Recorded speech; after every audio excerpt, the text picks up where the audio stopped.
Mchunu. Good morning, Advocate Arense, SC. Good morning. And your team, Advocate Lerato Zikalala and Advocate Maria Mkhwanazi. Good morning, Honorable Minister, Minister Senzo Mchunu, the members of Parliament, our support staff, led by Dr. Thuli Twalo. We want to thank you to take this opportunity and thank you so much for the sterling work that you have done, that we are at this point of the proceedings since we started. Your work has not gone unnoticed. We want to thank the members of the media for being with us from the first day, and we believe you will still have the stamina to go forward with us. Honorable members,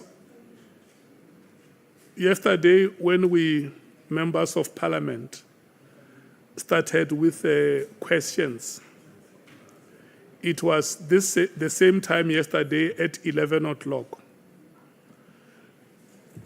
From this table, we have been allocating 1 hour 45 minutes. That was for a full member and an alternate. We took 1 full member from the ANC, Honorable Nhlanhla, and Honorable Sokanyile from 11 o'clock, from 11:15 yesterday until 1. And then we went ahead and took the MKP from 2 o'clock until 3:45, and came back and took the DA until 5:30. 25 minutes to 5 to 7:20, we took the members of the EFF. And then the last batch was Honorable Mwango and Honorable Vessels. Their apologies have been recorded. They will not be here with us today. The first 1 hour 45 minutes will be allocated to the PA and Action SA. Welcome, Chief Whip. Welcome, Sangoni. I see the way you look at me. You wanted to settle on your chair. I'm not calling you. I'm calling the PA and Action SA. Honorable Sauls, good morning. Honorable James, good morning. Your time starts now, is until 1:45. So you will take us to break. You can start now. Can I check who is starting? Yourself, Honorable James. Or she says Honorable Sauls. Thank you very much. Your time starts now.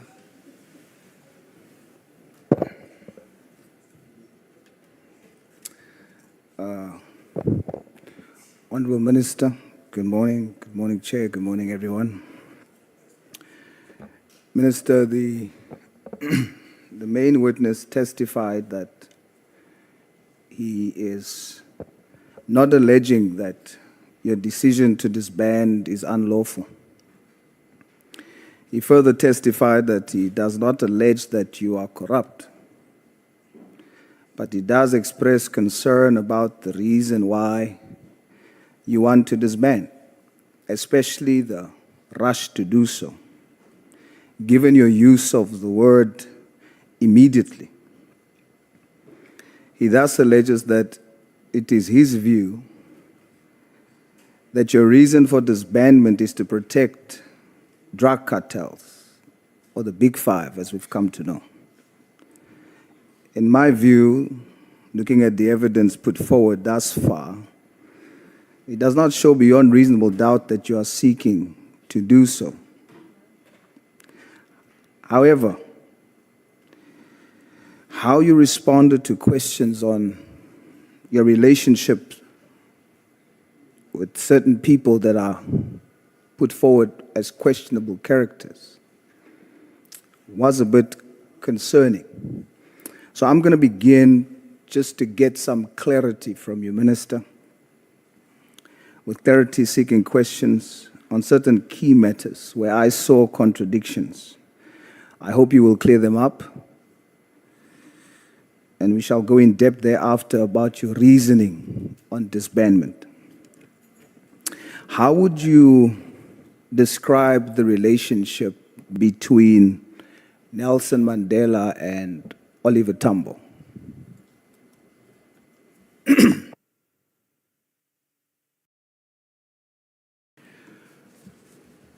Thank you, Chair. History shows that, one, they had a very lasting, close relationship characterized by trust, mutual trust. But it was not a one-day crafted kind of relationship, nor was it a desktop one. They forged their relationship in the fight against injustice in South Africa, which was the dominating feature of the apartheid system and racism and so on. So, in the main, it was trust, it was closeness, it was inner resolve on both of them with a clear purpose in terms of what they were fighting for. Minister, in his first speech upon his release from prison, February 11, 1990, he called Oliver Tambo comrade to describe that relationship as you so brilliantly articulated. Would you agree that the term comrade used in the ANC context is a formal term?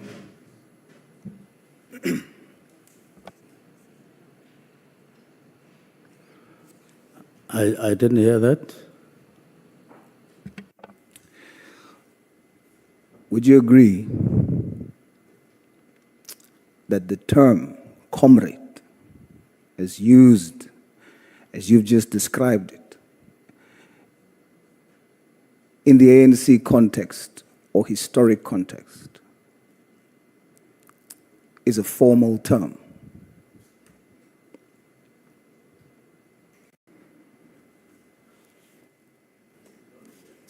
I don't get your question. Yeah, Honorable Souls, the last part, even me sitting here, I couldn't hear you. You say the term comrade used in ANC context does what? The minister defined what comrade or what the relationship between former President Nelson Mandela and Oliver Tambo was. And he mentioned it as closeness, a relationship of trust. And that was in the ANC historic context. And the minister testified that similarly, he has a relationship with Brian Mkhwanazi in that context in the party, and then refers to him as comrade, but then says that the term is not a formal one. So now I'm trying to engage on, would the minister agree that in the context that he has just described the term, that it is actually a formal term?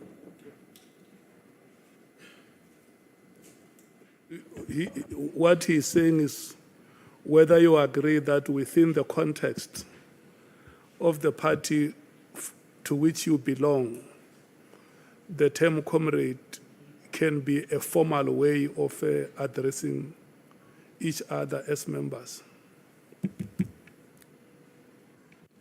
Yes, it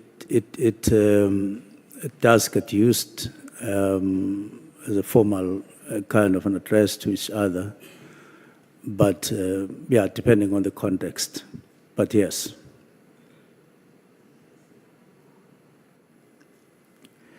So it is a formal term. You define your relationship with Mr. Brian Mkhwanazi using that formal term? As I say, it can be used formally, but also just loosely to refer to someone who is within the ANC, within the party. The contexts differ, but generally, that is the context. Minister, you testified that factually, it is me who wrote the letter, close quote. Is this true? I testified that. You testified that, open quote, factually, it is me who wrote the letter of the 31st December. Is this true? Yes, the letter of directives. Yes, sir. Yes, I wrote that letter. Then what is the reason for you using language that makes it appear like it's not you who wrote the letter yourself? If you go to EB 40, page 50, when you look at the letter, the last, I think it's the second last paragraph, you say there, further, that a preliminary report in this regard be submitted to the minister by the 20th of January 2025. Why do you speak in a letter that you have written? Why do you speak in the third person, as though it's not you having written it? Well, I do sometimes write like that. Generally and personally, I'm not a self-conceited person. I'm not necessarily a person who wants,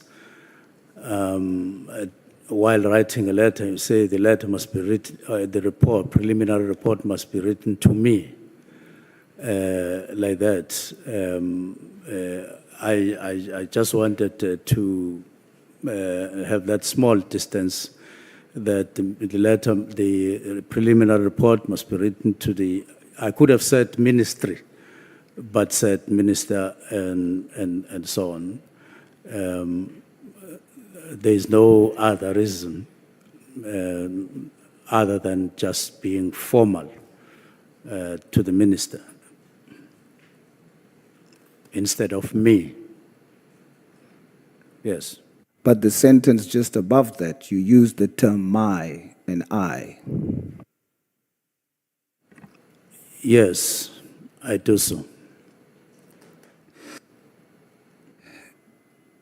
In your testimony, Minister, what is the reason for withdrawing the statement, open quote, further existence of this team is no longer required, nor is it adding value, any value, to policing in South Africa?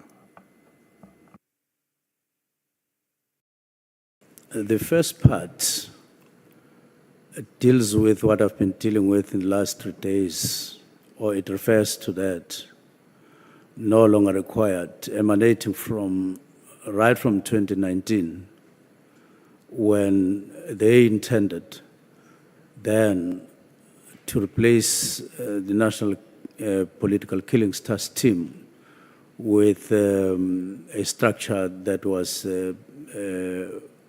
based on the study that had been done, and they sought long-term, they sought sustainability, just to make sure that they continue in a sustainable way to fight what was emerging. But taking it broader than just political killings, there were other crimes that were emerging at that time, and they thought that in order to contain everything, let them create a new structure.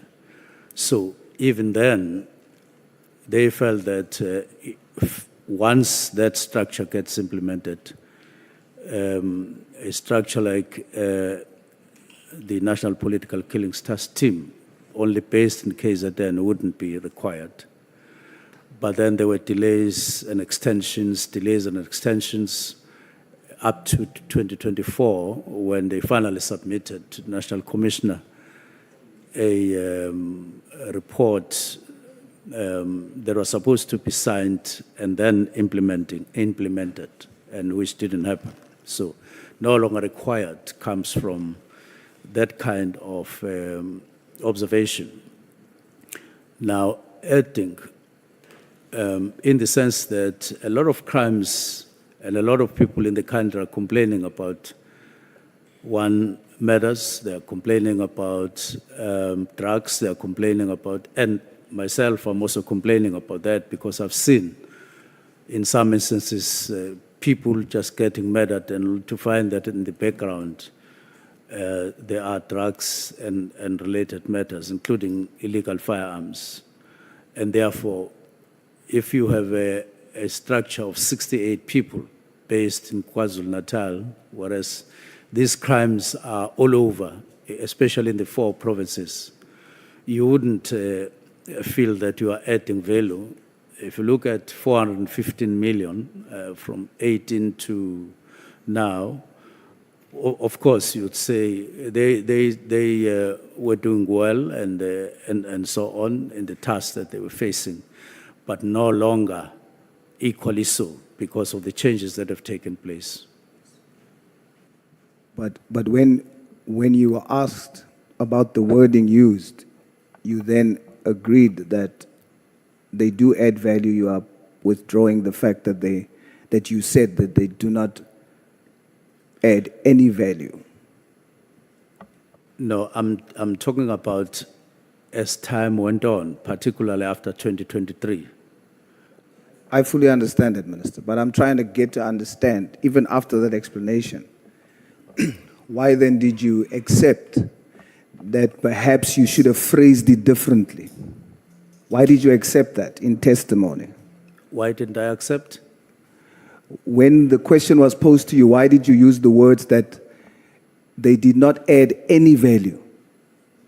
And then you said, no, they did add value. So maybe you should have used other words. So I'm trying to understand, why did the minister withdraw? Well, that you are putting a weight to those words. And you recall when I spoke to the evidence leader, I did say to the evidence leader, when he said, was it not possible to use any other term or other terms, I said, yes, for the same purpose, I could have used softer words and so on. So similarly to the question that you are now posing,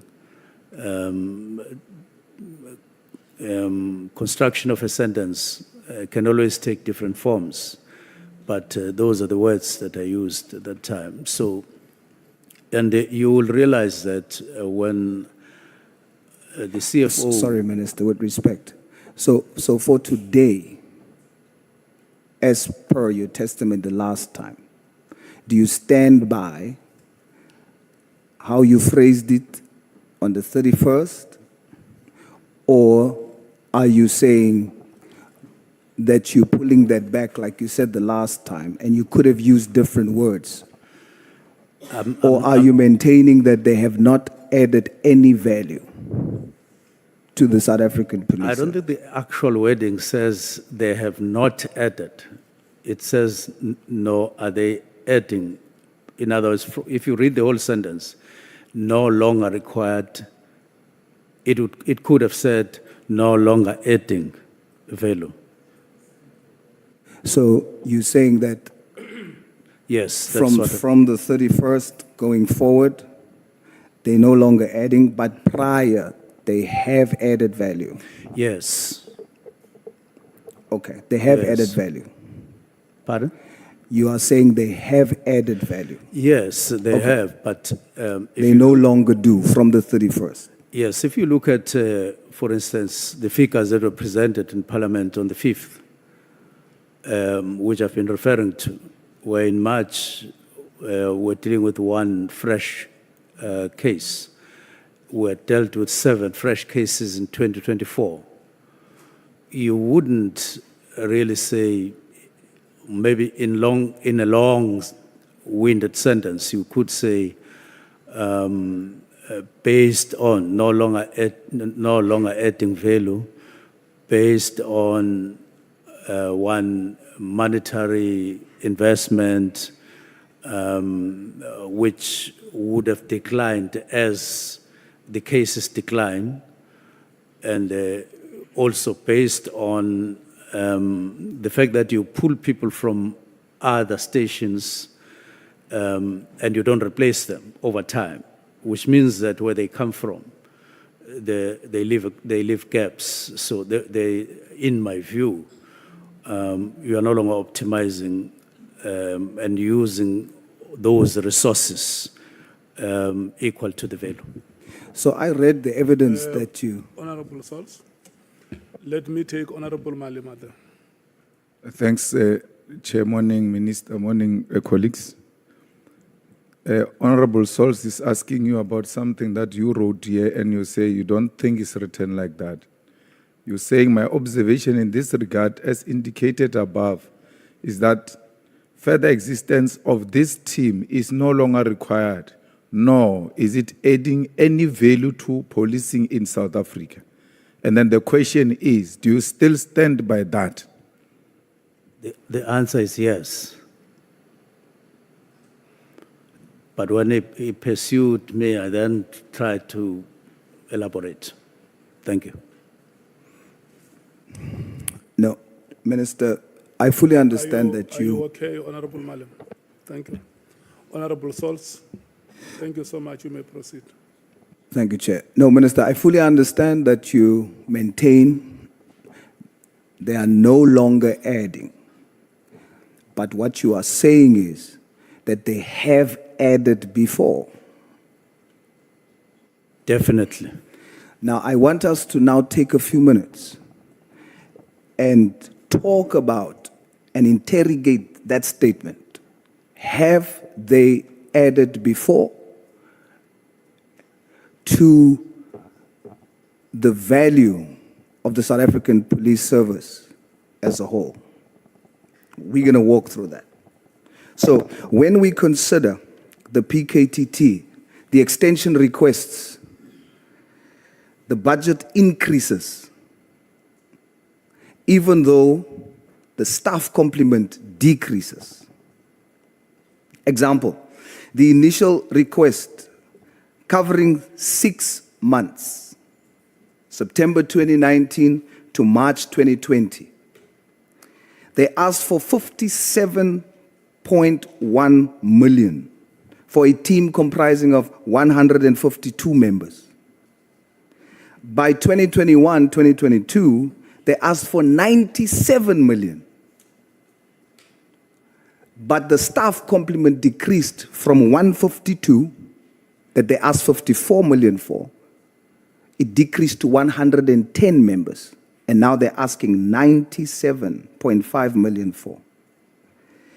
Minister, is that them having added value to SEPs in South Africa as a whole?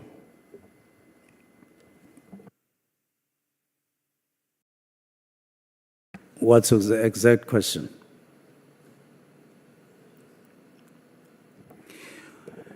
When you consider your statement, they're no longer adding, but they have added. We are now interrogating, have they added? Yes. And now I'm asking, when we consider throughout the extension requests, and they asked for a budget first in 2019 for only 6 months of 57 million for 152 members. And then in 2021-2022, they increased that to 97 million, but the staff complement decreased to 110 members. Would you say that they added value to SEPs in South Africa as a whole? Well, part of what that sub-sentence or that phrase in the last sentence is based on is along those lines, as I've indicated, the calculations in terms of monetary value. But what I didn't add, because I wasn't writing details, you add the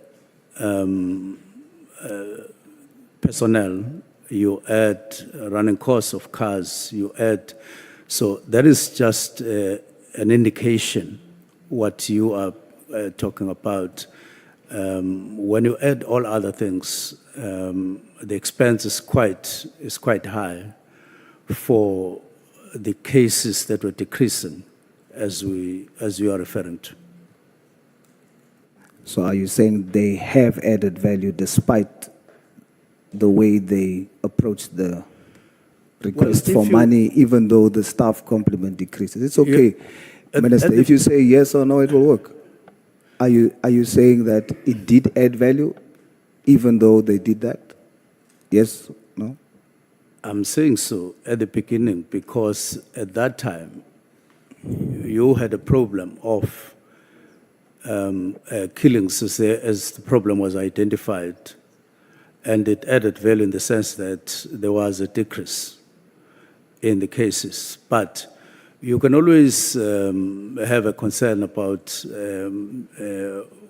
what money was getting into that and so on, as I'm indicating. But generally, that's my view, that at the beginning they added value and they were a factor in the decrease, although not the only factor. Okay. I'm still just looking at your evidence, and I'm putting it to you what you've given to us. Talking about cases, when you observe that in 2019, the task team reported 60 cases remaining under investigation, 60. By March 2021, the progress report, after giving 100 million, close to 100 million, and they were in existence for 18 months of operation, the number of cases then reported 18 months later, 100 million rand later, was 62 under investigation. No shift. Minister, 62 what? What did you say was the number of cases? at first they recorded 60 cases Yes, under investigation. I have that in After giving just under 100 million to them, and them being in existence in 18 months, the cases still under investigation was reported as 62. No shift. Minister, did they add value to SAPS in South Africa as a whole? Well, despite those figures, which I see and acknowledge that you are quite critical, when you look at the expenditure, you look at the figures of cases with minor shifts upwards, you could have a perspective like that look, perhaps the value was quite less if you look at from that perspective. But generally, the view is that I share is that they added value despite those figures, because I wasn't calculate. I mean, I'm not necessarily basing it on case by case and rand for rand, but generally the view which I share was that they did add value at the beginning. I thought you testified that you applied your mind, and what brings you to a decision must make you consider the past events and makes you decide what will happen going forward. So I assumed that your reasoning as I read your evidence was that when you saw all these things, it is these facts that made you think there hasn't real value been added for SAPS South Africa as a country, not just provincially. And therefore, this steps has to be taken. So I'm going to take you further, Minister, as I read your evidence. When you consider by March 2021, the PKTT have secured 246 arrests across 117 cases. 246 arrests. However, of these, only 42 accused were successfully convicted.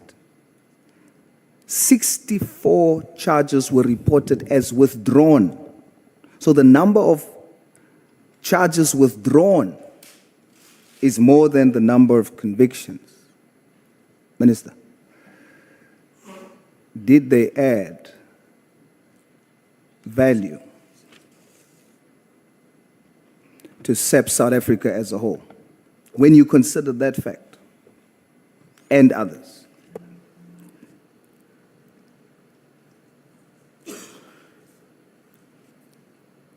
Now, you are asking about values still.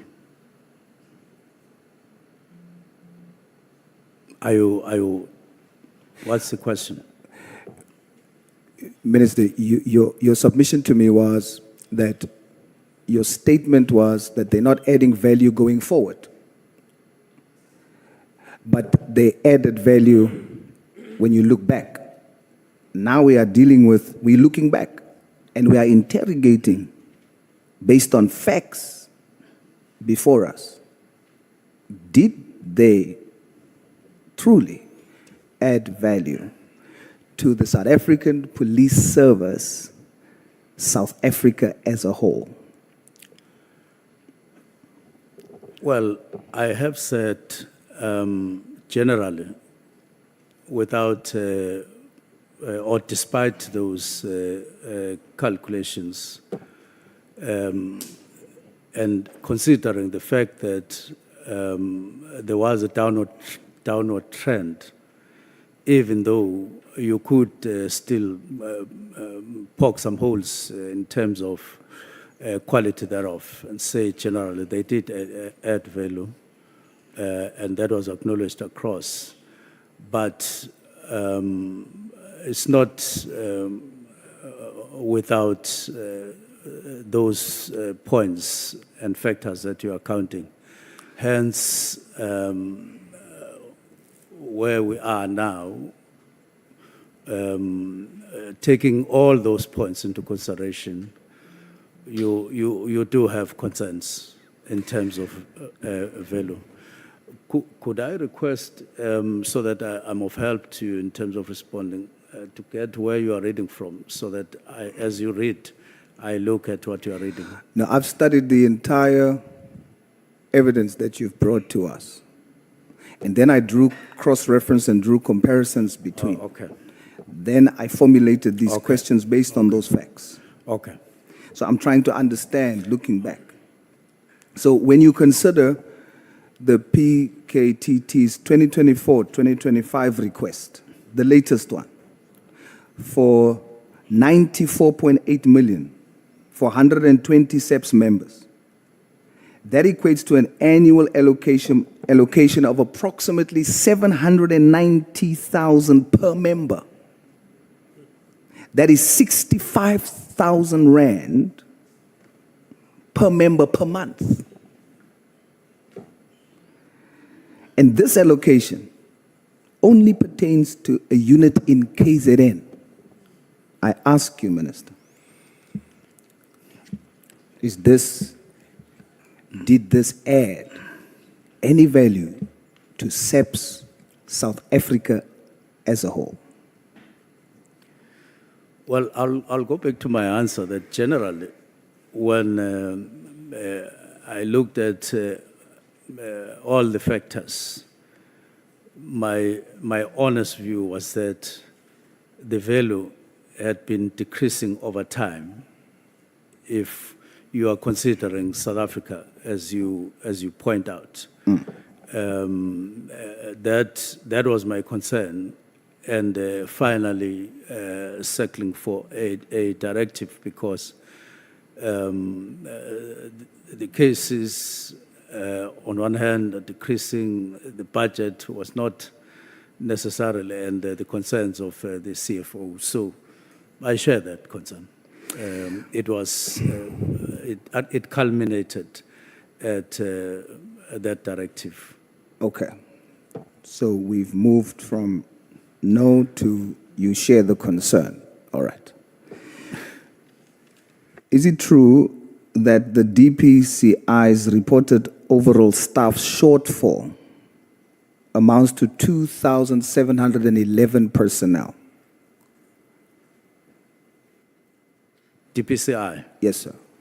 Well, without the advantage of figures in front of me, but I do know that generally they have been raising concerns via General Libya, who was head of DPCI. They have been reporting shortfalls and problems on personnel, on equipment, and on various other components that would enhance their work.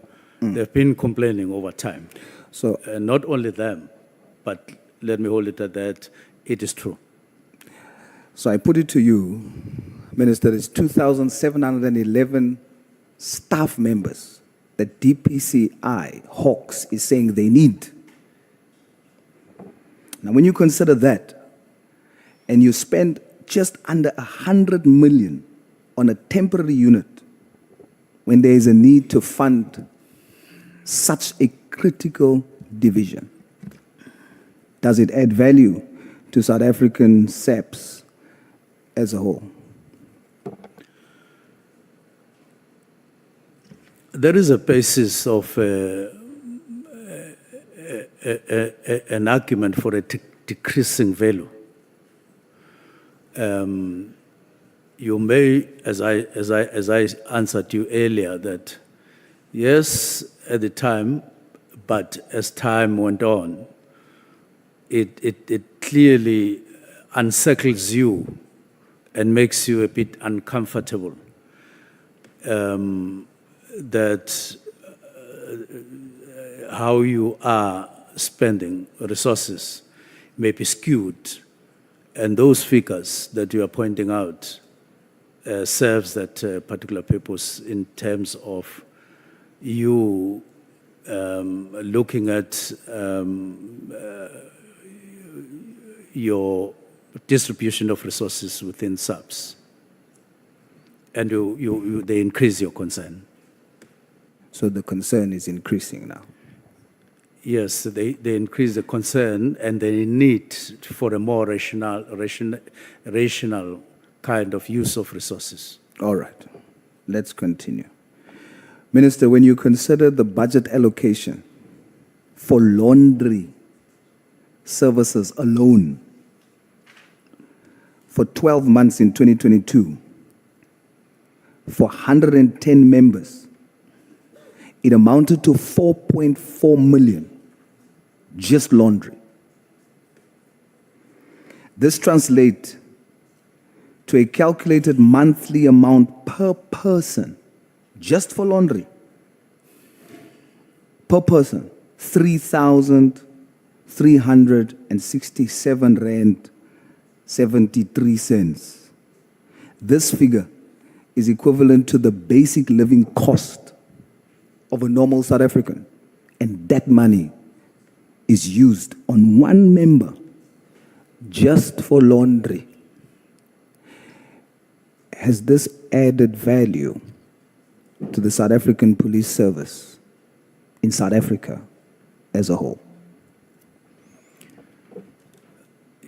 Yes, you would increasingly find yourself in some corner when, as you calculate the costs of the National Political Killings Task Team over time, and lending to, at a time when I wrote the directive, it was because of that. You continue to sit uncomfortably as you consider other factors. And as I say, the meeting starts, the issue starts in November, where I say I have these concerns about matters and all of that, but you don't have additional resources from Treasury. So you have to be on your own. And when you put it the way you're putting, you are more and more on the side of lesser and lesser value. Minister, when you consider that in 2021, 2022, the figures reveals that 43.6, or rather 43.1 million was requested for overtime alone, just overtime.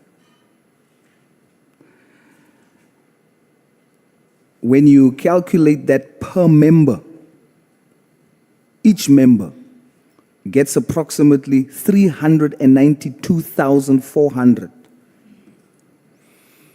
per annum. And that is over and above their normal salaries. Minister, is this adding, and has it added to the value of the South African police service in South Africa as a whole? Just to, Yes. Just to check, Minister. Honorable Souls, are not those the questions for the portfolio committee of the police and the accounting officer? Chair, you can guide me, but I am taking all this information from the evidence that has been submitted to us. So looking at that and the statement that is made, I'm trying to weigh whether there has been value so that we can assess whether there is legitimate reason for disbandment. So that's where I'm going. So unless I'm not supposed to interrogate the evidence. You are granted, Honorable Member. I just wanted to check that. I think you have clarified it. Thank you, Chair.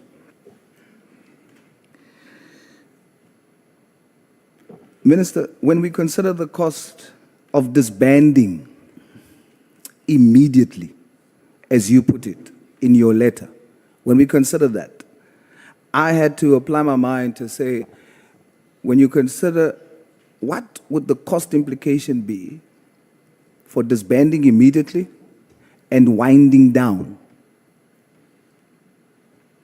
So when you consider that, it totals 49.5 million. And that's for that 12-month transition. This total transitional cost is equivalent to approximately 50% of the previous year's full operational budget.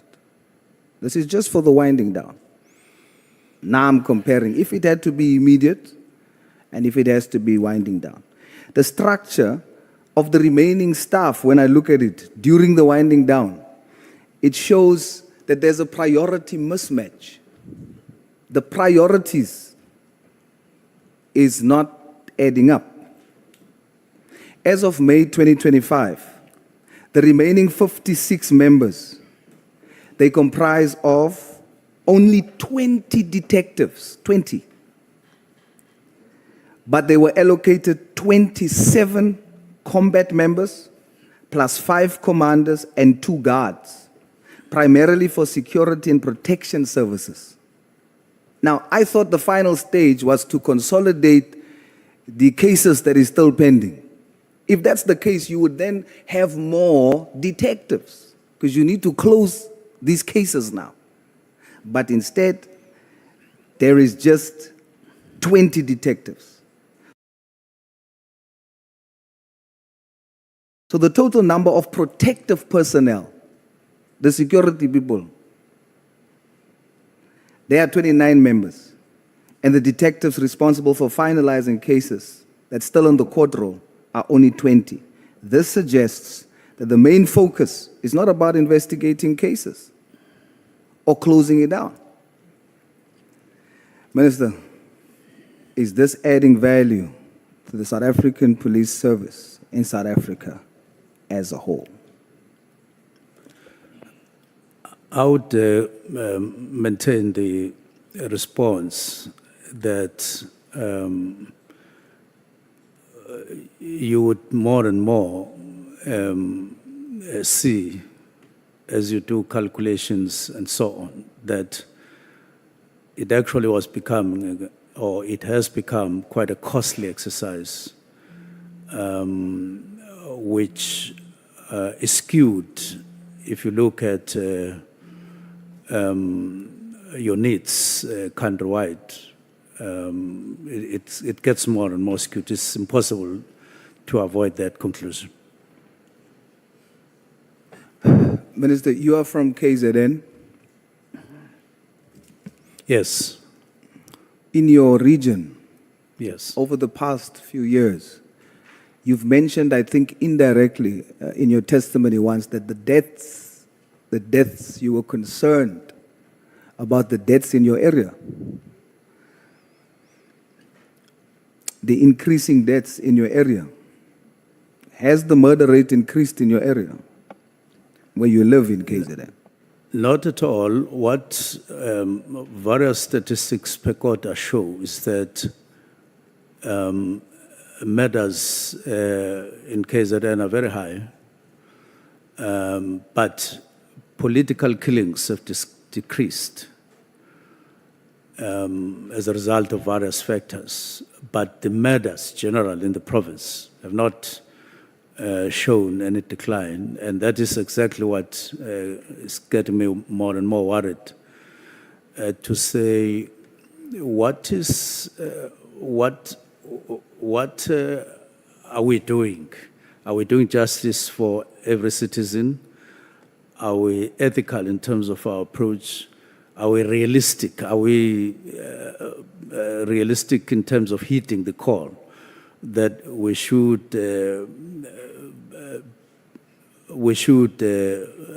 overcome the scourge of murders in the country? Because it's not murders of politicians and Nduna Namakosi. That is a concern, but not them alone. Together with that of citizens general. Murders in KZN are very high, concerning, very, very, very concerning. Despite this huge investment, who arrested the hitman on AKA? Can you come The back? hitman who murdered AKA, who arrested them? Was it the political killings task team, or was it the national task team? Well, I'm not sure about who, in terms of name and surname and so on, who actually did the arrest, but police would be able to give the exact reports on that matter. I didn't ask whether it is NIU, whether it is the National Political Killings Task Team, or what. We have it on good record that it was not the PKTT. And yet this high-profile murder happened 5-kilometer radius from where the task team is based. And for months, it has gone unresolved.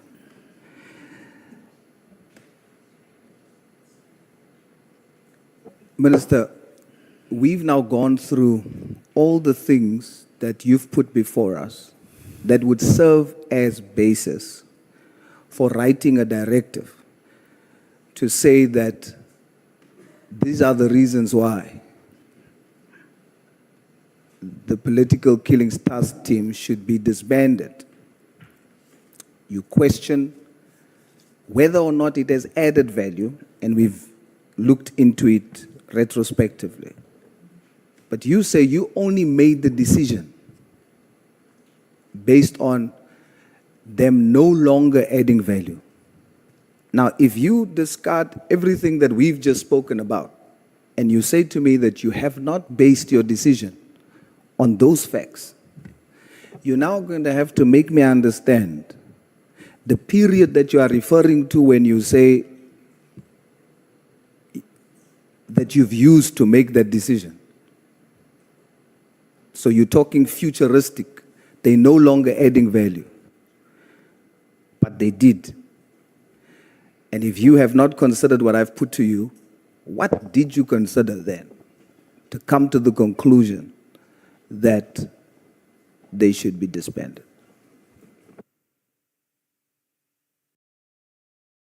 Well, I'm saying if you consider everything that you have been saying, even though I didn't go to that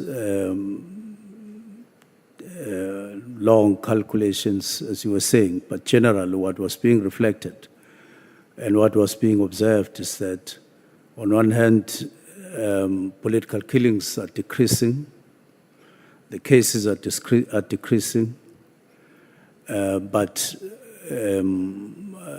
you are funding at the level, and you were bound to conclude that there is something disproportionate here. And then you go out of KZN, you look at nationally to say you are facing a serious problem all over, including in some other sections like detectives, DPCI, and so on. And therefore, you are bound to review how you use your budget.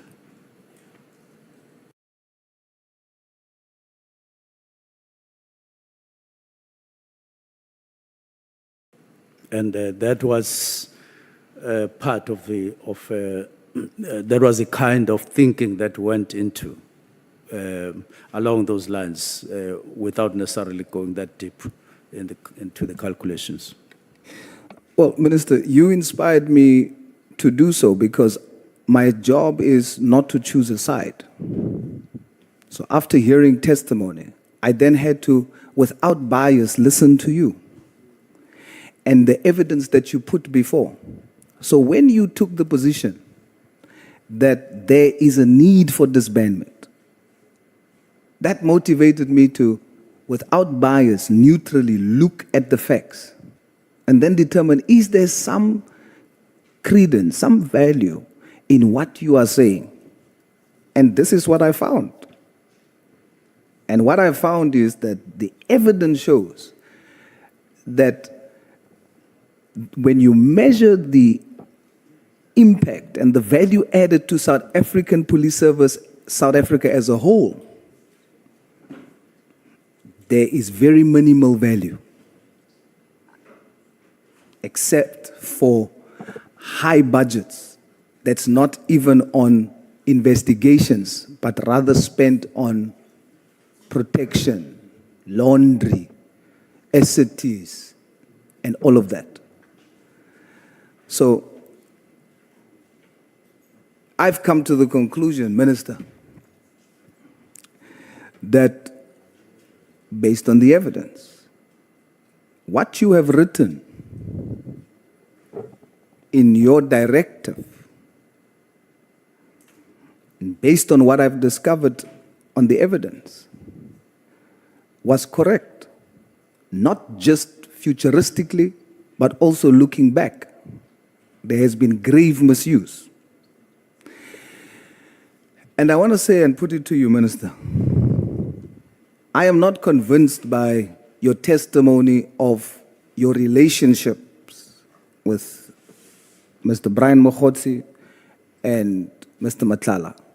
Your testimony there is very questionable. I'm not convinced by it.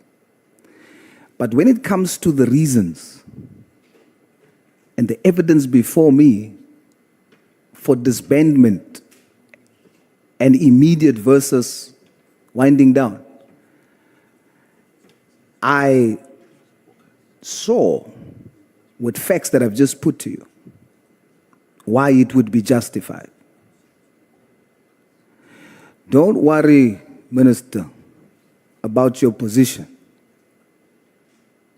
Don't even worry about public opinion. Stand by your conviction. I look at your evidence. I compared it to what was given before. This is what I conclude. And whether the whole South Africa hates me for doing it, I stand by my conviction. As I close, Minister, Muni Baizani, stand by your conviction when it comes to these facts. On your relationship, how you explain that, I'll be honest with you. It's not convincing. How you defined your relationship, comrade, etc., it's not convincing. But based on this evidence, when you compare that there's a greater need to spend the money that's been spending on a small team, to spread that funding to service South African police service for the whole country, I see it here. And I've put it to you based on numbers. And if that is truly your conviction, stand by that conviction, even if you don't have the position. Put South Africans first. And when I look at this, that money that went for laundry, 4.4 million, could have paid full-time members of South African police service, could have strengthened our intelligence division. Stand by your conviction. Whether the public hates you, we're not here for claps. We're not here for likes. We're here on national duty. I thank you, Minister. I thank you, Chairperson. Thank you so much, Honorable Souls, and thank you, Minister, for the first part of this session. May we take Honorable James. Good morning, Chairperson. Good morning, Minister and honourable members. Minister, you are currently suspended. You are facing serious allegations. By senior officers, you are appearing before this committee. Later on, you'll be appearing before the Commission, where your integrity is under scrutiny. At this point, Minister, before I delve into my questions, what is most important to you? Is it your job? Is it going back into office? What is important to you as you are seated here today? Well, the most outstanding issue for me that needs serious and urgent attention is to bring down levels of crime in South Africa, especially murder, proliferation of firearms, and the drugs that are all over the country, especially I'm in sorry, the streets. Minister, that is not the question that I asked you. I'm not speaking about operational matters right now. I'm saying to you, your credibility is under scrutiny. What is important to you right now, in your capacity as you are seated there? Is it your job? Is it getting back into office? What is it that is at stake that is important to you? I want to repeat that what is important, I don't want to put me above what I'm saying. What is important is that the government of South Africa, especially via the Department of Police, need to do what I'm saying, bring down these levels of crime, especially the murders and drugs and firearms. That's the most important thing. My side of things doesn't come first. It will come after that. Thank you. Let's go back to when you first assumed office. General Mkhwanazi testified that he received a call from Mr. Nkabinde asking what the duties of a chief of staff entails. Can you clarify what those duties are, particularly given the testimony suggesting that Mr. Nkabinde had little knowledge of them when you appointed him? What are the duties of your chief of staff? Well, the duties of the chief of staff is generally to manage the office of the minister. That has parliamentary business on one hand and staff that is allocated to make sure that they are properly supervised and guided so that they are able to perform their duties such that the minister is able to perform his duties, including responding to questions and other related matters to Parliament. And then on the other is to assist the minister on cabinet-related matters, preparing files and reports as may be required.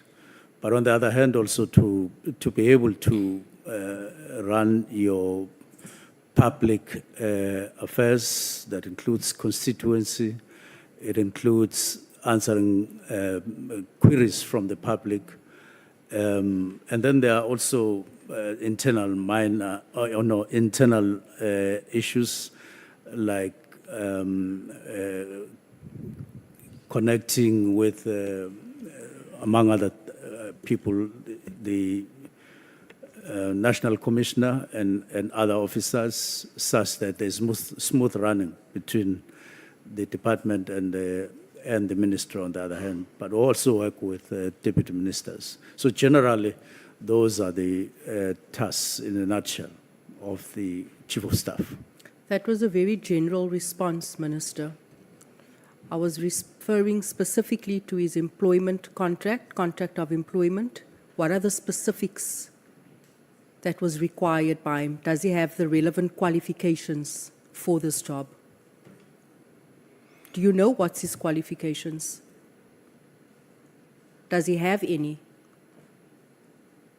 So I will ask you, you speak in a low voice, and I Oh, I speak a low voice. I was Yes. just being very considerate because the last time you said I spoke beyond the heads of anything that was alive. But if you want me to up the volume, I gladly will. I asked you what are the qualifications and the technical qualifications that he has. Well, Mr. Kabinda has a degree that is a BTech in policing and some diplomas and so on.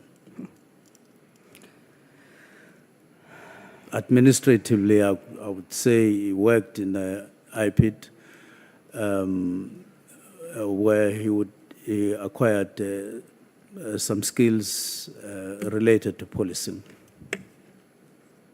Thank you, Minister. Reflecting on your three, I call them New Year's Eve resolutions. When you sat there and you thought, what can I do better this coming year?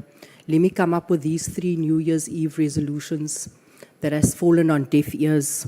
The resolutions or the directives prompted by your concern for South Africa, particularly the Cape Flats and the high murder rate. And I've listened to you over the last 3 days, and at every given opportunity, Minister, you mentioned the Cape Flats. You mentioned what is unfolding, and you said it is very concerning. When you decided to disband the PKTT, what did you think was going to happen to that resource? Why did you not deploy that resource to the Cape Flats? What plan, in other words, what plan? Because you said you are concerned about the Cape Flats. So when you disband and you come up with these three New Year's Eve resolutions, what plan did you have in place for the Cape Flats? Now, the plan that I had for Cape Flats was that once we have a new division coming up that we decided on last year, Operation and Response Service, we would then be able to optimally use all the units like the task force, like the National Intervention Unit, TRT, and then POP included. and give them intelligence capacity. In other words, tie them in with intelligence, crime intelligence. Bring the numbers required to the Cape Flats through the National Commissioner, of course, and make them get detailed information about who owns what in terms of firearms and who are the criminal gangs that are operating here, and so on and so on. And who are the operational people on a daily basis, and where do drugs come from, and all of those things. And at one point, I had a meeting, an hour-long meeting with the National Commissioner to say, National Commissioner, we're not sitting comfortably because of Cape Flats. The numbers keep on increasing. The incidents keep on increasing. It was a virtual meeting. And I then asked him, could you deploy intelligence, maybe for a week or two, so that they give us concrete, tangible information, and then you deploy. By that time, we had long discussed and finalized the creation of the division that I'm talking about, because to me, it appeared that you can't use normal policing, uniform police to deal with Cape Flats. By then, we had also dealt with agreement with the city of Cape Town to increase personnel. And so I was imagining a situation where they would be here for a month, 3 months, 4 months to stabilize the area. But you need a harder presence of police personnel and in a sustainable way in the Cape Flats. Otherwise, you will always be undermined and be treated as very weak to non-existence by criminals if we continue the way we're continuing. So you are ultimately telling the people on the Cape Flats here today that for as long as the PKTT is still operational, they won't be protected? No. I'm not saying that. Because Minister, in the last meeting in November, that meeting where you said I screamed like that, you promised us that in 2 weeks' time we'll be taking a walk on the beach with the Provincial Commissioner. Did that walk ever happen? Now, I'm saying, the walk didn't happen because I wanted that walk to be preceded by deployment along the lines that I'm talking about. And I spoke to the National Commissioner for a whole hour. And when I checked, National Commissioner, I think it was after a week, have you done what we agreed on? He said, yes, I came to Cape Town, I launched, and one of the deputies even asked, we didn't feel it. And I was actually surprised myself that National Commissioner had come down and said he had done so. So I said what you are correctly saying, but I wanted it to be preceded by visible deployment in the kind that I outlined to the National Commissioner. Not to come and make promises, further promises, not to come and just walk around without any visible action. I stand here to say I didn't quite get what I wanted the National Commissioner to do. I'd like to say to you that the Cape Flats has been waiting for a response, Minister, for the past 30 years. As things stand this morning, I'm under immense pressure because of the 7 children that were gunned down yesterday in Westbury. This past weekend, we've had over 30 people mass shootings on the Cape Flats. You keep on mentioning the Cape Flats as reason, as your concern for the disbandment of the PKTT, but to date, there's been absolutely no response to those areas, which is a shame. You are meant to be sitting here and reaffirming and giving South Africans confidence in restoring public trust. Instead, in your statement yesterday, you said that we are weak as SAPS and we are unable to respond. That coming from a minister is concerning. That coming from a minister is extremely concerning. I want to ask you, you place great emphasis Can I respond on the... to that? No, sir. You place great emphasis on the national PKTT and the budget. You're saying that this was a national political killing star scheme. Honorable James, the witness is requesting the chair to give him opportunity to respond. So unfortunately, you cannot deny him that opportunity. Just hold it there and let's hear what he wants to say, with due respect. Thank you. Yes, I wanted to say what you're saying is true. And what you are saying is of similar concern, if not greater concern to me. And I do see that up to this moment, I haven't lived up to that undertaking. I confirm that. And it's not only about Cape Flats. As I mentioned in my various speeches, there's Riverlea in South Johannesburg, El Dorado Park, there's Soshanguve in terms of Gauteng. And in terms of KZN, there's Umlazi, there's Inanda, which keep on bleeding. In the Eastern Cape, you continue to have issues around OR Tambo district and in Gqeberha. So these 4 provinces are capitals of matters. And it was for this reason that on one hand we made that undertaking, but on the other, we then created necessary capacity and positioning of South African police to actually face up to these areas of high murder rate so that we deal with them. I haven't been able to get my way on that. It's not necessarily to wait until PKTT, but it is important to note that those resources are very, very much important. And I've assured everybody, it won't leave either KZN or whoever empty-handed, because the structure is up once you have created and functionalized that division that I'm talking about, because it is the cutting edge, combative side of SAPS that needs to be capacitated for these 4 provinces. Without that combative edge, we're going to be reacting all the time after 6 people have been murdered, 8 people have been murdered, but we don't stand up front and prevent it the way I was envisaging. It probably is these matters, as I say, I work well with the National Commissioner, but I've realized that, well, sometimes he would indicate right and then turn left. And that is a problem for us as South Africans because it impacts what is unfolding in our communities. I wanted to ask you, you also place great emphasis on the National Political Killings Task Team and the budget. Was the budget allocation for national operation?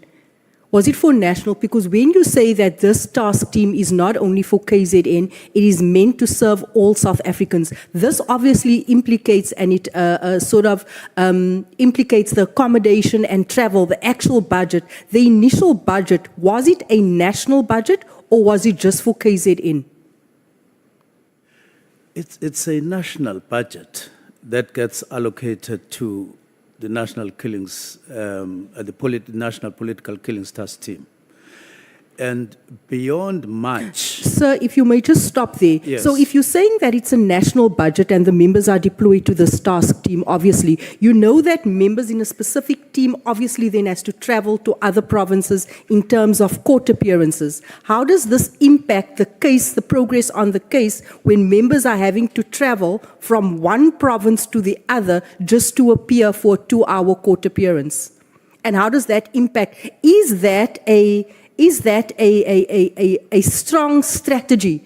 Are we not only supposed to focus on a specific area where there's fire, and this is the reason behind having a specialized task team, where there's smoke, there's fire, to deal with a concentrated area? Because you cannot possibly have members from one task team operating in the entire country. It's not feasible to start off with, and members won't be able to appear in court, because this is what we've seen with all other task teams. What you are saying relates with what I have in mind and that I've been working on for some time, it makes perfect logic. So I'm And- specifically speaking to the political killings task team. Yes. We are saying you said Honor- that honor- that honorable- task team is honor- national. Honorable James, let me just hold you for a moment and recognize Honorable Nhlanhla and Honorable Ntuli. Thank you very much, Chair. Chair, yesterday you kept on reprimanding me that I should not bombard your witness with a lot of sentiments and with a lot of questions. And I think Honorable James has fallen to that trap as well. So I think if you can help with that, I think there are a lot of issues, a lot of packages that is giving at once to the witness, and that may find the witness unable to properly intervene on what she wants it to be clarified. Thank you, Chair. Honorable Chief Whip. No, thanks, Chair. Good morning to you and good morning to colleagues. No, I agree with what Honorable Nhlanhla is saying. When we are listening, as we have been listening for the past 4 days, some of us, the first time I'm speaking in the presence of the Minister, part of what we are also doing is to listen to what the questioner says and what the answer provided is saying, so that we can follow as we prepare for our own engagement with the witness. Now, the way in which the exchange is taking place between the Minister and Honorable James is making it difficult, not just for the witness, but for ourselves as well, to properly follow the conversation, which is what we're supposed to be doing. So I'm appealing as well for your guidance and intervention to ensure that we are all taken along as we should in the current proceedings. Thanks. Honorable Sols, I saw your hand was up. Yes, thank you, Chair. Just for clarity, when the Minister says National Political Killings Task Team, I just want to understand the task team that needed to be disbanded was specifically created for operation within KZN, or is the Minister saying that it was created to operate nationally, and therefore the name National Political Task Team, or whether it was just supposed to focus on KZN? You want to know whether the NPKTT and the PKTT is one thing. Okay. Let me rule on the first point. I want to request to Honorable James not to breathe heavily on the neck of the witness. Footsteps are allowed in a race, but when you breathe heavily on the neck of the witness, that may distract the chain of thought. So I just want to request you that you do not breathe heavily on the neck of the witness.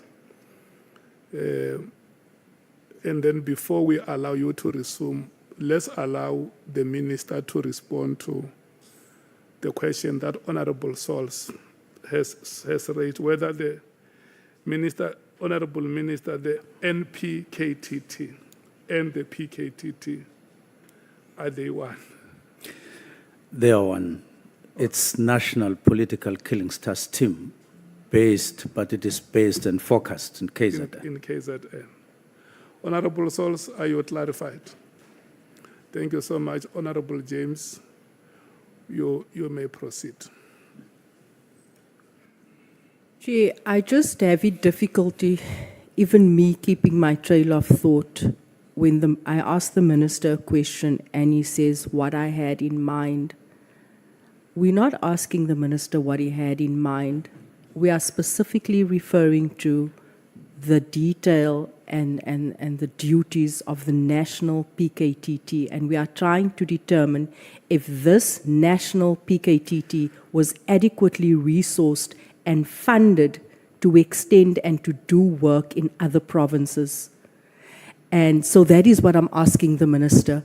Was the budget allocation, because remember when you put together these task teams, Minister, you book accommodation, you book vehicles, you book laundry, all of those things form part of the costings.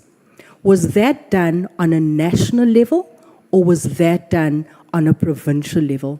That is what I'm trying to ask. The budget, right from the beginning of the National Political Killings Task Team, came from national, and it still comes from national. But the National Political Killings Task Team is based in KZN, and its operations are largely, if I could use that word, confined in KZN. They have, however, dealt with a matter or two in the Eastern Cape. They have gone to Gauteng in the form of 10 officers to assist there. And in the three cases that they are assisting in. So, to be honest, Honorable James, when I applied my mind on that day, these are all the questions that I was trying to answer myself. What does it mean to have a national political killings task team when it is actually not national? What does it mean to allocate this budget for operations that are in one province, but not just for the whole province, for a limited category of murders, even in KZN? And even there, amidst a sea of increasing murders, even in that province, and other crimes.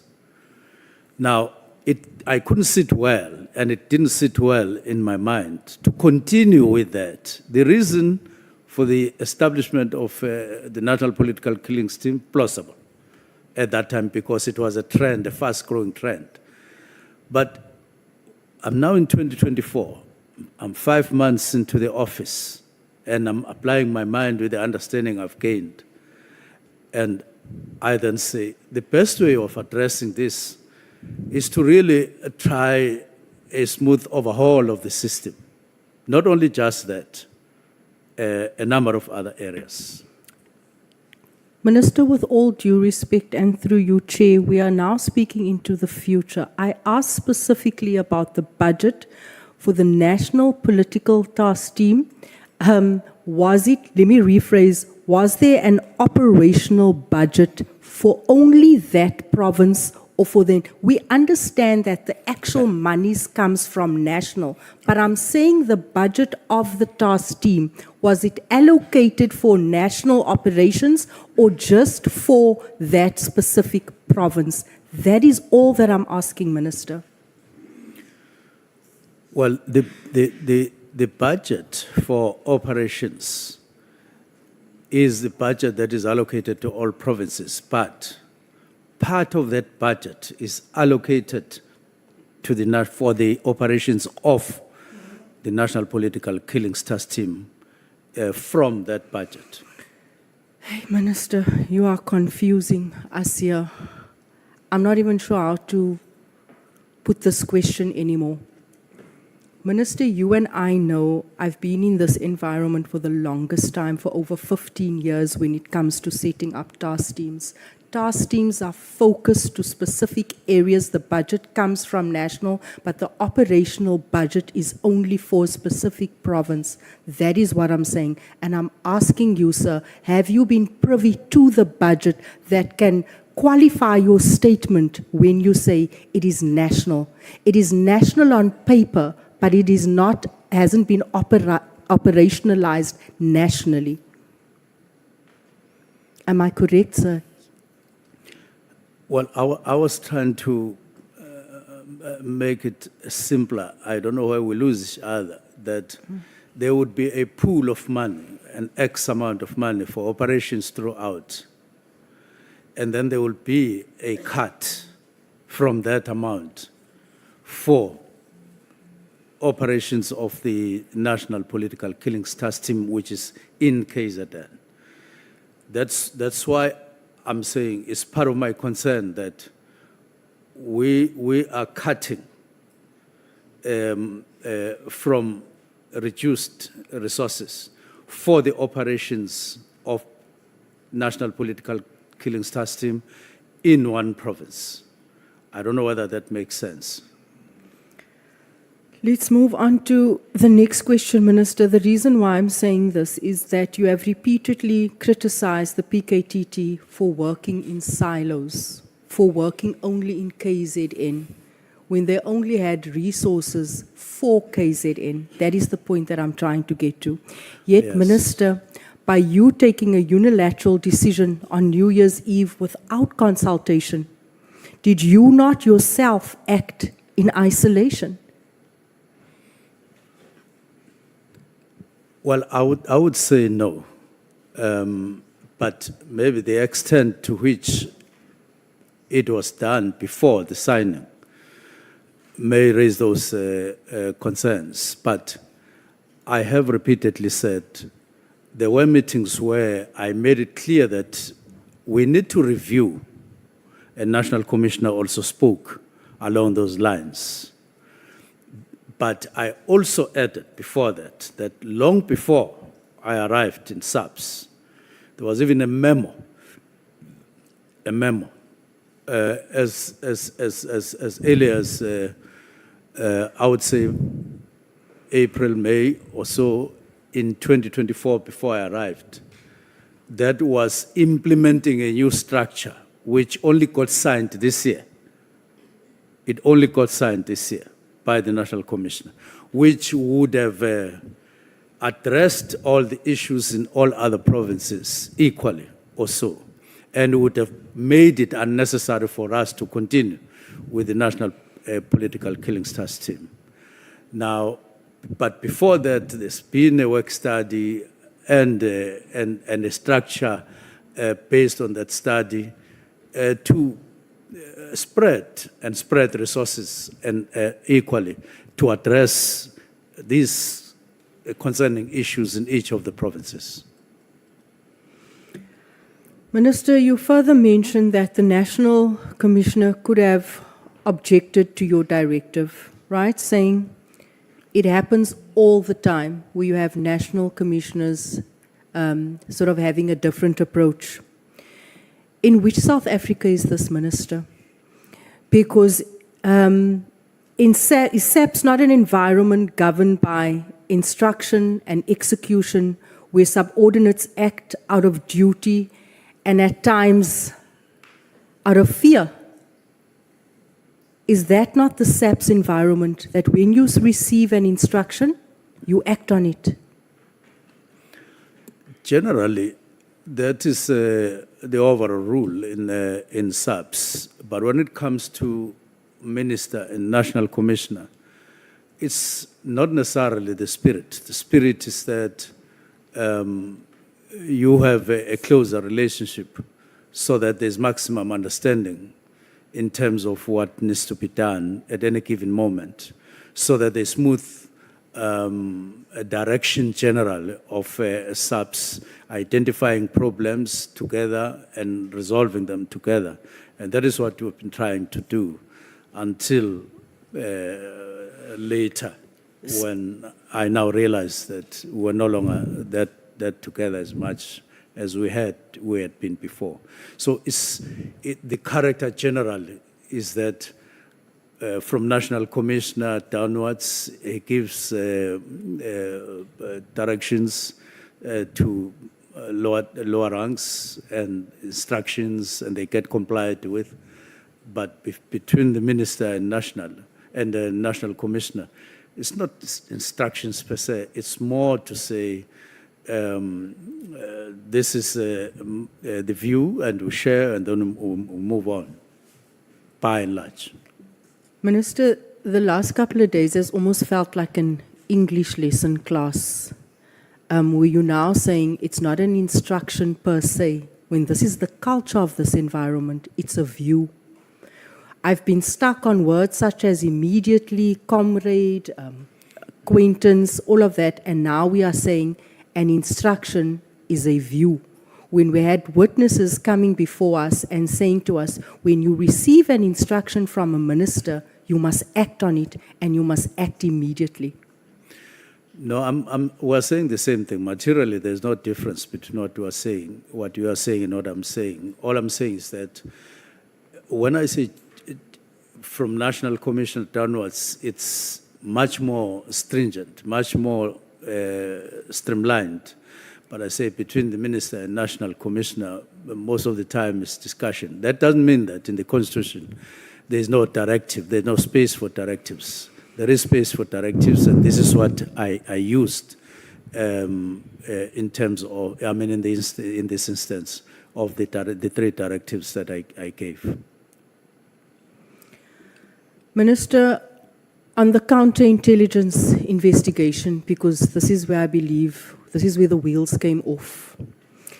Both General Masemola and Mkhwanazi testified that you disbanded the PKTT under the mistaken belief that it was the unit investigating drug cartels in Gauteng. Are you aware of that? No, I deny that very strongly. But are you aware that this is what they testified? I'm aware Okay. of what they were saying, and I deny it very, very strongly. Their testimony draws a link between that decision and your alleged association with Brown Mkhwanazi, who in turn is linked to Nhlanhla, reportedly tied to a Gauteng-based drug cartel. You have denied this claim, but why do you believe 2 of the country's most senior police officers would make such serious allegations against you if there was no basis for it? Now, number one, I did say, and I said that there were 2 ways in which there are 2 kinds of reaction to my directives. The first one was General Masemola, to whom I wrote the directives. They were addressed to him. For all purposes, we moved along right from the beginning with General Masemola. I don't want to lie. We were together up until after March. We were together, step after step, with him playing a role, coming up with phases and all of that. But on the other hand, General Mkhwanazi took a much more confrontational line or stance as a reaction to my directives. One is national, one is provincial. Now, why ultimately they would say that, it's something that I'm still quite baffled about, that I'm associated with drug cartels. Now, I'm saying in this room, there's no drug cartel that I'm linked to. There's none. And I've never acted in support, directly or indirectly, of any drug cartel in South Africa. It has never happened. Minister, are you aware that Brown Mkhwanazi is linked to Nhlanhla? In terms of what is coming out now with in the Nhlanhla Commission, it does look like they are quite close to each other, something that I've never been aware of all the time. about Brown Mkhwanazi. It's something that it's just emerging The now. very Brown Mkhwanazi that has been sending you messages that you said is a crafty character, that you have been receiving messages from him, and you said that sometimes this guy actually makes no sense. So that tells us that there's a pattern of communication. So you earlier on said that you are not linked to any drug cartels directly or indirectly. Based on the fact that you have Brown Mkhwanazi linked to a drug cartel and in communication with you, what do you make of that? Well, I'm saying that I do know Brown Mkhwanazi, and I have spoken to him, and we have met on occasions. Now, I wasn't aware of any other person he links up with in his own time. I wasn't aware, totally unaware. I've never asked him, who else do you speak to? Who else do you do what with? I've never asked him that question. It is emerging only now, all those matters, that all of us are becoming aware of. And I'm concerned about it. That's what I've said. But up to now, I'm saying I've never spoken to to Nhlanhla. I've never linked up with him on anything, from him to me, or from me to him. And we've never met in person. It has never happened. And I've said, even when the word link is used, it is running empty. I've never seen anyone putting on the table anything concrete to say this is evidence of the link. It's an accusation, and that's partly what I'm dealing with here, and therefore, and I did say on the 12th of June, which was something like a few weeks before the Durban media briefing by General Mkhwanazi, I had convened a meeting where General Masemola was expected to present, together with whoever he would have delegated the job to present a special crime intelligence. Why do we have so much drugs in the country? Why do we have so much illegal firearms? And why do we have so many murders and so on? No, it was drugs and firearms. That meeting took place, and I did take a detailed report. It was an effort to understand this on my side, having raised it in November, to then start getting to fight all these matters and reverse the trend that everybody is concerned about. And I do want to repeat, well, in the report, as it turns out now, there was no big five in the report that I received, but there were other, I would say, cartels that were identified, and I want to say that I am not linked to any. So why the two would have come here to say I'm linked, I don't know, but I'm yet to hear where they are basing it. That I know, and I've been speaking to Brown, does not automatically mean I'm also linked to people that he speaks to, and I also know the people that he knows. It does not mean that, and in reality, it is not like that.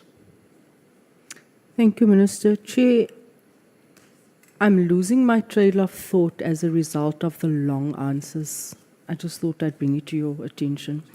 Minister, if data were to be extracted from your phone, can you confirm that there would be no evidence of communication regarding the work of the Gauteng Counterintelligence Unit or its investigations into drug cartels. Because like I said earlier on, the wheels came off when those 10 members were redeployed from the KZN task team to counterintelligence. So can you confirm that there'll be no communication, no link whatsoever on your phone, should your phone be taken for extraction? Between who and who? I'm saying to you again, if data were to be extracted from your phone, can you confirm that there would be no evidence of communication regarding the work of the Gauteng Counterintelligence Unit or its investigations into drug cartels? Well, if I get your question clearly, is that there would be no link between myself and drug cartels? On your phone, there would be no communication on your phone, Minister. Between me and drug cartels? There would be no evidence of communication on your phone if data were to be extracted from your phone. There would be no communication with drug cartels. I want to be clear. This is taking into my time. Minister, if data were to be extracted from your phone, Honorable James, look, you have to be straightforward with your question because you are asking the witness on evidence that is not before. It's like you are saying in the event there is proof that you have been in conversation with so and so. So that's why you need to be straightforward so that you don't confuse the witness. The witness must understand, because that evidence that he might have spoken to somebody is not before this committee. So ask him the question that you want to ask, but be patient with him, allow him to understand what you want him to respond to. I'm very patient, Chair, and I'm not sure how else to ask this question at this stage. I'm really not sure why the Minister's not understanding a simple question. Maybe you can put it to him. I want you to allow him to understand at his own pace. But it's taking from my time, having to repeat the same question four times. You will have that time. The question, the matter in reference is not before the ad hoc committee, it's in the event. So put the question to him, but allow him to understand it to the best of his ability.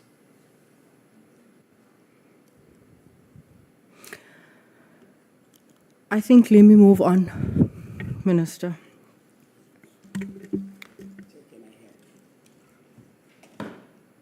I know, Honorable Nhlanhla, who are moving on. Let's not flog dead horses.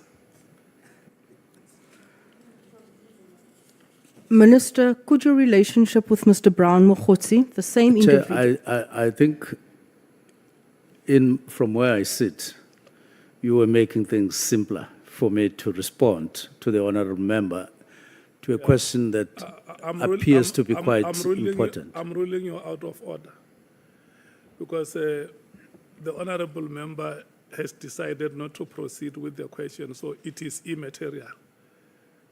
Erase it from your mind.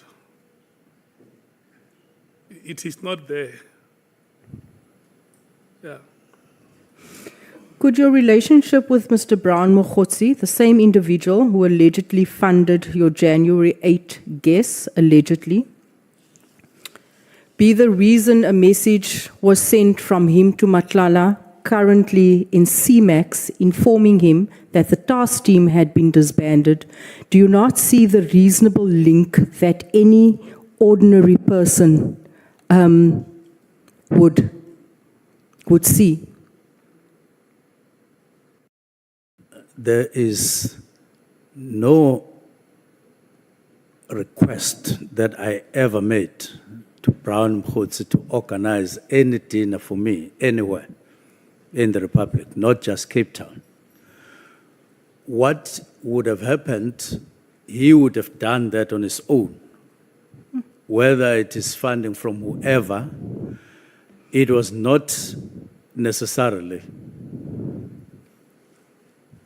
as per my, or from a request from me. I never asked for any, I never diarized any, I never knew that was anything that was being done in my name. I never knew it.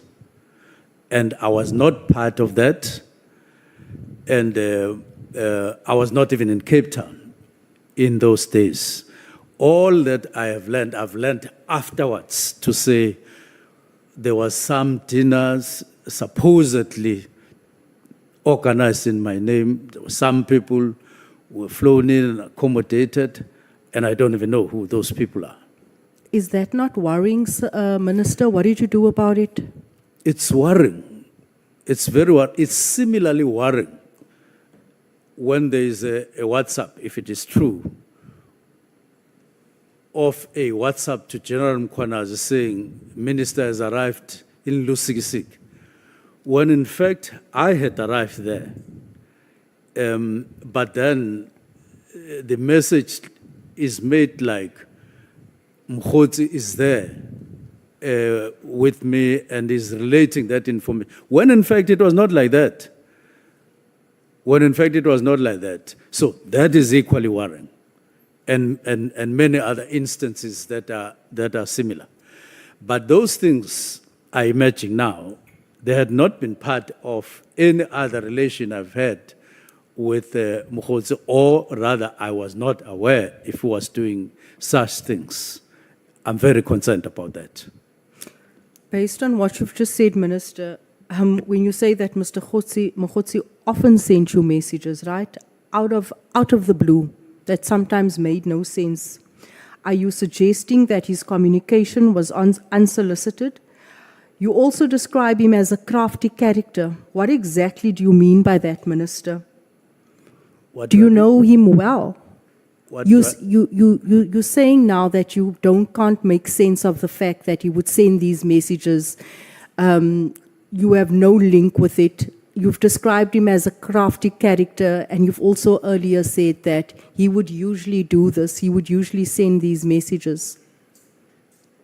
Well, I spoke about craft in a context that we were discussing, but I maintain that because, as I said, if you send a message to General Mkhwanazi and you are Brown Mkhwanazi, and you say, I'm with the minister, whatever the message was saying, Minister has just arrived in Lusikisik. This being crafty in my view, because it creates an impression that indeed he's there and at my behest, which was never true, which is not true.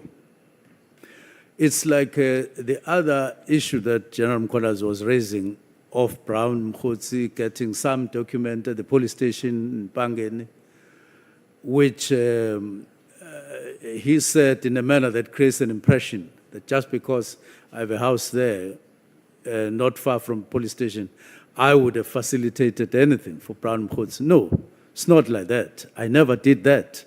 I never knew anything about that. And other examples. So I am saying,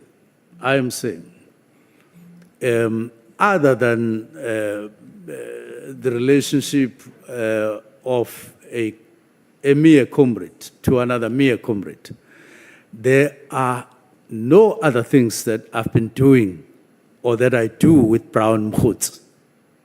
I've been relating that. Nothing. No dinner, no lusikisiki, no fundraising that I have asked him to do. It has never happened. It has never happened. And if he claims, or anybody claims, I would want to see what evidence that would make people say, I have any other relationship with Brown Mkhwanazi, which I say I don't have. And I even said in the Sizulu yesterday, why must I have? Yeah, that is enough, Minister. Okay, thank you. Minister, what would be your response?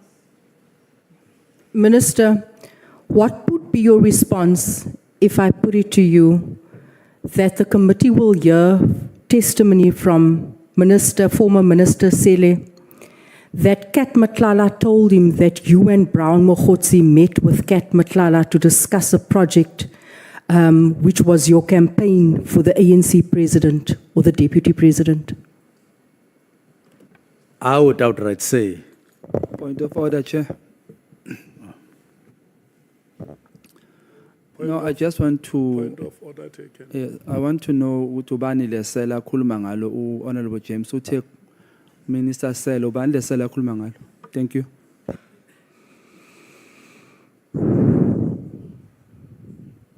Honorable James, you spoke of Isela Sele. Honorable Shongwe says you speak about Sele. And then he wants to know who is Minister Sele. Minister Bekitsele, my apologies. Oh no, ngobe Isela. Okay, no Isela means Isela. Okay, no, thank you. You want to say former minister? Former Minister Bekitsele, my apologies. now, if former Minister Bekitsele would say at one point, I met Nhlanhla, I met Mkhwanazi, and discussed something, that would be a lie, an outright lie. If it were to happen, it would be a lie, even without me asking for evidence, even before I do that, because I know that has never happened.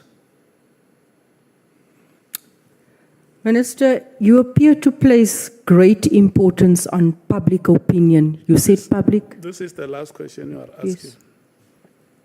Yes, you are now on the referee's optional time. The whistle can blow anytime. Noted, Chair.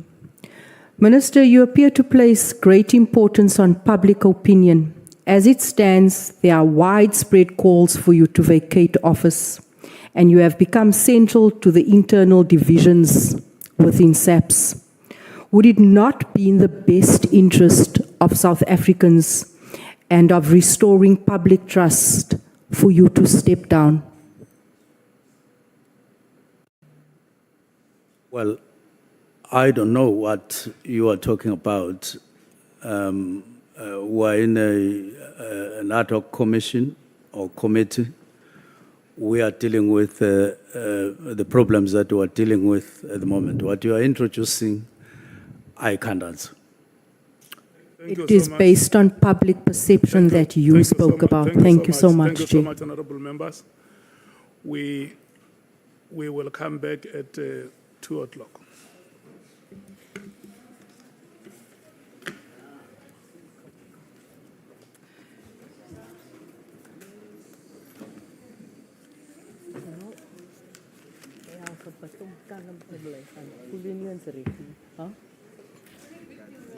Huh? Have you tried to like stay and it's not you? I can't operate from that.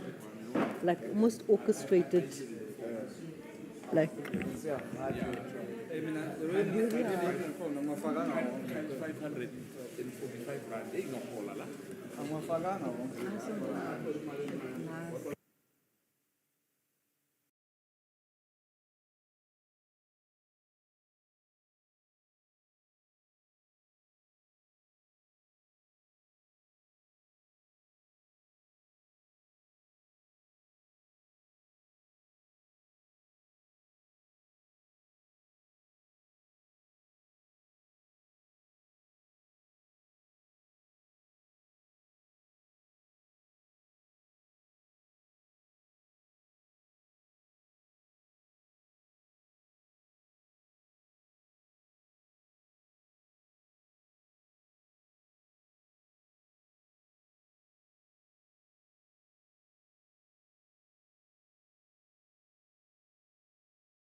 is centered around monitoring police behavior or conduct,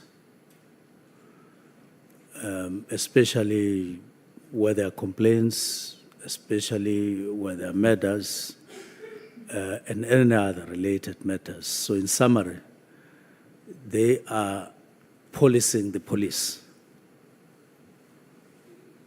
Thank you very much, Minister. So in your testimony, you then indicated that the IPID report on Phala was classified by the head of IPID. Am I correct?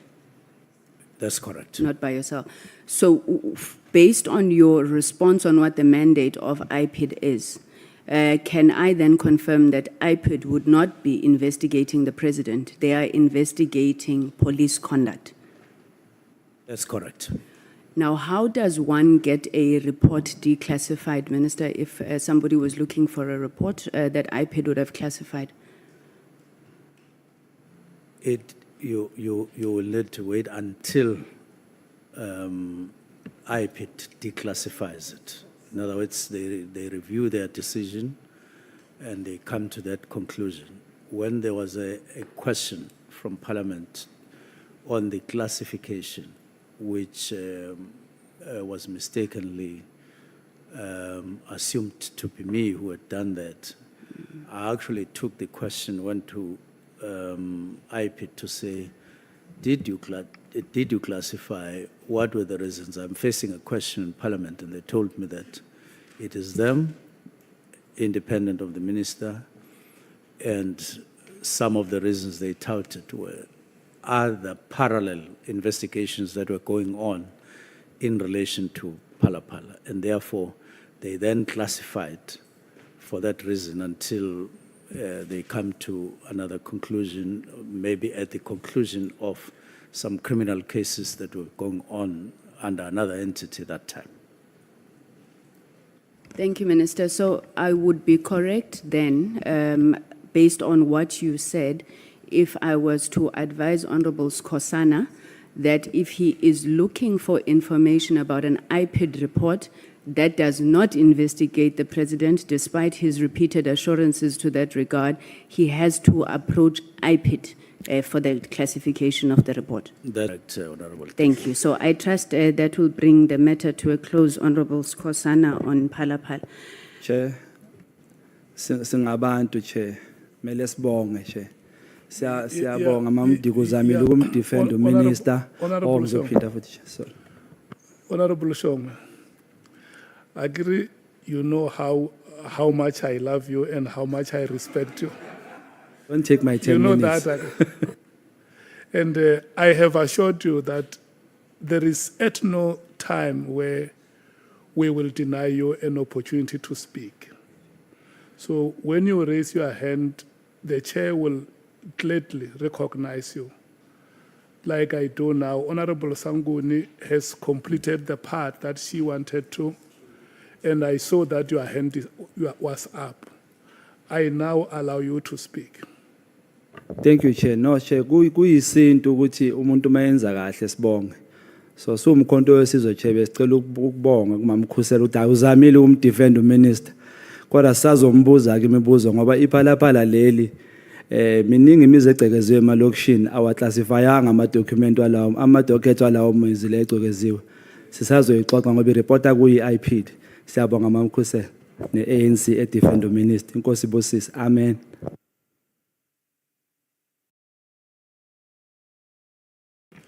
Do you want to comment on the message of gratitude? No, it's a pleasure, Honorable Chairperson. As the ANC, we will continue to seek to educate Umkhonto wesizwe, as they call us ngabantu bakwagogo. So we're happy to educate them on how these things work. Thank you, Chair. I see the hand of Honorable Nomvalo is up. Yeah, no, Chair. Can members of this committee be protected? And not, Chair, please don't allow their names to be wrongfully cited in a line of questioning. If we want to maintain the decorum of this meeting, I think it's important that we comply with the highest principles of discipline. and not allow members to just throw in names unnecessarily so and unprovoked of one of honorable members in this committee. I thought you are going to protect us against what honorable. What has been said, Honorable Nomvar? And two, we don't need to be educated by the ANC. They don't qualify to educate us, and they will never qualify. We don't need to be educated. If anything, it's us who must educate them on how to run a country without being engulfed by corruption. They need to be protected. I mean, to be educated by us. This country is in turmoil because of them. So, Chair, please protect us, because if you allow them to degenerate, you are also going to degenerate. We can't degenerate, but because we respect your stewardship as the Chair and we respect members of this committee, we choose not to degenerate. So can we not be drawn to such? Please. I want to hear from you. What is the part that you want corrected? No, he must not throw the name of Skosana in her line of questioning. It's unnecessary, Chair. To say to a witness, if I tell Skosana this, will I be correct? This is not about individuals. Okay. So what you are saying is that instead of being specific, she could just have said honorable member. No, Chair. As we ask questions here, people must not take notes of what we're asking and want to use our names unnecessarily so in their line of questioning. He can ask a question without mentioning Skosana and without being sarcastic, because she was sarcastic by saying, if I tell Skosana this, would I be correct? What is that? Okay. Honorable Matheus. Mine is just on clarity, Chair, so we don't want to leave the nation misunderstood about our terms of reference, as Honourable Member has said. On 3.5 and 3.6 of our terms of reference, it covers, if we want to bring in Phala Phala, we can bring in Phala Phala, because the broader scope of what we're doing, I've just lost these terms of reference, speaks to us investigating the broader corruption within the justice system. And if Phala Phala, Honourable Member, falls under that, we are allowed to bring that to the committee and for us to investigate that as well. And also in terms of us declassifying documents, it does not need the MKP to go and declassify the Phala Phala report. We can make that decision here as a committee to have that done if it's going to serve the purpose of it. So it was just about clarification before the nation is misled by the GNU. Thank you, Chair. Honorable Malema. No, on 2 points, Chair. It will be disingenuous and anti-democratic principles not to make reference to an honorable member who made a point that you think it is differently put and therefore more clarity is sought. So there is nothing wrong with what Honorable Sangoni does.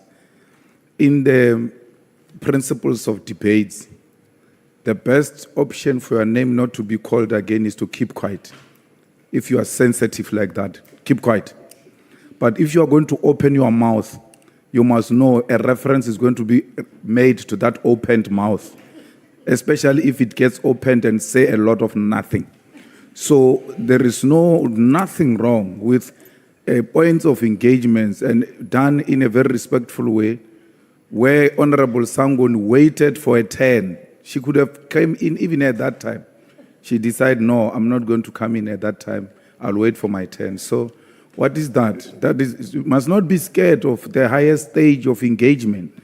And that is Parliament. That's where we are now. And then the second point is, in terms of 3.5 of our terms of reference and 3.6, actually I must read them.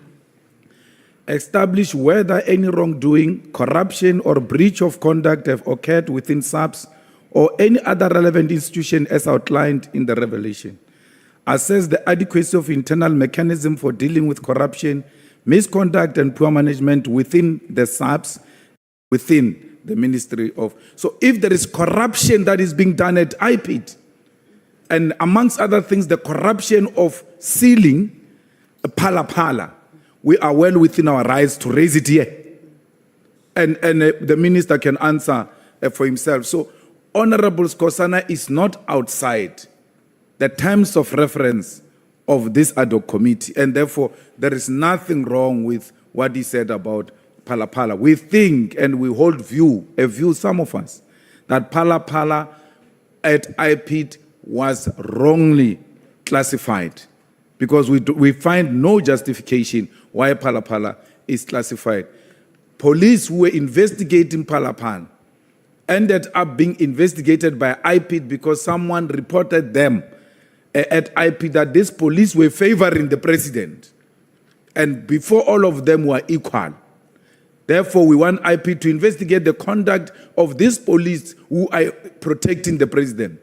Whether you like it or not, Phala is the president, is Honorable Cyril Ramaphosa. It's a synonym for Honorable Cyril Ramaphosa.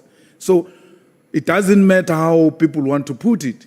So we are well within our right, Chair, and that right must be protected, and society must not be misled that people who speak about Phala here, they are outside the terms of reference.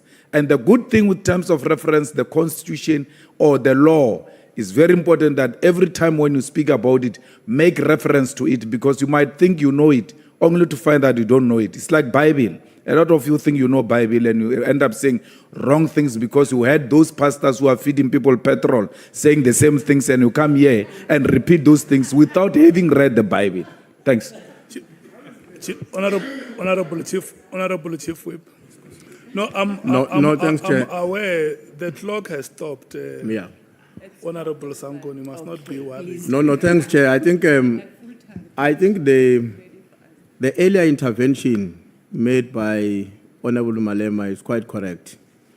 Throughout our sessions, right from the inception, we have made references, and I will when I ask questions to the minister later on. We have been making references to questions that were posed by either the senior counsel or any one of our members. So that practice is correct, and I don't think that we should change it. Where I think, on the second intervention, where I think we probably running a risk that colleagues did not understand the context within which Honorable Sangon was raising the issue. Over a period of time, on many occasions in this platform, the insinuation has been made that the classification of the Phala report was at the instance or at the behest of the minister. References have been made, if you go to our records in this ad hoc committee, that the minister somehow had a hand on that issue. As a consequence of which, in one of our hearings, one of the witnesses was asked a direct question, I can't remember which of the generals, who has the authority to classify the report? And the answer was that the only person who can classify the report is the primary author of the report. Now, when Honorable Sangon is raising the question, of course, she may have jokingly then made references, which is what I suppose has also made the MKP not to be comfortable. She may have been very, very casual in terms of how she refers to Honorable Skosana. But the fundamental issue is that nobody is saying a discussion on the Phala question, in whatever way it arises in this meeting, is a violation of our terms of references. But we would like you to appreciate the context within which she posed the question to the minister, because that has got to do with our history as opposed to what has actually happened today. I thought it's important, Chair, to clarify that, because I don't think there's a fundamental difference between what Honorable Malema is saying and his understanding with what Honorable Sangon was saying. The question is the context within which she raises the question, given our history with this matter. Thanks. Thank you so much. Honorable Skosana. Ngithokoze Mcikisihlalo. It is unfortunate that, in fact, let me put it this way, it's not unfortunate. It was obvious. I serve in the Police Portfolio Committee. I'm not parachuted.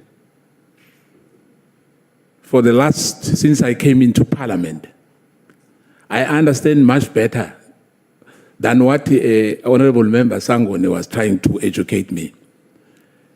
There's nothing he can educate me about.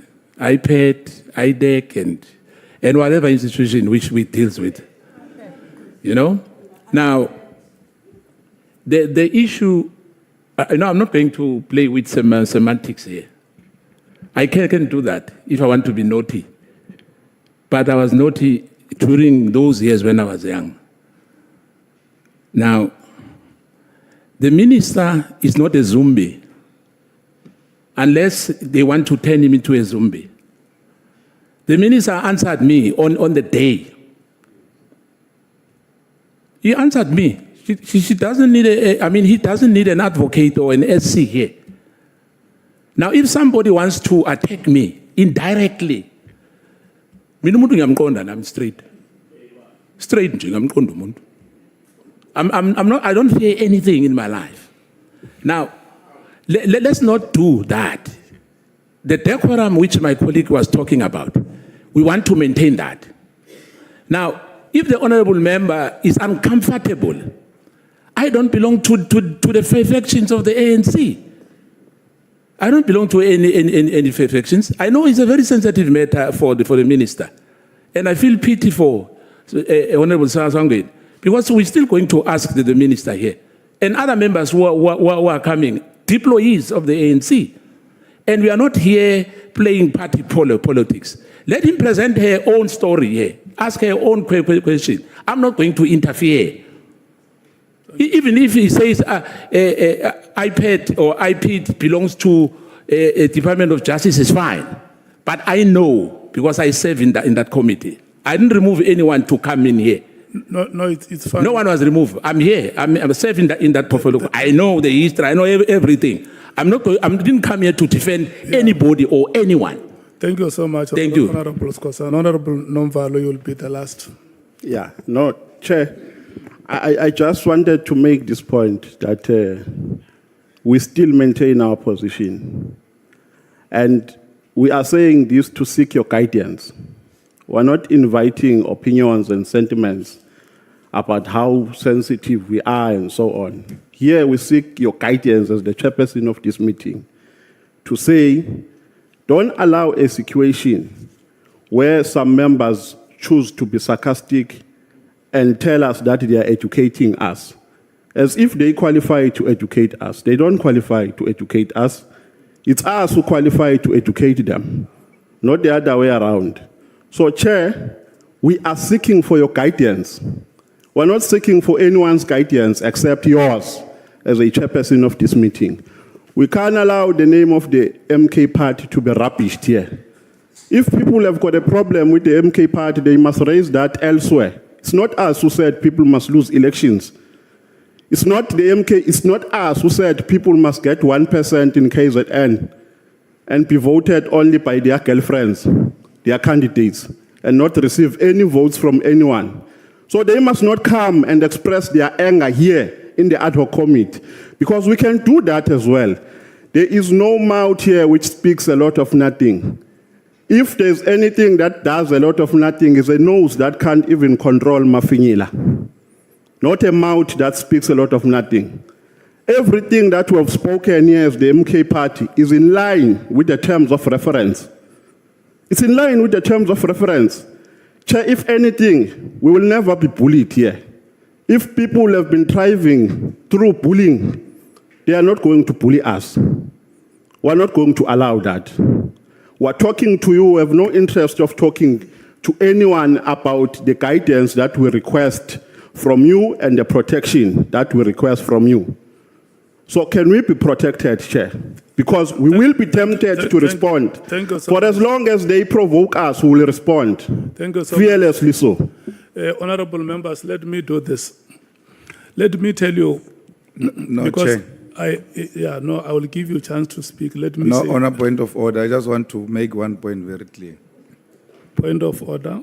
Yeah, you see, the problem is when you deal with anti-intellectuals, No, but he is out of order. I'm That's also raising a from point of rural order, Chair. arealism. I'm raising a point of order. I'm These are ruling. small- On a point these are of small order, boys Chairperson, that on a have point of engaged- order. have engaged their On a father point of order, Chair. long before Chair, they on a arrived point here. of order. On a point of order, When they were still Chairperson. looking after On a point cows of order, Chairperson. in the villages he of continues Mkhwanazi. to say nothing. He I was says a dealing lot of with their nothing. father here. He can't even Yeah. control Mafinyila. They can't do anything. He can't Small even boys. control Mafinyila. Control That's your- the only thing. control That's- your weight. We're going to speak, Chair, for as long Control as it your takes. weight. We're At not least going control to your be weight. bullied by Malema And here. ri- and buy We're the not right going size to be of bullied clothes. by you. We're not your boys. We're not Control- your fans here, control your Malema. weight and We buy are the not right your size of fans clothes. here. Okay, You think what these boys were carrying bags for you? Okay, That okay. We are not is- your fans that here. fat is We going to are kill not you your in your fans. We sleep. are going to confront you. Honorable We will Malema. confront you. Honorable kill you We will Malema. confront you. We will confront you. Honorable We are not Malema, your fans Honorable here. Nomvalo. We are not your fans here. Honorable members, We're going to confront may you, him. May you please listen to me, honorable We're going to members. confront him. We're not his fans. I We're not request, these boys who are carrying bags for him. honorable members, I request Control that your you- affairs. We are not going to Control bully your us. weight. Control We are your not weight. going I to bully request that us, you Malema. listen- We're not you going to be listen to bullied me. by you.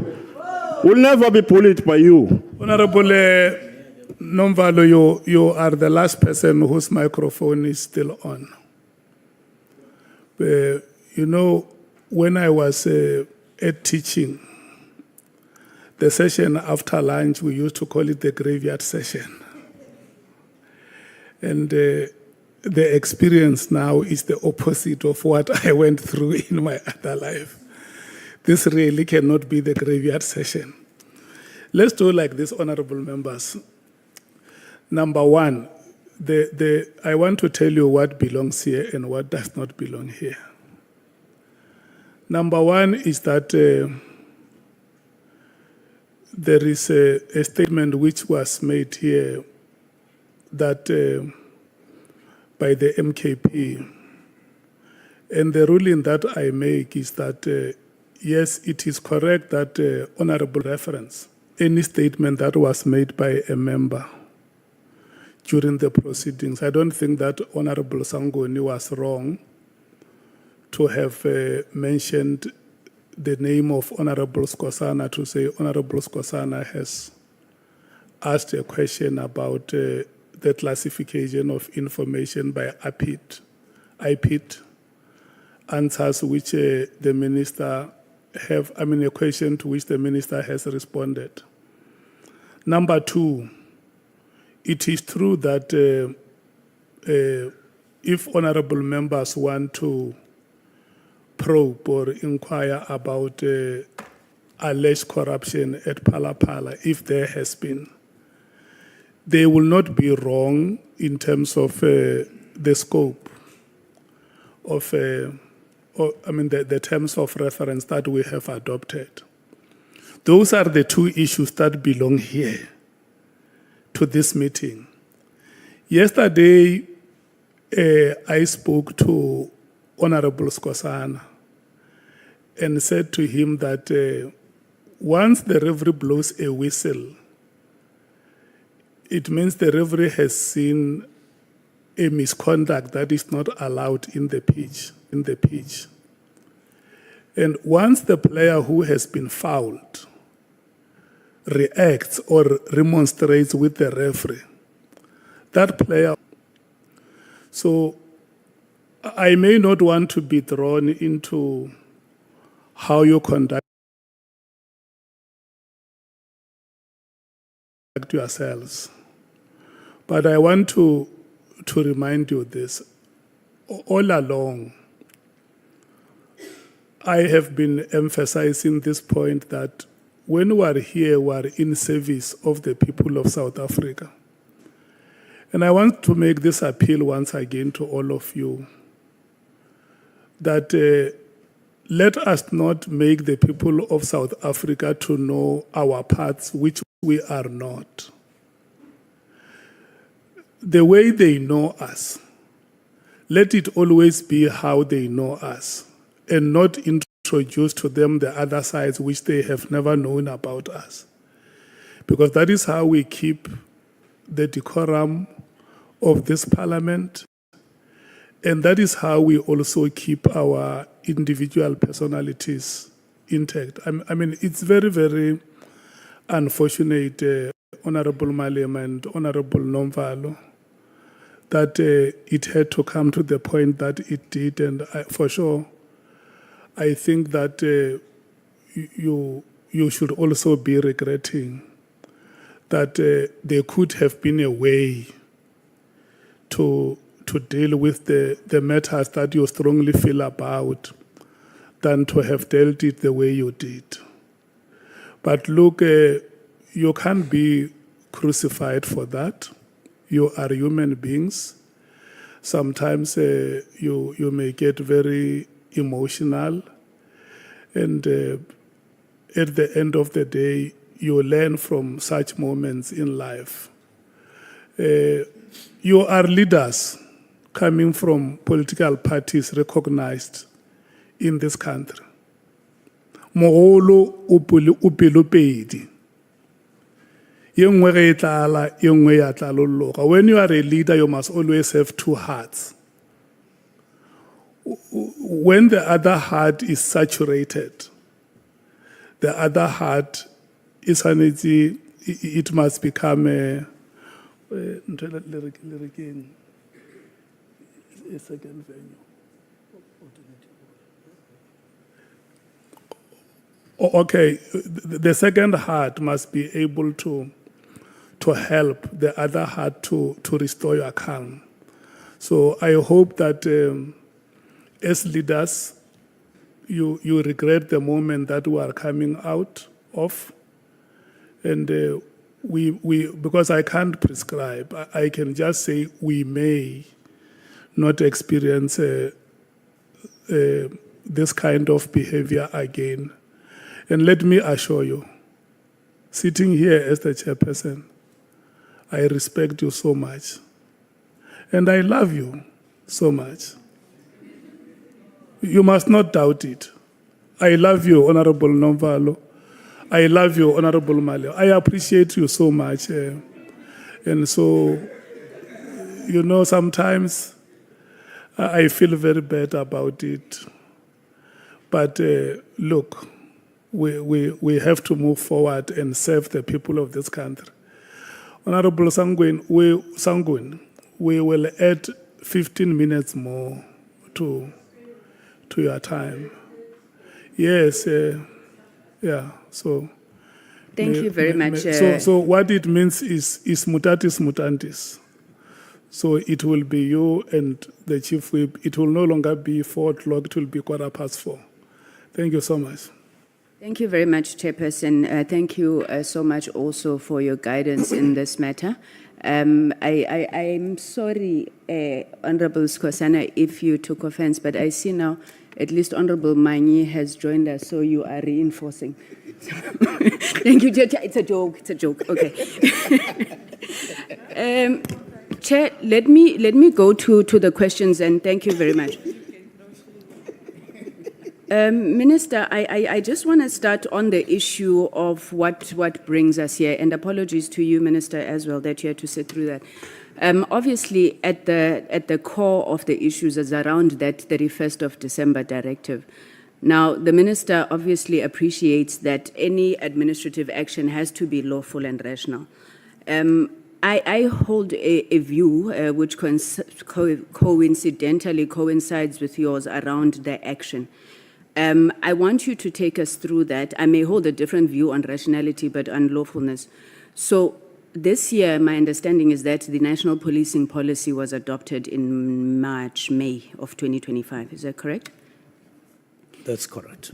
So would it be your testimony, Minister, that you felt that the PKTT in its operations did not align with the policy or any other policy directive? And if so, briefly, Minister, because I know you've spoken to us, can you just elaborate how you were of the view that it's not aligned to policy? May, than any other law, in the sense that more and more I felt that when all the information was before me, I felt that we may have made an error allowing the National Political Killing Stars team to operate without extensions that had been done as a procedure before. And then it became one of the factors. And then the other factors that I've been alluding to here added as well. So it's on the basis of that it was then a policy directive. Exactly. It exactly arose in that context that I could do it. Minister, you've been a minister since, if I'm not mistaken, July or August of last year. Were these the first directives that you gave to the National Commissioner? Not necessarily, but in that form, yes. Mm-hmm. What would have been the nature of either other directives or any other directives you would be aware of that a Minister of Police would have given to the National Commissioner would be in the space that you were directing on? The other directives that arose in the context of discussions after we got appointed under the broad umbrella of orientation, which I said got elevated to discussions, got elevated to also decisions that were taken along the lines. I would make one example, that of removing from the structure the unit called Police Inspectorate. It was during that discussion, those discussions on the organizational structure, that the matter arose. And we said, no, after we asked questions and all of that, and we said, no, go and review this with a view to removing it from the organizational structure. In my view, that was a directive, but it arose in that context. This one arose in a different context, as I have outlined before. So, Minister, that directive then, which Chair, for me... apologies on our song. I think the voice of the minister is too romantic this time. Sometimes we struggle to hear him. If he can come closer to the mic. It's too romantic. It's that romance that you've been preaching here in the House, Chair. Thank you. The chair started it. So, Minister, No. What I said was,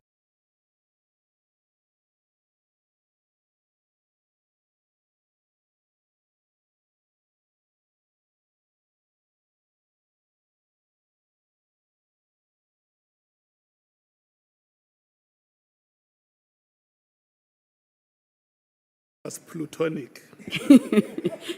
That directive, Minister, sounds to me very much like this directive. So you are speaking to issues of a structure being removed, the police inspectorate. You did not get as much backlash as you did on this one. Is that correct? I didn't, and that's correct. Okay. No, thank you, Minister. I want to move on then to... Okay, I want to go to the IMC, but before I go to IMC, you indicated in your testimony that you received a handover report from Minister Ele. I just want to find out, did that handover report from Minister Ele say anything on the PKTT? Not as I read it. What was there, though, was reference to committees in which the minister in that term, the last term, or the term before, was serving. Any other leadership position that the minister had been playing. That is what was reflected, not necessarily the National Political Killing Stars team per se in any form. Did he maybe give any reason at any point why he did not shut down the unit himself? I mean, it was a 2019 implementation plan. Did Minister Ele at any point, whether it was during the orientation or any point, indicate why he did not shut down that unit? Not really. We didn't delve into that matter. Okay. Now, Minister, this is where I disagree with you, and it's on the IMC. The handover report that Minister Nhlanhla would have handed over to you, if he used a standard template of handover reports, he should have in that handover report indicated which IMCs he was serving in as Minister of Police. Was this particular IMC there? Yes, it was there. Okay. So you had said, and I had been tempted to agree with you, that an IMC ends at the end of a term. But when I tried to look at this, I was informed that IMCs are established in two ways, one by presidential minute or two by cabinet decision. And there's always a process to disestablish an IMC, which is either it going to report to cabinet or memos being signed. Now, why would you then take it that at the end of the sixth administration, this particular IMC that had been handed over to you had been disestablished? It's because cabinet at some point did sit and there were announcements of new committees, IMCs and all of that, and this one was not mentioned. Okay, then I think that may be new evidence, Minister, because what we have been deliberating on is, does it exist from sixth administration to seventh administration?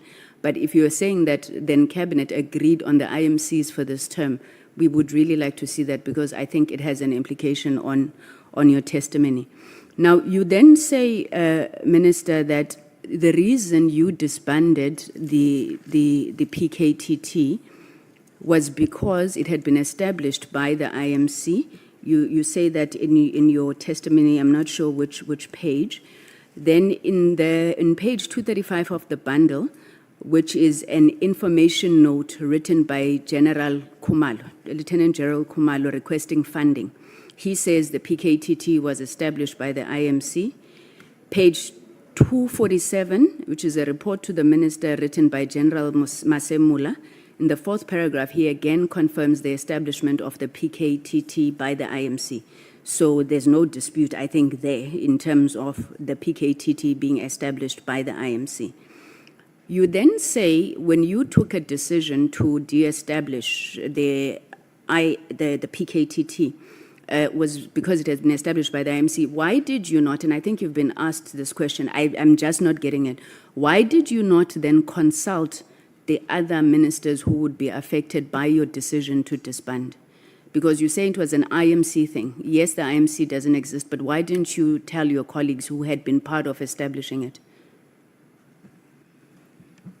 I'm sure it is the manner in which the decision was arrived at. We said with the deputy ministers, I think it was on the 21st of November 2024, to look at a number of issues that were picked up since appointment. In the main, those were complaints and so on of a human rights nature, and others about intelligence, subs, and some practices, dismissals and all of that. But we were getting allegations as well from different people. And then we said, what do we do with these allegations? In fact, we started by saying, what have you been receiving? Deputy Minister 1, Deputy Minister 2, and then I also shared some of the things that I had been receiving. And the resolution was saying, go and engage the National Commissioner around these matters, yourself, Minister. So we agreed, but I didn't do that. I think it was 21 or 26, thereby, because we had not discussed the details of the nature in which the form of that engagement, the extent, and all of those things. So I then grappled with that particular question. Now, it took some time, and I wasn't anticipating that there would be an ad hoc committee or a commission. I was just grappling on my own to say, how do I meaningfully engage the National Commissioner? Not just engage for the sake of engaging, engage for the sake of taking meaningful decisions that will take us further and out of what we were discussing, what we seemingly were in. Now, it went on and on because we were busy and with other things, and I wasn't that quick in taking that decision. It was only after I settled at break around the 29th and so on. Then I went home to sit, knowing I'm not getting up to some business, and then the other day, and then things started sinking properly and shaping up properly. And then on the 31st, I wrote. Now, I may have been concentrating on what I needed to do as a minister appointed. And then that issue of consulting other ministers, even though there was no IMC, didn't arise. But I did check, though, I must confirm, with the special advisor to say, if you read this letter, because I consulted him after, and mainly on what I'd written, lawfulness of this constitution, and we agreed that it was all within the powers of the minister as per constitution and legislation, and then I went ahead. Okay, Minister, now you say that you, as Minister of Police, who was chair of the IMC, you felt that it was within your rights to do this. But how do you say that as chair of an IMC that you yourself believe didn't exist, you could then disband? Where did you then draw the authority to disband from? Because you, in your statement, you say it was established by the IMC could disband it. You then didn't consult the IMC, but then as chair of the structure that you say didn't exist, where did you then derive that authority from? This was a political intervention. It was not established through legislation. The minister has powers like 207, 2, and so on and so on. Now, when the National Political Killings Task Team was established, it was not through that power, but it was through a political intervention, starting from the president, then the IMC, political intervention, not legislation, the minister sitting and then saying, through powers vested on me, I must establish, I'm hereby establishing, as it had happened before, because there was another task team that had been established in 2016 and another that had been established in 2014. This one was not established that way.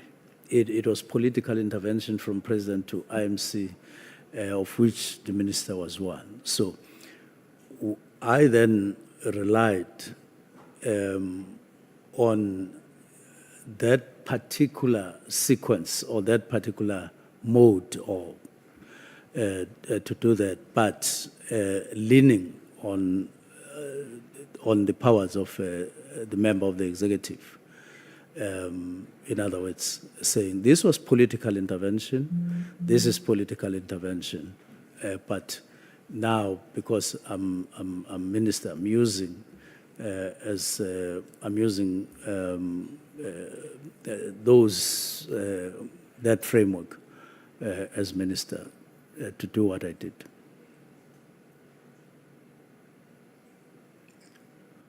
If we No, thanks, Chair, thanks. And I want to make a follow-up, Minister, on the question and the answer you provided. Let me give you the reasons why that question is fundamental. We have come to understand that the IMC was established by the President, and it was the IMC that established the PKTT or the PKTT. Now, the reason Honorable Sangweni is asking this question, Minister, is because our own deductions is that your existence as the chair of the Inter-Ministerial Committee equally cease to exist when the committee is not re-established? And therefore, where would you draw the authority to disband the entire team as opposed to withdrawing the police who are under your executive authority as a Minister of Police? Because if you had said, no, I was not the chair of the IMC because it didn't exist, but as part of my own job to restructure the department of the South African Police Service or the South African Police Department, I then decided to withdraw the police. If the withdrawal of the police consequently led to the demise of the PKTT, that would be the consequences evolving from your own action. But in this context, you would have exercised your action in the context of the authority you enjoy as a Minister of Police, as opposed to a chair of an IMC that in your own admission did not exist. So I hope you are able to understand where we are coming from and the difficulty we see with the way in which, the way in which you exercise your own logic in deciding for the entire committee, while you, as the then chair of that committee, had ceased to exist when it was not re-established by the cabinet.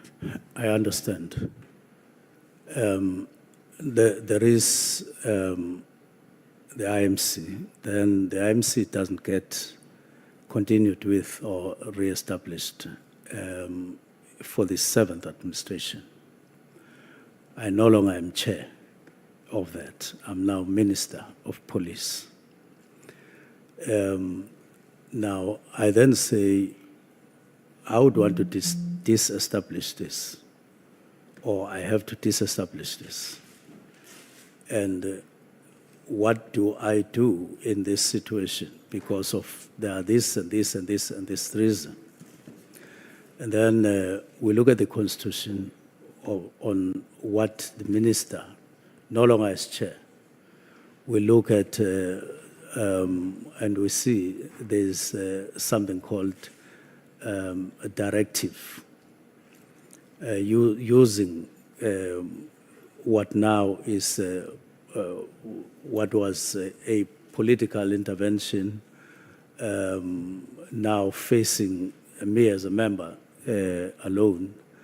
And then I say, okay, because there is this power to do a directive whose content is not necessarily determined, to say is only directive for this, on this and this and this. I then used that particular power as a directive, to direct, to give a directive. Thanks. Minister, with hindsight. Let me check. Honorable Chief Whip, are you okay? Are you satisfied?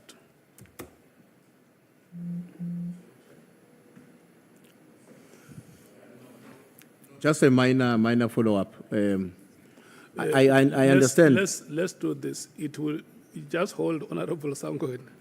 The clock has stopped. Okay. It will all be right. the Chief Whip, Honorable Malema, and Honorable Nhlanhla. Honorable Minister, the microphone is on your right cheek. If you please make sure that it faces straight to your mouth. No, thanks, Chair. No, I won't be long. I wanted to check, Minister, just one question only, and you will decide whether you answer it as a yes or no. In your own understanding, can a minister issue a directive that cuts across or beyond the department that a minister leads in terms of its impact? Now, the National Political Killings Task Team was, for all practical purposes, a structure of police, in essence.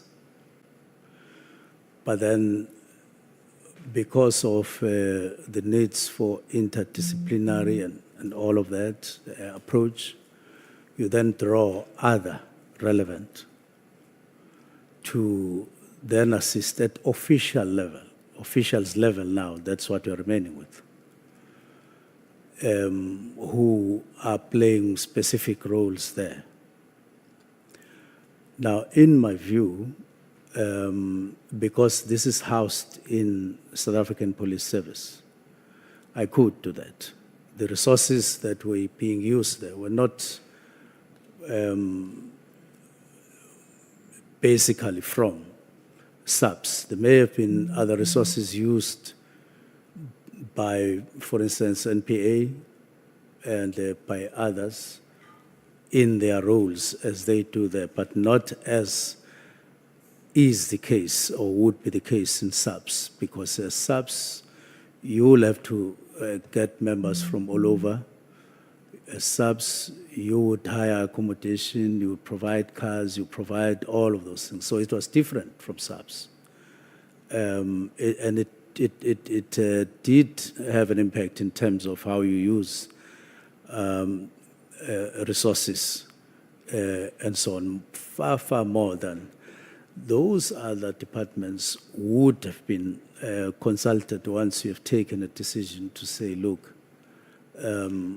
we have come across this and deriving from history and all of that. And so my answer to your question is yes, in this instance. Okay, Honorable Malim. No, thanks, Chair. Minister, the NPKTT was established in 2018. Which administration is that one of 2018? It's the 5th administration. And then it continued after the elections of 2019. Yes. Which takes away the argument that you said they get dissolved automatically once a new administration comes in. It doesn't necessarily. I haven't checked whether the Inter-Ministerial Committee that had been established in 2018 did get confirmed or endorsed or continued with in 2019. I suppose it happened. No, Minister, me and you sitting here, and all of us, we know the Inter-Ministerial Committee that was established and came into effect, the NPKTT, July 2018. Yes. After that, there's never been any other announcement of re-establishment or anything of that sort. That committee, as it was established, it went on into the 7th administration. Yes. And now you're moving away from your argument, which you said earlier. A new administration automatically dissolves the IMC. No, I'm not saying so. In Cabinet, there could have been a meeting where, at the beginning of 2019, that particular IMC was endorsed. It doesn't mean that each time Cabinet establishes its committees, it will go public and so on, especially if it was endorsed. I would need to check those facts. So I'm happy that Honorable Sangoni says that's a new evidence that you are presenting to us, because all along we lived under the impression that when a new administration comes in, it's automatic. But then you go on to make another commitment, which I don't think is permissible. Honorable Sangoni says, you say Cabinet might have established certain committees and all of that, and then we'll have to say, says, no, you must come and share that with us because it's a new thing. But sitting here, don't think you can just share the minutes of the Cabinet, because you are going to commit to bringing the minutes of the Cabinet here, which shows that certain committees were established except this one, and then you are going to come back and say, no, it is not permissible to take out the minutes of the Cabinet. Are you sure you will bring us the minutes of the Cabinet? Subject to whatever condition, like you are talking about. So we'll never know, because if you are denied that, then it's clear, we'll never know. Then we are left with one information which is at our disposal. It was established, it came into effect July 2018, and then only got dissolved by yourself, because that's the only evidence and information we have. Apart from what you are saying now as a new evidence, we'll have to rely on what we have. Thanks, Chair. Do you have any comment, Minister? No. Okay. Honorable Nhlanhla. Covered by the follow-up of the Chief Whip and the sentiments by Honorable Malema. Thanks. You proceed, Honorable Sangon. Thank you very much, Chairperson. Minister, I'm sure you're going to hate the word immediately after this session, and I will totally understand you. But in your letter, you said you didn't mean immediately because you asked for a preliminary report by the 20th of January. And you are using that as evidence to demonstrate that you didn't mean immediately. But then the second sentence, or the sentence after immediately, says the final and closing report must be submitted to the minister late January. Now, if your preliminary report is on the 20th of January and your final and closing report is late January, that's less than 10 days, 11 days. How can that not be immediate? Well, it cannot be immediate because if you mention immediate and you cut out preliminary report, which is on the 20th of January, the following year, then immediate remains alone. If you also don't include end of the month, the meeting that takes decisions in the department, you don't count it. If I had not written those two, then we'd be discussing something else and totally different from when you include them. Because when you include them, they give you the context. Whether it was feasible to write a report after the preliminary report and then a closing report, it's different. That would be operational.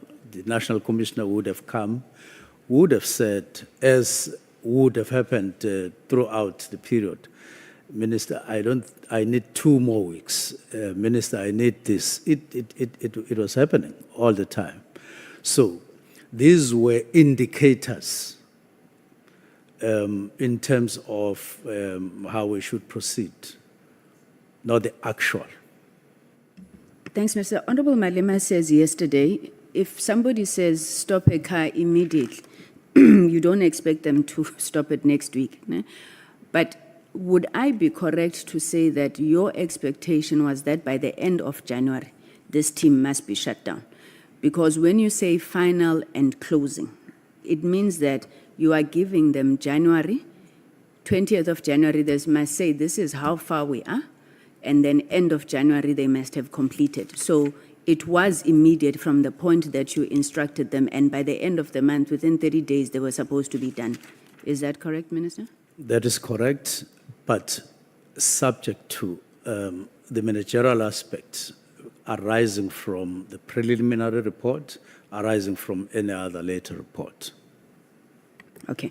I won't ask you, Minister, because we've already asked some of the generals, but I think 30 days is a very short time, you know, to shut down something of that nature without putting in place plans. But I think your response would probably be that it's operational.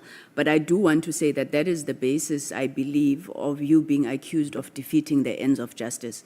Because to say in 30 days with all of these dockets in place, investigations undergoing, end of January, this thing must be shut down.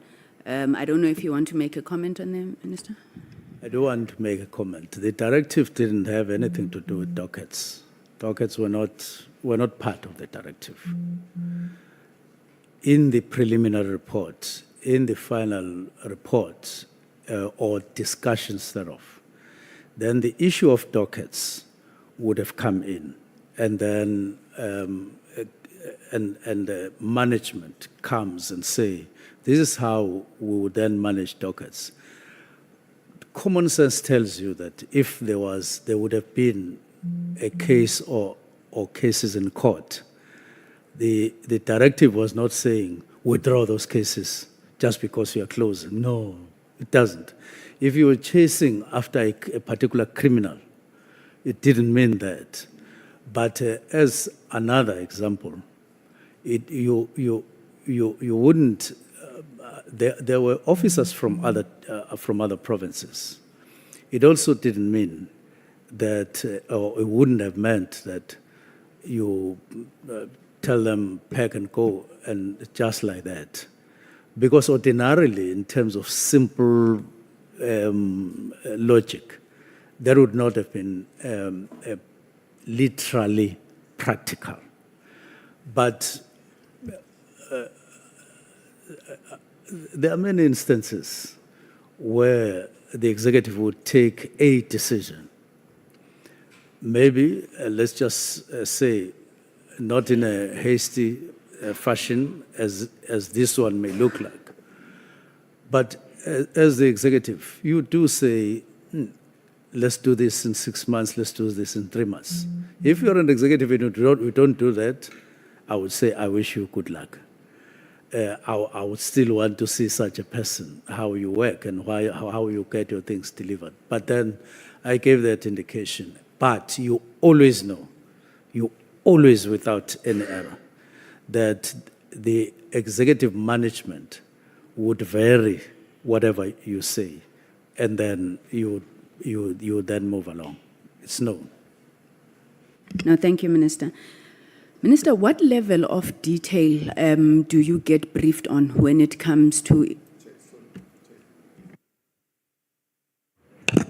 Just hold Honorable Sangoni, Honorable Malema. Sorry, Honorable Sangoni, the chair is not looking at us, so that's why I'm screaming. Minister, we really have to take this process very serious. You can't say stop immediately, stop end of January. Doesn't mean if you are taking matters to court, you'll have to stop. It doesn't mean if you are chasing criminals, you'll have to stop. But what is the job of this team? Because its job is to take matters to court, is to chase criminals. So when you say if you are chasing a criminal, it didn't mean they must stop chasing criminals immediately. If they are taking matters to court, it doesn't mean they must stop taking matters to court immediately. So what was immediately going to stop? Because that is at the core of their work. Now, the question and the answer arose in a context of dockets. When you wind down, even in December, as was the proposal from the National Commissioner, there would have been a case in court 5 years, for 10 years. Now, you would plan in your wind-up report a provision for that.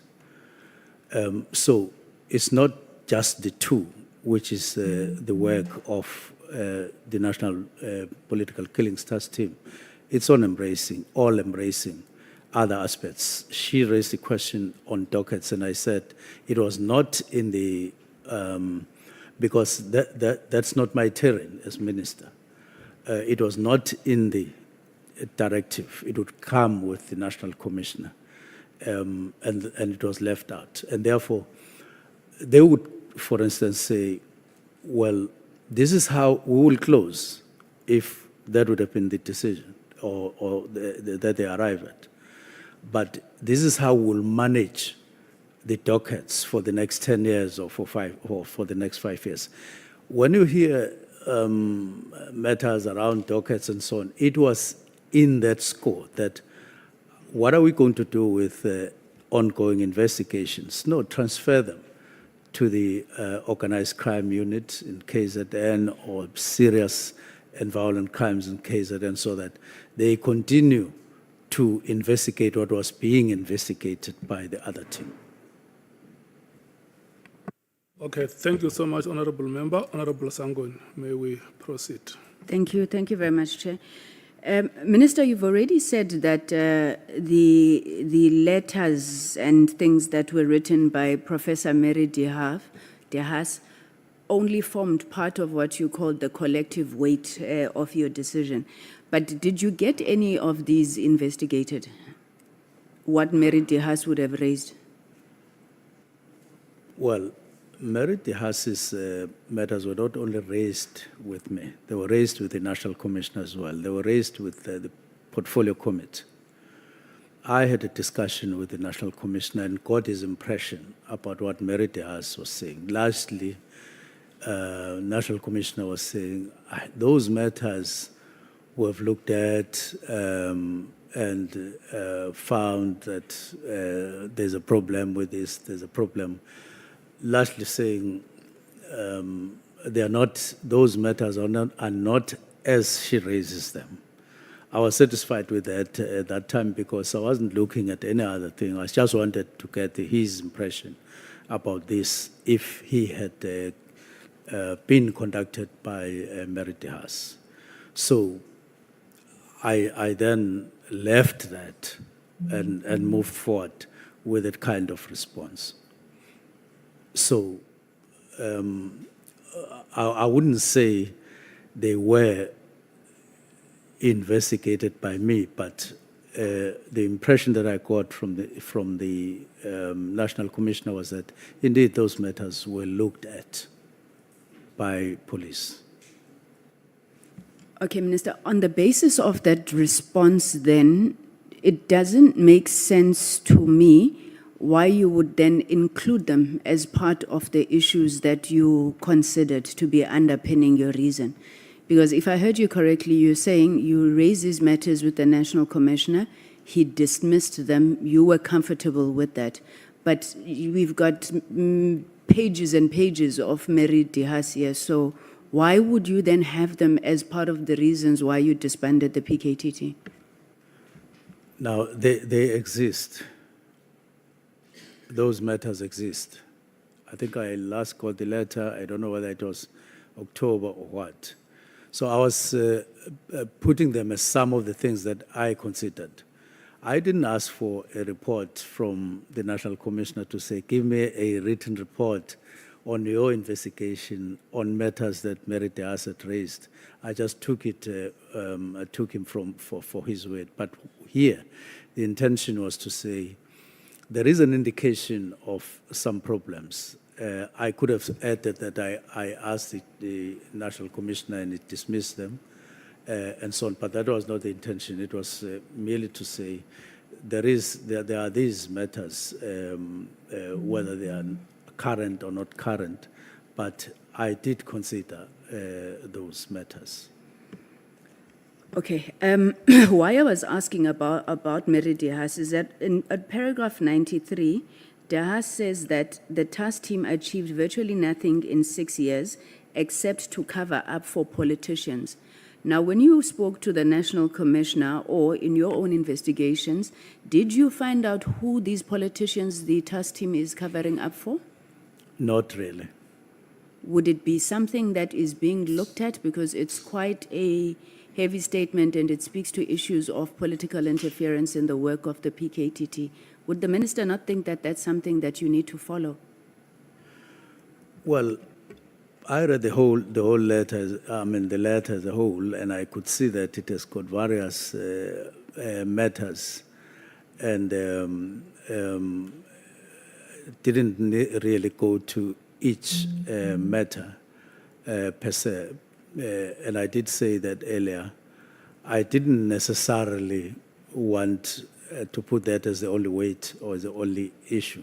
I just took them as a collective, those issues that she was raising, that she is complaining about various matters, not necessarily one by one, necessarily, but I still took them on board when I, especially having not gone into all of them myself.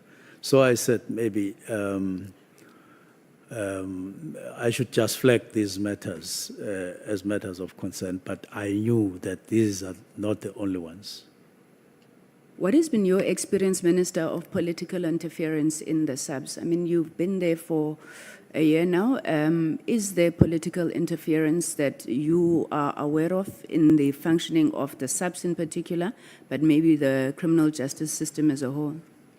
I listened very carefully to General Mkhwanazi when he was making examples of what he views as political interference. Number one, he used a case where I called a district commissioner somewhere in KZN for some information.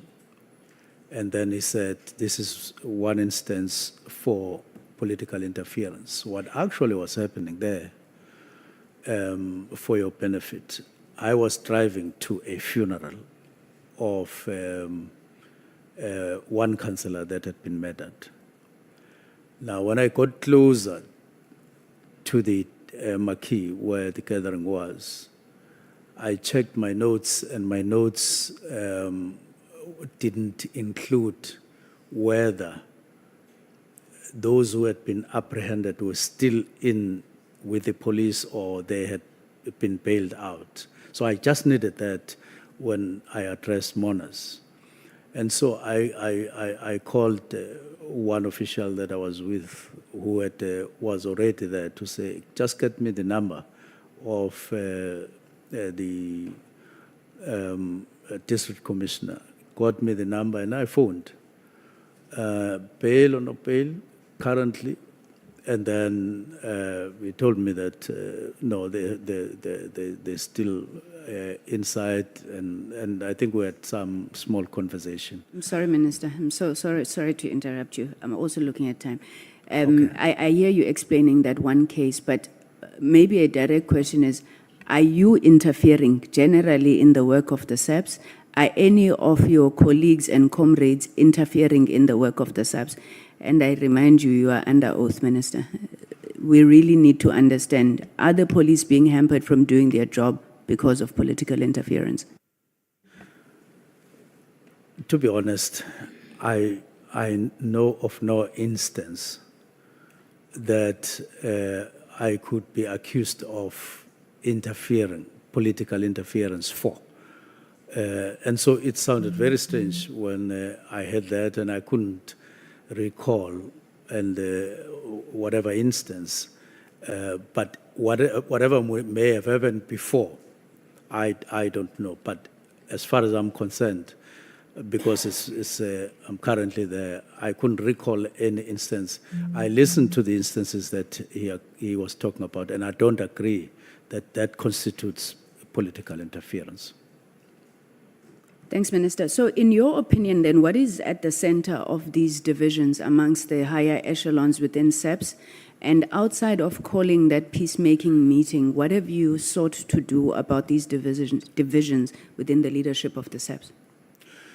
These divisions seem to be rooted in some past, if you look at them, if you listen to them. So when I came there, they were already there. Let me make an example. National Commissioner and Head of Crime Intelligence come to brief me, high level, and make reference to General Khan that they are investigating him, they are at an advanced stage, and they have an intention of arresting him. And I respond by saying, you have my support. Then, I think a few weeks later, they then put something called expeditious kind of process to deal with him internally. Now, he then takes SAPS to court. He wins in court. So there's now no expeditious process. They then take to internal process, and he undergoes that, and he wins the case. Now, when he wins, it means he has won both cases that were at an advanced stage for him to get arrested. Now, I didn't understand that to say so, because I had asked the day before the matter was going to go to court, are we confident that there's a case? I was just asking because I had not been aware that I had been cited as a respondent number one. So I only became aware on the day before. So then there was also a rumor that I would want General Khumalo removed as head of crime intelligence and Khan being put there. And this is what I discussed with National Commissioner. National Commissioner, those rumors are not based on anything that is me. That would have, so you could see that it's a reflection of some of the things that are happening within the upper echelons of police. The root causes of which I wouldn't know, except that they are sort of oldish and they were there. And Have you tried to fix them, though, as the leader of the SAPS? as said yesterday, first thing I started with was to assure the National Commissioner that he has my support. And I remember at some point, Deputy Minister saying, you have now said enough of you having confidence to the National Commissioner, because in any major function, I would say I have confidence to the National Commissioner. So my calculation was that once the National Commissioner is confident that it's not a question of a new minister coming in and wanting him removed. I have confidence. I even told him that I haven't even checked when your term expires, and that was true. I had not operationalized it in my mind. And so I was making it easy for him to feel free. And my calculation was that National Commissioner felt comfortable and were working together. Then the next thing was to say there's a problem between him and Sibia. And then I called a meeting. My other step was then there's a problem between Sibia and one provincial commissioner. And then we said, I was intending to call a meeting between Sibia, who was kind of a common factor, with Khumalo, to say, what's the problem between yourselves? Because you are now hampering and disturbing the flow of work of police. Now, that I had not had the opportunity for. I don't think that they have real fundamental things like this one was trying to remove my head and I dug a big bullet, and so I don't like him, and so on and so on. I think over time, things have accumulated among them of one way or the other, and they are in this state of affairs, which is really very, very, very worrying, to say the least. Okay, before I move on to my last and final issues that I want to raise, Minister, what did you think that day when you saw Lieutenant General Mkhwanazi addressing that media briefing? What went through your mind? Did you think that the nation had failed, you had failed? What went through your mind? Even though I didn't see him on the day because I was busy elsewhere, I only saw that afterwards. My first reaction was, what has happened? But and then my mind raced back to fight back. Is it fight back? Is it taking this shape? But I couldn't help but recall that there had been that mention of a fight back. Now later, when General Khumalo got arrested together with other people, then there was also another expression, the gloves are off, that I must be told that gloves are off. And I had not arrested Khumalo and other officers. They had been, but the word was, tell minister to prevent the arrest of Khumalo, which told me that General Mkhwanazi got or became aware before they actually got arrested. I was in Cape Town. So get minister to stop the arrest before the arrest happened. And then when that message didn't come, because he spoke to the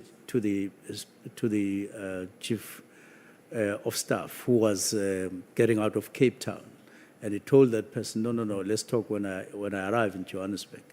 And when he arrived in Johannesburg, that person who had been sent by General Mkhwanazi, as alleged, then calls chief of staff to say, General Mkhwanazi says, leave it because General Khumalo has been arrested.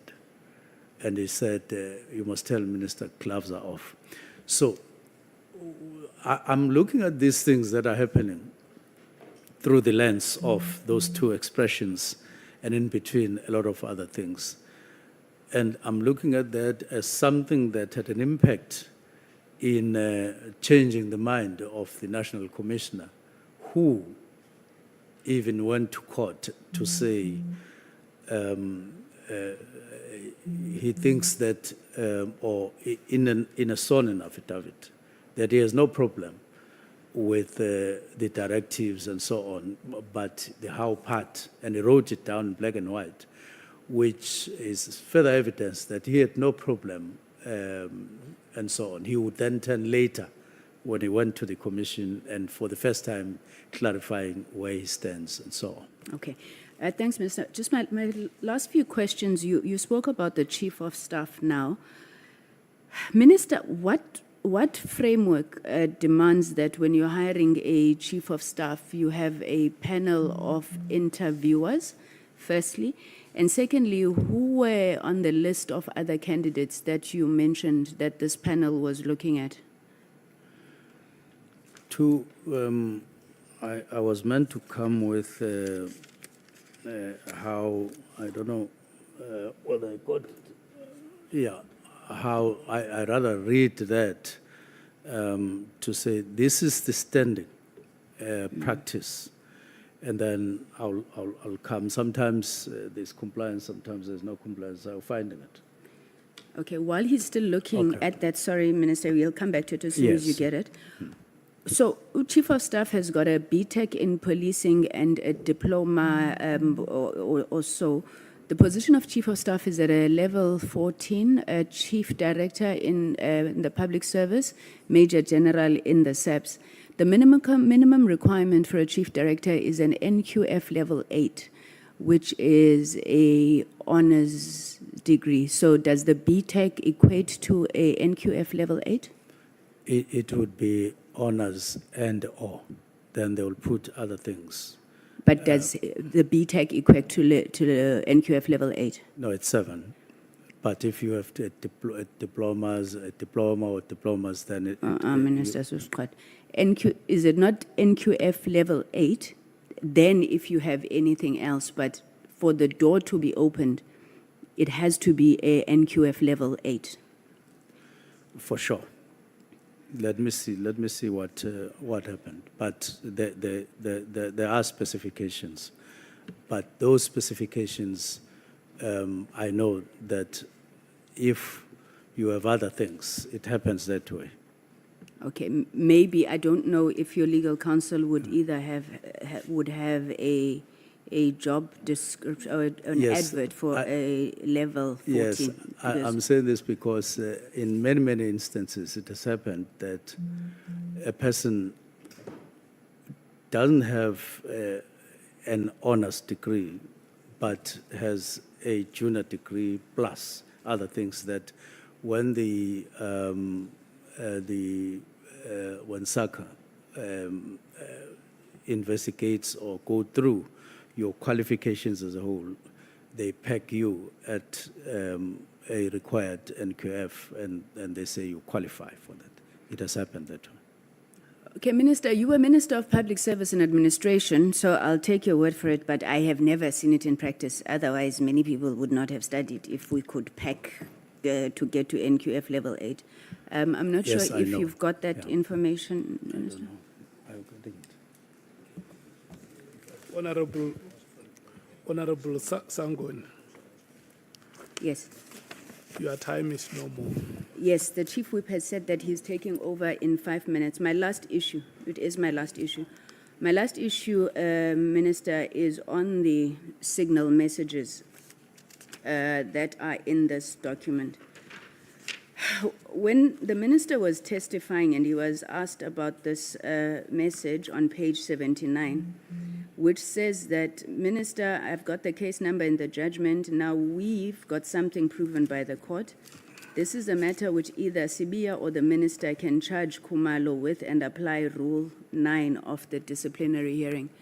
You testified, Minister, that you didn't know what he was talking about, so you didn't pay attention to it. But this is a big thing for you not to pay attention to it. When Brown Mkhwanazi says, I've got something that you or Sibia can use to charge Kumalo, and he tells you what to do. How could you not seek clarity on this thing? Why would you just leave it?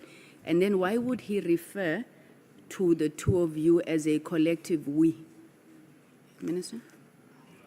In the first place, there's no minister who would have charged Kumalo. No such a thing. And I doubt if the Deputy National Commissioner would have done that. And both of us, the Minister and the Deputy National Commissioner, is just a no. There's no such a procedure in the first place. He can only be charged by the National Commissioner or from outside. Now, when it came as one thunderous thing, but about nothing. So I disregarded that on that score, that I didn't understand the meaning thereof.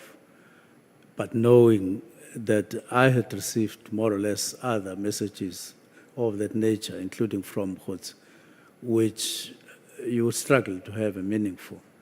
So I couldn't pursue that, but at least I knew that I had no such intention, because I mentioned there, and there's no such.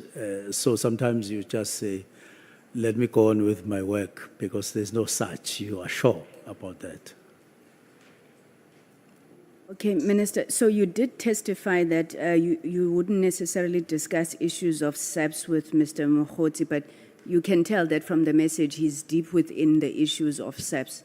Whether he knows processes or doesn't, he's actively working for something, whatever it is in SAPS. Then he goes on in that other page where he says they can't get anything on the Phoenix saga. Then he talks to you about people who are off the funding inverted commas, 20. And this guy has a 3 billion rand contact with SAPS. So he's also talking about setting up that meeting between Deputy National Commissioner and Chief of Staff. This doesn't sound like somebody who was not deeply involved in the issues of SAPS, Minister, and he's writing to you about them. Let me just... what would you do when he does things like this? Let me talk about 3 billion, tender. I didn't even know, up to date, I don't even know what that tender is, what it is all about. I didn't know. One thing that I noted there that we had spoken about with him was the Phoenix thing, where he had called me and alleged that there was an investigation on Phoenix, which Phoenix is a wholesale in KZN. So he said there is somebody who is investigating and wanting to trump up some link or some trumped up links between me and Phoenix, and I didn't even know what that thing was about. And I said, you will tell me when you know something better about it. We were on the phone. So when it returned in the manner that it returned, I assumed that it refers to that. But the 3 billion tender, I didn't know. I didn't even phone him back, nor did I respond, because I just got lost what that thing was all about, let alone that I have nothing to do with tenders and subs, except in an instance where, like the one of 360, where I came across something that attracted me to make an inquiry with the National Commissioner. Okay. Just to correct you, you did respond to that message, Minister, but it's cut off. That's the one Honorable Vessels was referring to yesterday, where you said, Minister, this is the last question. I'm going to close my laptop. I just need to read this to you. So you said since the 6th of July, you've been smelling, looking, everything, General Mkhwanazi. You addressed a meeting of the ANC recently, outside the scope of terms of reference, I know. But I was very interested in what you said. And because you were wearing General Mkhwanazi, I wondered if this had anything to do with the current saga. There you said, uma uguti wenze iphutha, ulenze iphutha ngoba phela umuntu ngumuntu. Ungasabi ukwenza iphutha, ulenze nje. Futhi uma bekugxeka bavumele. Do you remember you talking about that? Yes, I remember. What mistake did you, if you were talking about yourself, Minister, feel that you made there? I mean, you go on, you know what you said, Yes. right? So what is it that you were addressing? What mistake? And from this experience, do you have any lessons that you think you've learned? I wasn't addressing me at all on that day. I was addressing the chair of the task team in the region where I come from, Mr. Elfas Mbata, saying, you have been appointed to chair the region here. As you work, you may make some mistakes, but even when you are criticized, go on, because... So it was not about you making mistakes? No, not at all. I saw some tweets and something like that on social media. It had nothing to do with me. I was almost facing Mbata. Have you made any mistakes, Minister, and do you think there's any lessons you need to learn from this? Yes, there would be mistakes. No one is perfect. I know that, and me too. I'm not perfect, but I always make an effort not to make mistakes. But even in that, but when I realize that I've made a mistake, I try by all means first to admit that I made an error and then correct whatever error I would have made. Thank you very much, Minister. Thank you, Chairperson. Thank you so much. Chief Whip, the honorable member has informed me that your time is indivisible. So your time is going to expire at 20 minutes after 16 hours. So let me just take some 10 seconds and recognize Honorable Mani from the MKP. If you can please raise your hand. Thank you so much. Honorable Nana from the DA. Thank you so much, honorable members. Chief Whip, you may proceed. No, thanks, Chair. I think, Minister, I think the first thing that I just want to bring your attention to, and you don't have to go and read because I will quote and give you the context. On your affidavit, which you presented to us, paragraph 27 and paragraph 37. Paragraph 27 talks about the fact that the extension of the lifespan of the PKTT was done on the basis of a consultation between the minister and the National Commissioner. And I would imagine that would be a meaningful consultation, meaning a direct consultation that would have taken place. Now, on paragraph 37, you are then saying that you are bringing to our attention, actually, that both generals, Masemola and Mkhwanazi, in your own words, you are saying they have failed to produce the evidence of the extension, because the last extension that took place was before the resignation of the then National Commissioner General Sithole. Now, my question is, in terms of that position, Minister, do you have any evidence which confirms that indeed there was no consultation? Rather that there was no extension. Sorry, yeah. No, let me explain why I'm putting it this way.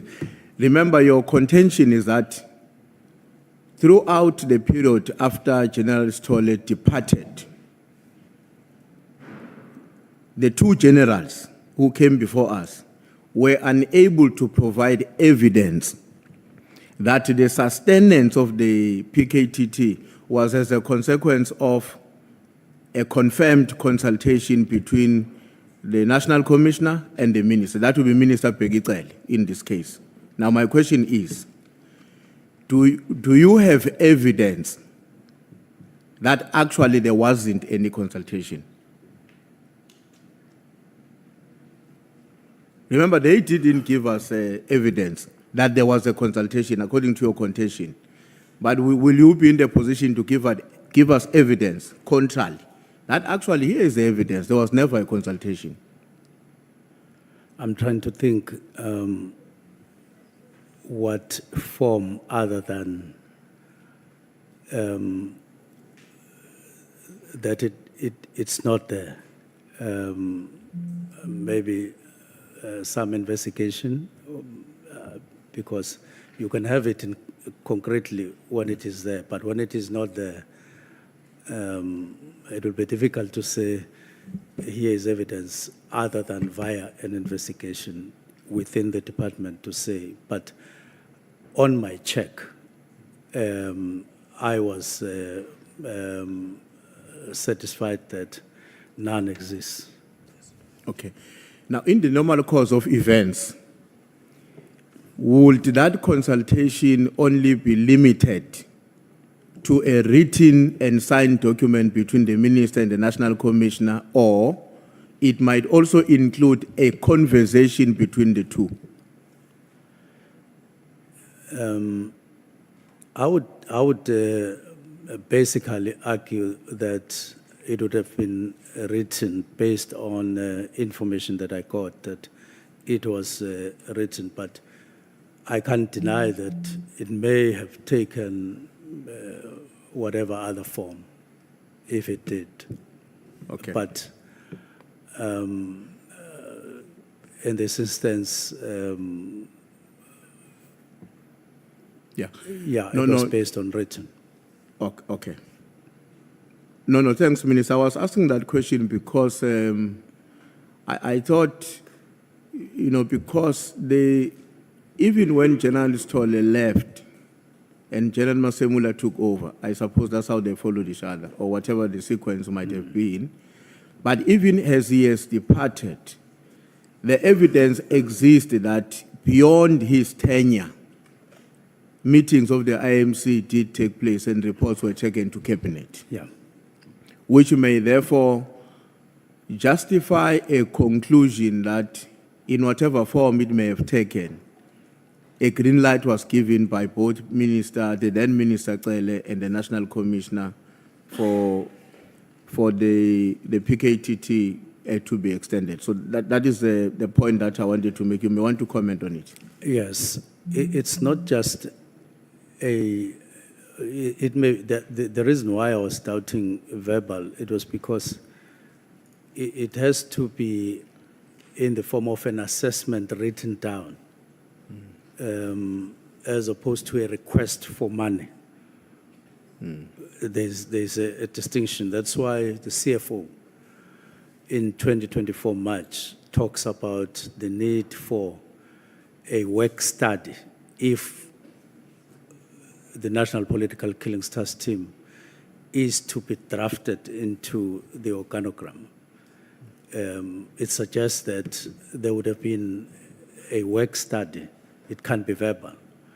And such a work study signed and would then extend the term, and then it would release money, as opposed to the process going the other way around.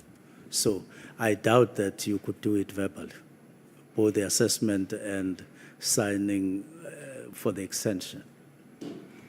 So in that context, Minister, shouldn't we then come to the conclusion that if there was an expectation that a meaningful consultation will occur between the Minister and the National Commissioner to extend, that therefore a meaningful consultation would also be rationally expected between the Minister and the National Commissioner to discontinue?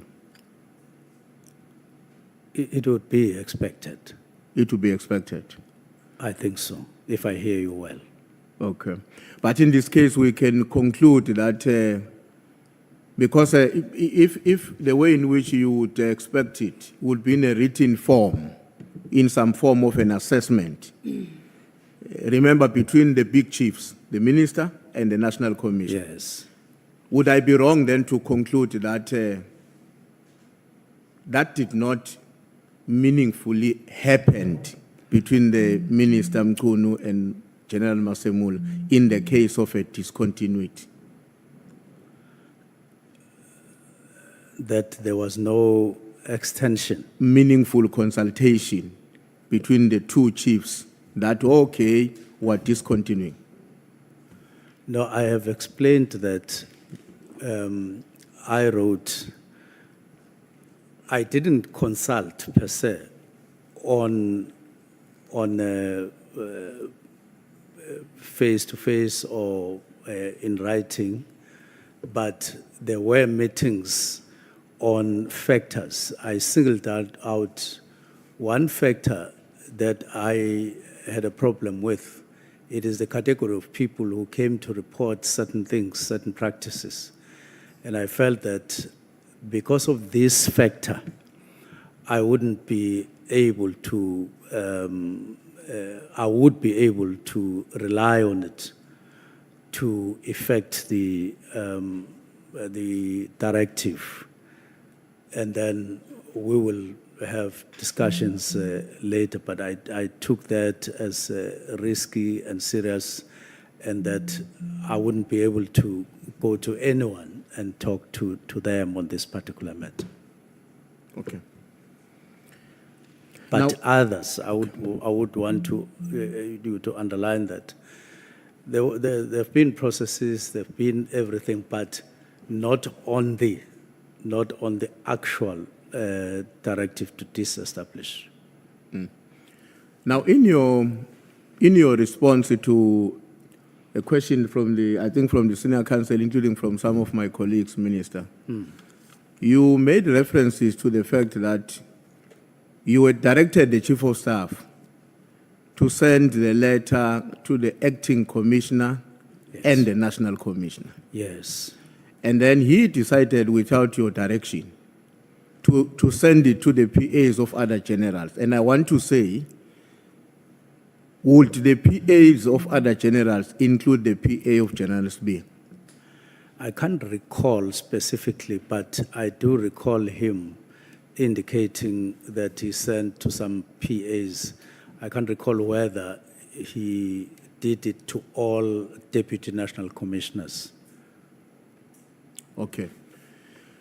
I'm asking this question, and I really would not hold you accountable for that, because that was a person acting outside your instruction. But I'm asking this question because a particular web has been created of Mkhwanazi, Nhlanhla, Sibia, and I will explain later on why that web becomes a matter of concern to us, and his conduct to decide that beyond what the minister has asked me to do, I'm also sending to all others. Because when you read that web, it becomes, it's very difficult to believe that he would have excluded the PA of General Sibia.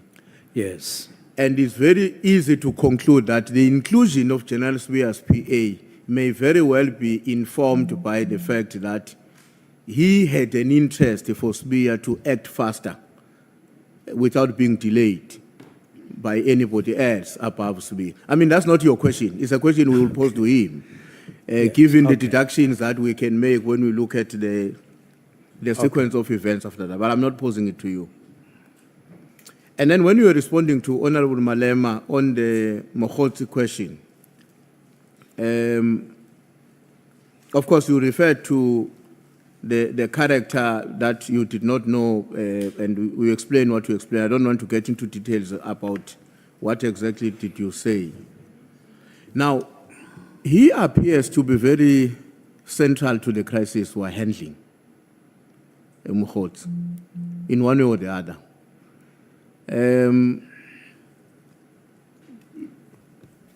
Will there be a way in which this will have an impact in your relationship with him?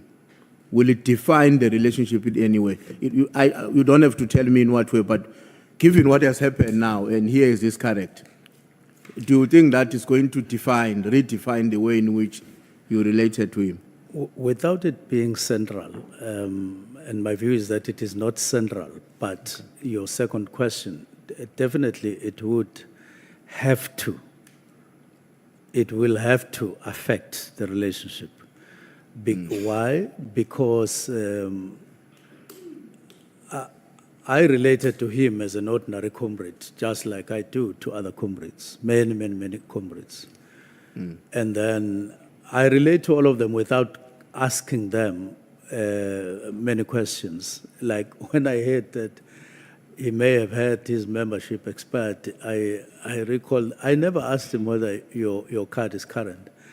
And it happened so with other comrades. So I would say that I just took it as a comrade whenever we talk and relate. It's only now that I get to know other things that, there's this as well.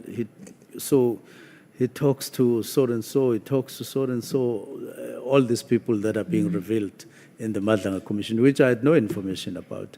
The first time I sort of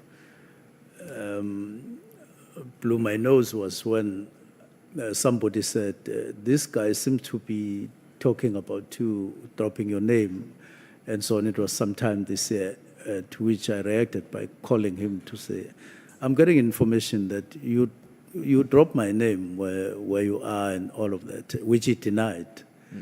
And I had no way of, confronting him at that time to say, but here and so on. But it will definitely redefine the relationship. It will have to redefine. Okay, thanks. Now, when you were responding to Honorable Nomvalo, I think he was asking you a question in relation to how you gathered together the information which help you to come to a conclusion. Some of it was from the public, others, so it came from different centers or different platforms. Yes. Now, given what I would say, Minister, is an established fact, at least in my own assessment, that there's been a huge public condemnation of this decision. Now, the decision I'm talking about is a decision to de-establish the National Political Killing Task Team. I may be wrong, but my own assessment is that there's been a huge public condemnation. And of course, it's informed by many things, some of which I will come to it later on. Would you say that had you been alive to all that you know today, you could have taken a different decision? I would specifically say I would have taken the same decision, but the form would have been different. I said when somebody was asking me, given what has happened, whether I would find a different approach to this, whether I would do it differently. I said yes, I would do, now that all these things, I would do it differently. Now, I'm saying the same thing. The decision would have needed to be taken, Honorable Mpemba, based on, it's even if you try to duck it, you try to avoid it, you would have needed to take a decision of this nature at some point, purely based on how you use money that is available, and ask yourself whether the way we are using money currently in subs is optimal, is in line with the wish to protect everybody, not only in KZN, but in the country. Is it optimal use, and also given the fact that you now have the new structure which does everything that the National Political Killings Task Team is meant to do, and so on. So you would have had to take the decision, but maybe the form that it would take, you definitely would have needed, if you were aware, if I was aware, I would have taken, it would have taken a different form, the same decision. On paragraph 84 of your affidavit, Minister, you are referring to the meeting that took place on the 21st of November. And that is a meeting of the minister and his two deputy ministers. And you are very particular that that meeting, among its own part of its decisions, was that the minister must have a meeting with the National Commissioner. Yes, There was a web of, a lot of allegations that were there, and the direction was that the minister must meet with the National Commission. Now, before you answer that, on the 22nd, there's another meeting that takes place, which is not a meeting of the minister and the National Commission, but it's all other people who are there. Was the meeting of the 22nd already planned when you went to the meeting of the 21st? Yes, because we can't, we couldn't call a meeting in a day. It was already planned. It was already in our plans. I think we had a little chat about that even on the 21st. But yes, it was already planned. But on the first question, the actual resolution was that no, engage the National Commissioner, of course, in the meeting. That was how we framed it. Don't you think that maybe if you had engaged in a way that I think you were directed by your meeting with your colleagues, as opposed to engaging him in a bigger meeting with everybody else on the 22nd, you would have understood each other very well? And I'm asking that in the context of the fact that the National Commissioner came to you a month earlier in October and raised concerns about some of his colleagues, including his deputy, General Sbia. Now, you now meet on the 21st of November, again on the 22nd. And we got a sense that on the 22nd, that is where a discussion took place about challenges facing the organization.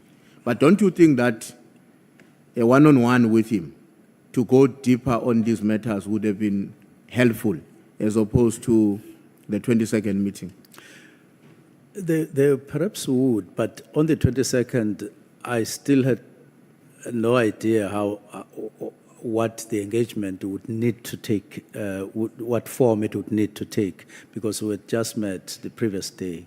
So I was beginning to think, what would be the issues, what would be the approach, and so on. And I was still way before I could circle with anything that would make sense to me at that particular time. But theoretically, had something circled already to me, definitely, I see that would have been the case, assisted, yes. I'm asking that, Minister, because I mean, you sit with your deputies, and that's a political leadership of the department. And I imagine that when you were looking at these allegations, you were not looking at them in general. There may have been some general things, but you would be particularly concerned about their evolution. Maybe the allegations now, they might tomorrow evolve to be the truth. So now you are the political head, you are sitting with your colleagues, and they are saying, please go and engage the chief of the police, because we can all see these things are going to lead into a major national crisis if they remain unattended. So that is why I was raising this question, because I was worried that it seems like you place less value to that conversation, and yet the October meeting, you met with him and he raised concerns himself about some of his colleagues. Yeah, the meeting of the 22nd, our minds were made up for raising other issues which were different from this one, and they were specific. I was going to raise as I did, the murder rates, the drugs and firearms, and then GBVNF. So we're like made up for that, even on the agenda and every other thing. But had it not been maybe for that, I continue to agree with you that you would have taken a step maybe much earlier. It would have helped, but it wasn't to be one, because I had not made up my mind, not because I put less value, not at all. I allowed it to sink, to occupy my mind going forward, and it did for some time though, because I was saying, if I were to engage, what form, what issues? And there were already issues on the basket. We were going for the workshop, 3-day workshop, and that included equity matters between different units and better conditions. So that was already occupying our mind at the summit later. But I had this thing that there are serious matters that we have to discuss, and I wanted to tackle those at the beginning of the year. No, thanks, Minister. In paragraph 140 of your statement, paragraph 140, you make reference to the role of crime in And said, I would want these people or that person to come in person wherever, which I had no idea at that time what form it would take. That's why at the beginning of the year, should it be a ministerial inquiry?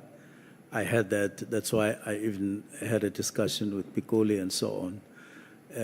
But, we didn't settle on that idea, but there was an idea that you refer to a recruitment of intelligence to strengthen a certain paramilitary structure in KZN. What is that? Well, it's in the context of the need which was expressed via the directive, which I was meant to sit with the National Commissioner on. And it's one of the issues that I intended originally to have a discussion on with the National Commissioner, among others, as we sit and discuss what recruitment, such intentions in KZN. I won't be able to talk in details, but somehow these would also rely on some of our structures as those get built. In other words, they would exploit any weakness and take any possibility as those paramilitary structures get established on the site. Well, are you comfortable to share more on that? Because I'm asking because what you are saying in your affidavit is that this paramilitary structure, which was being organized or being set up in KZN, had its own ambition. Now, I don't know whether the ambition are of the structure or the creator, and whether the structure is in existence already, or you were picking up information that it was about to be. Because, but your statement says to strengthen the paramilitary structure in KZN. So I would imagine strengthening means it's existing already, and it has ambitions. Existing in some form, but there was that, according to what I got, and the ambition is that of those who were said to be behind such structures. It's a political party. It's a political party. No, I'm saying when you talk about this structure, you are not referring to the National Political Killing Task Team. Oh, I thought my mind is on something else. Not necessarily. Not necessarily, but it might. Well, I'm sure if any matter would have been gone into, if such a fact would turn out to be true, then it would be. But from the legal that I got, it just came in that form that some paramilitary is in the formation, strengthening, and so on. Were you given a sense by the people who shared that information with you? Were you given a sense of the nature of the relationship between the PKTT and the paramilitary structure?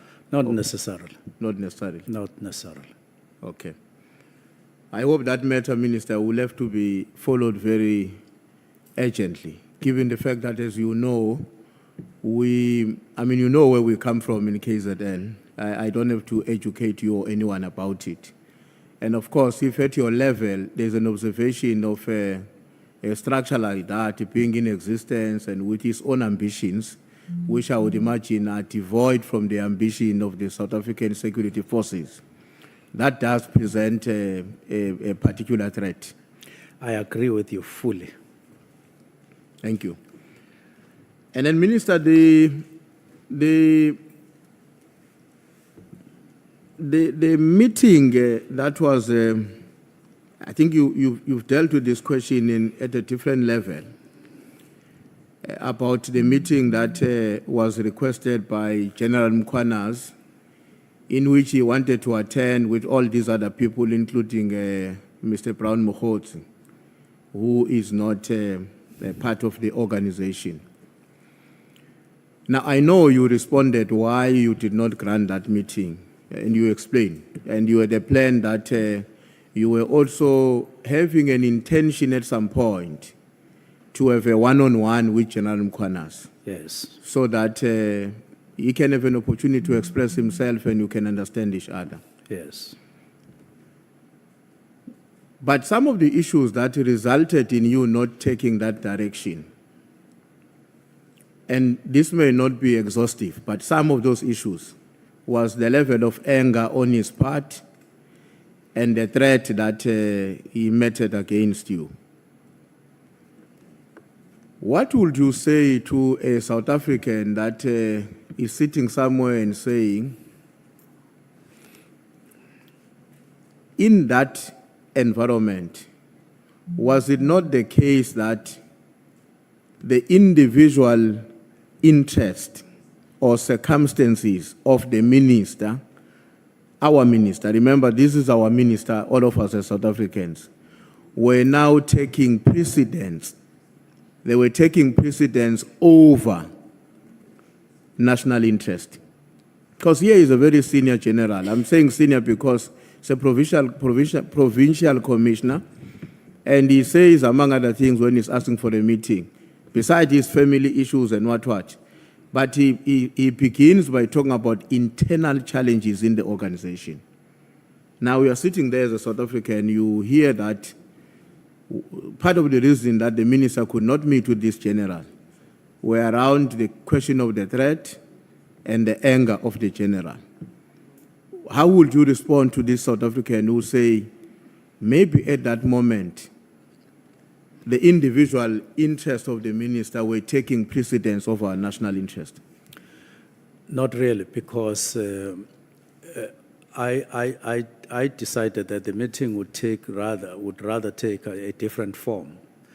Let me start with a meeting of General Masemola and General Sibiya. Let me then go to the meeting with General Sibiya and General Mkhwanazi, which were not my interests, beyond that of the nation.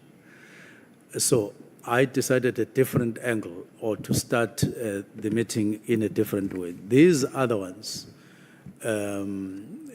his posture after, as a reaction to my directives, was not uppermost at that time, but they were in the environment, as I said before. But the main thing was, so General Mkhwanazi is talking about internal issues. He's mentioning these people. Perhaps I should start with the two whose matters are kind of buzzing in subs at head office from where I sat, so that we move and so on, intensify these interactions.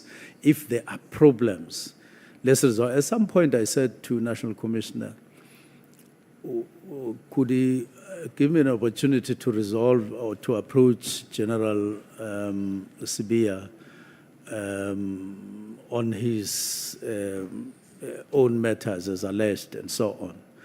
So I was very keen to actually not leave anything, but in the context of that request, but also in my own right, because I was sensing that there is a certain level of turmoil.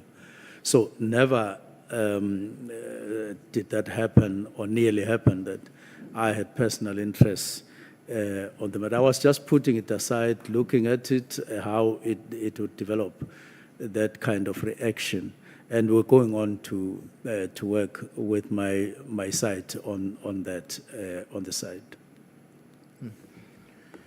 Now, the Minister, would you agree with me when I say the confidence of the population on the work of the South African Police Service should also manifest itself in one way or the other, to the extent to which they also express the confidence in the leadership of that South African Police Service? It's basically one basket, because they are meant. They expect that the minister would make efforts to raise the bar or raise confidence of South Africans to law enforcement in one way or the other, where it is to a higher level and so on. So it's somehow tied. It's a chain in a way. Okay. Now, how do you think South Africans have interpreted your intervention when you said here in this ad hoc committee, for a certain matter, you are pursuing a private investigation as a Minister of Police? What message do you think that is likely to communicate to the Republic?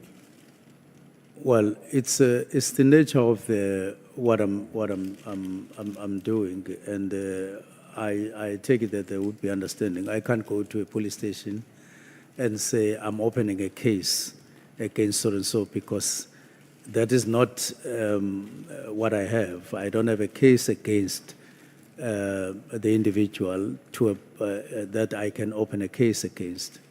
But it does need to be followed up in a particular way.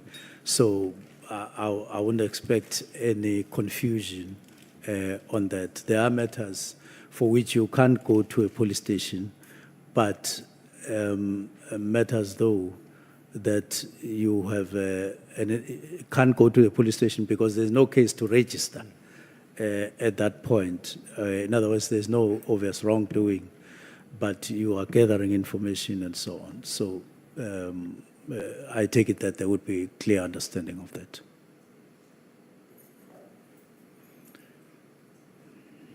Honorable Sangoni. Thank you, Chair. Sorry, just to follow up. I'm sorry, Chief Whip. Minister, you complained at length about General Mkhwanazi. What's the word I'm looking for? Going out to look for a case about you post facto. You said he has no case, he can't prove corruption, and he's going to look for it. How is what you are saying now different? You are the Minister of Police. You're supposed to have confidence in the police. If there's things that you're unhappy with, you report them to the police because there's a case. But you're saying you're going after someone, you don't have enough information, you've hired a private investigator. How does that differ from what General Mkhwanazi did to you or is doing to you?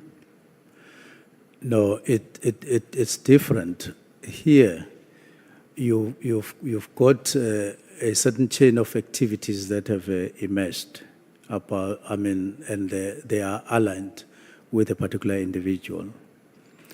Now, I then get a warning that so-and-so gets to drop your matters or your name here and there and so on. I phone him. And my intention is to talk to him and say, look, I have appointed somebody to look at whatever. I'm not opening a case. I'm just following on that allegation that I picked up, that I was warned about, to say he drops my name, which he denied. Now, when I look at the SMSs that are being spoken about, and if they are true, it does mean that there would be this and that, that it does dropping my name even on those. So it's something that is open that I need to find and so on. Thank you.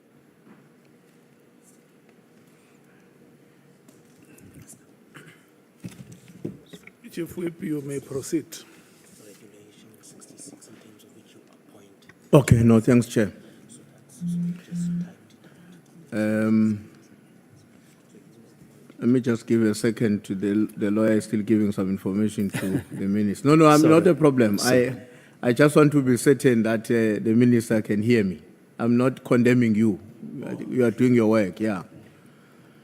Now, Minister, maybe let me just share this with you because it was raised earlier on, maybe without it being specific. This issue of how people interpret immediately other people. Let me just share with you what General Sbiya said to us.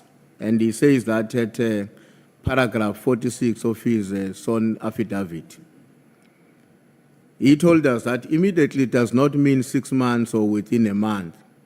It means immediately, now. It's written like that in his affidavit. It means immediately, now. And of course, that position, that perspective has to be our understanding of that. In a way, it does coalesce with the understanding of the other two generals, which is Mkhwanazi and Masemola, that the intervention was with immediate effect. You can comment if you want to on this issue, but I'm just making you aware that your subordinates, the recipient of your instruction, if there's one thing that they are converging about to the three generals, the only thing I've heard that these ones are agreeing on is the fact that immediately means now. I would contest that is their understanding. The first one is that General Masemola, I think he understood it well. It starts on the 3rd. It goes to the 22nd via a letter suggesting a phased approach in terms of managing the implementation of the directive. It goes to the meeting of the 6th, 5th, and then 6th, and then 27th, which had no immediate in that particular context. It was clear that this is his understanding, and I agreed with it. So if he came here to say immediate meant now, I would say immediately that, but that's not your understanding in terms of what you proposed. That's number one. Number two, I wouldn't know what was Sbiya's thinking, because this thing is on two fronts. Immediate means now, but in terms of understanding that a decision has been taken, and then you start processes. But that in actual fact, you could say now, like switch off the light, I would say switch off the light now. You can stand up, and that's not the ordinary. That's not the thinking of an ordinary person in terms of what this thing would mean.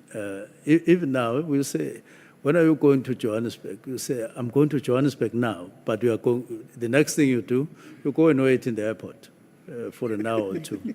So I think let's be practical and ordinary and not seek to change the flow of things in the normal life. But when I wrote with a full understanding of what I meant. I'm taking a decision now, but let's meet on the 20th. Let's meet on the 20th, which itself was open. If anybody had a query, would have phoned, would have done all of that. but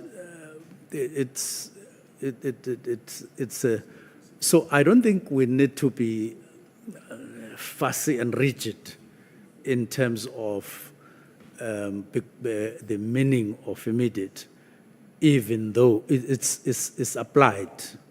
It has to be applied, like any other, I would say. And I even went on to say it's not like in a drill. I made an example. So people can argue and so on. Otherwise, but when I wrote, that's what I meant. That's how I saw things. That's why I wrote preliminary report. Even though I had said now, but said preliminary report, and I pointed at the 20th, and then later. And I know you don't stick with your dates necessarily like a robot. Sometimes things get postponed and so on. So it was in that context. Chief Whip, let's just hold it there. Okay.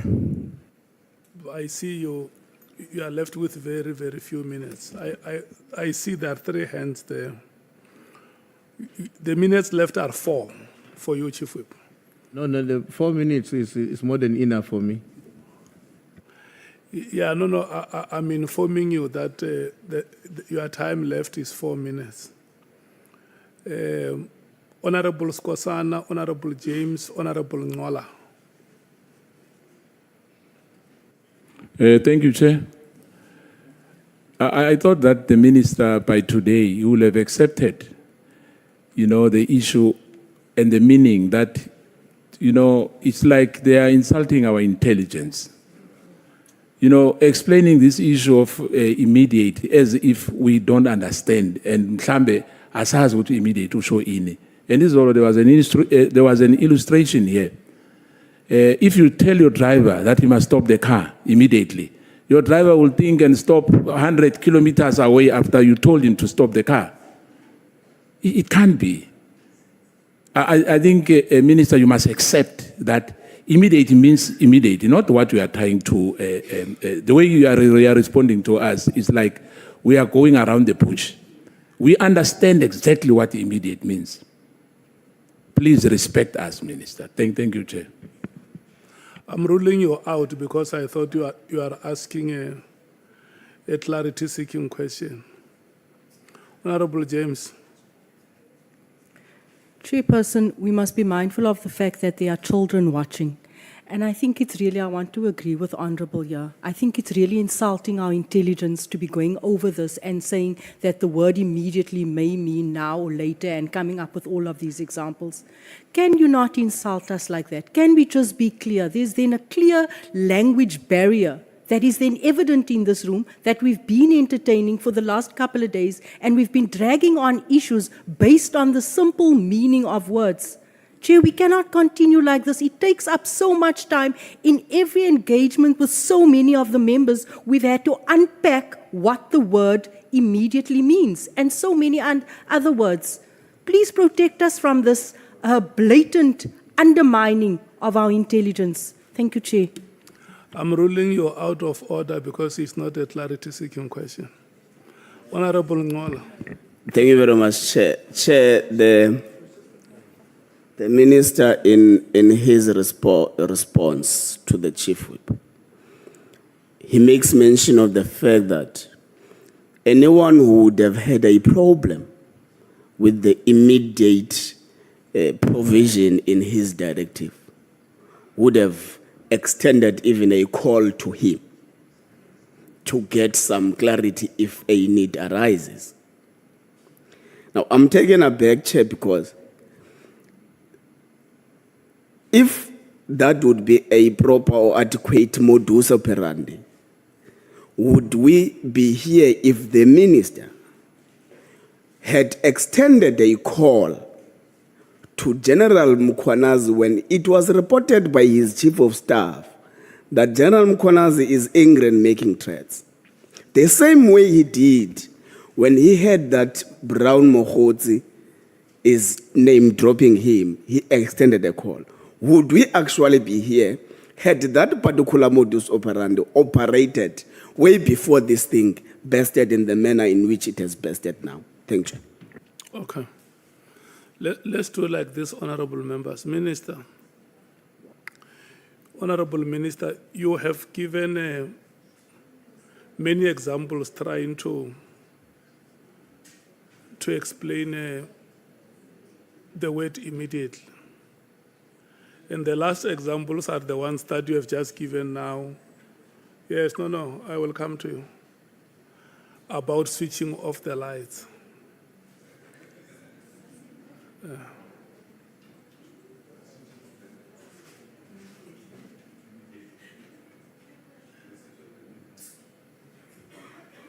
Yes. And there are other examples that you have given earlier on, what the word immediately means and what the word immediately does not mean. And I want to plead with you and also plead with you, honorable members. If we make it a habit of this parliament to discuss words like swimming pool, fire pool, immediately, not immediately. We want to make it a habit of this parliament.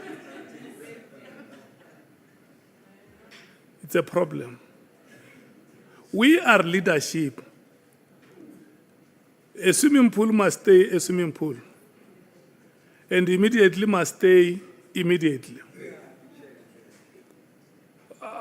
I don't see us wasting any time, Chief Whip, trying to discuss English words here.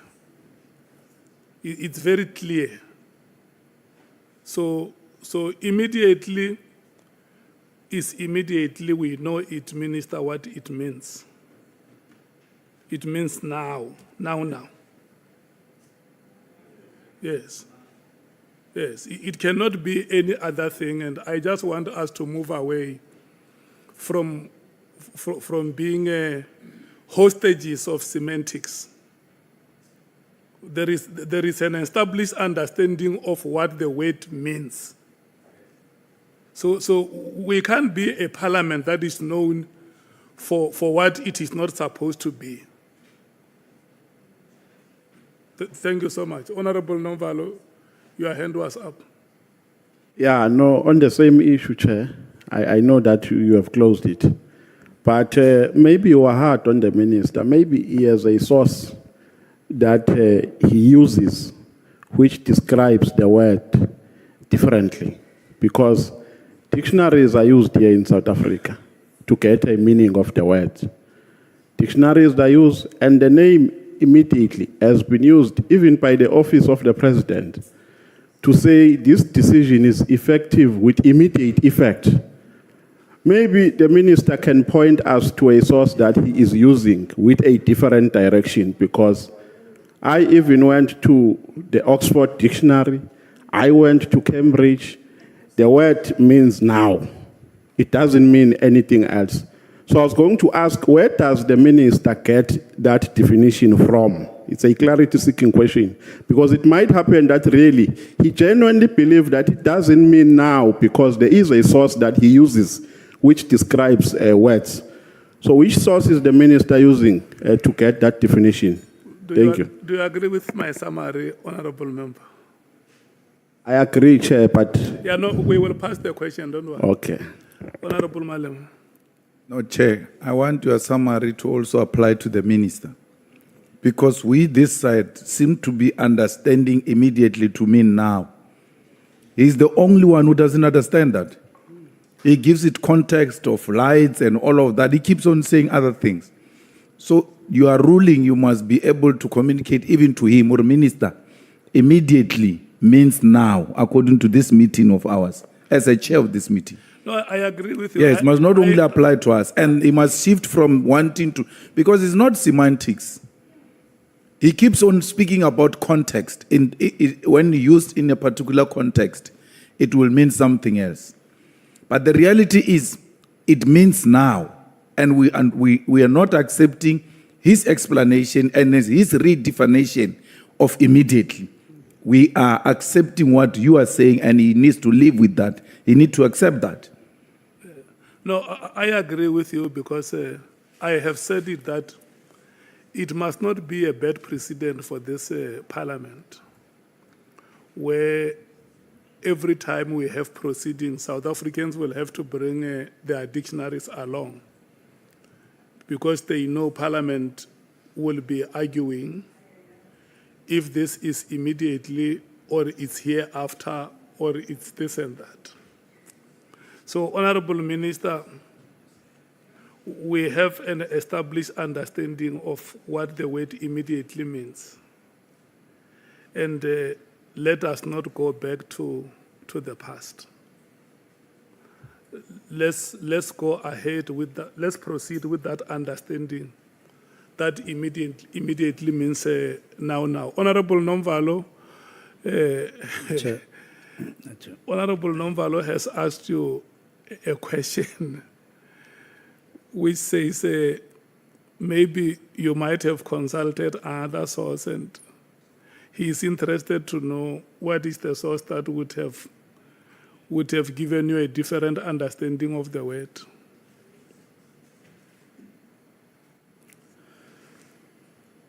I wrote immediately. And then I said preliminary report.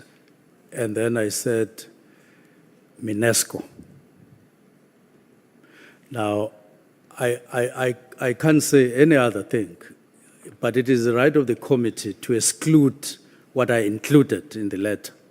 I won't contest that because you are the ad hoc committee. I'm not dealing with the meaning of immediate. I'm talking about it as applied in the letter that I wrote. Thank you.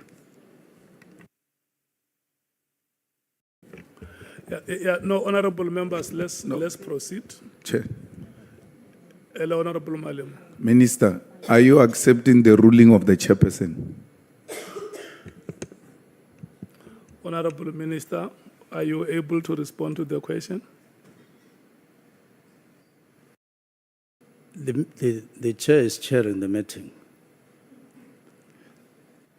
And Yes. Are you accepting? We said we accept. He even asked us, do you accept my ruling? He asked Honorable Nomvalo if he accepts his ruling. So I'm asking you through the chair, do you accept his ruling? I feel there is a prejudice I will suffer if I accept it as it is, the ruling. But, and I'm saying I have no problem with the committee deciding. But I feel that we can't exclude these other two words that I included. Okay, I see Honorable Breitenbach and Honorable Nhlanhla's hands are up. Thank you, Chair. This point is dead. It has been flogged to death.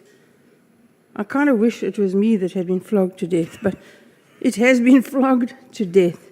We cannot, and neither can you, with the greatest of respect, tell the minister what to say. His evidence is his evidence. His answers are his answers. If you don't like them, you can cross-examine him on them. And if you still don't like that, you can argue it at the end, but we, and neither can you, put words in his mouth. That is just patently wrong and unfair, and I don't know any process that allows it. Honorable Nhlanhla. Chair, you unfairly clubbed my question with people who were talking about immediately, and my question was differently packaged on the issue of the modus operandi the minister was suggesting people should have done. But it's fine, maybe the minister can make sentiments on it. But I want to check, Chair, now that this matter is coming to a close, that the minister says there is a context, and the context is that immediately then the 20th. And that is not the context in my understanding. Yeah, no, I don't want us to debate the matter. I want the minister to respond to that question that you have asked, and we move ahead. You had earlier asked a question. So if we were going to keep on debating immediately, on Medelek, I don't think that it's going to help us. Do you allow me to give the minister a chance to respond to the question that you asked? It's fine, Chair. You can restate the question so that he remembers what you... I got it, Chair. You got it? Yes. Okay, thank you so much. Now, I was at that time merely indicating what could have been the case to clarify whatever, if there was any reason, if there was a reason to clarify it. It's a normal thing that if there's something like an instruction or a letter you don't understand, you can phone, you can ask for a meeting and on the site and so on. Then when you talk about General Mkhwanazi, that could have been done as well. I could have lifted the phone and say, I pick up that you are angry, but I didn't choose to do so. I chose to be quiet and silent on the matter and observe what's happening. Thank you. Yeah, Chief Whip, may you use your last 4 minutes. You remember my 4 minutes? Yeah. Okay. No, thanks, Chair. No, I would just stick to that 4 minutes. By the way, the reason I was raising this point, Minister, I know that my colleagues have taken it to a different direction. The reason I was raising it was because I wanted to bring to your attention, to draw your attention to the fact that the subsequent actions in the department following your directive were done on the basis of a particular understanding of what the directive meant. That's all I wanted to say. And I'm not contesting your argument about the context and all that we're saying. I wanted just to draw your attention to the fact that the way in which processes evolved in the department were driven by a particular understanding of the directive. Now, I want to conclude by, I'm just going to read a few things here and then ask the last question, Minister. You don't have to write them, or you can write them, but it's things that, it's just to connect the many dots up to date. The first one is that you wrote a letter on the 31st of December.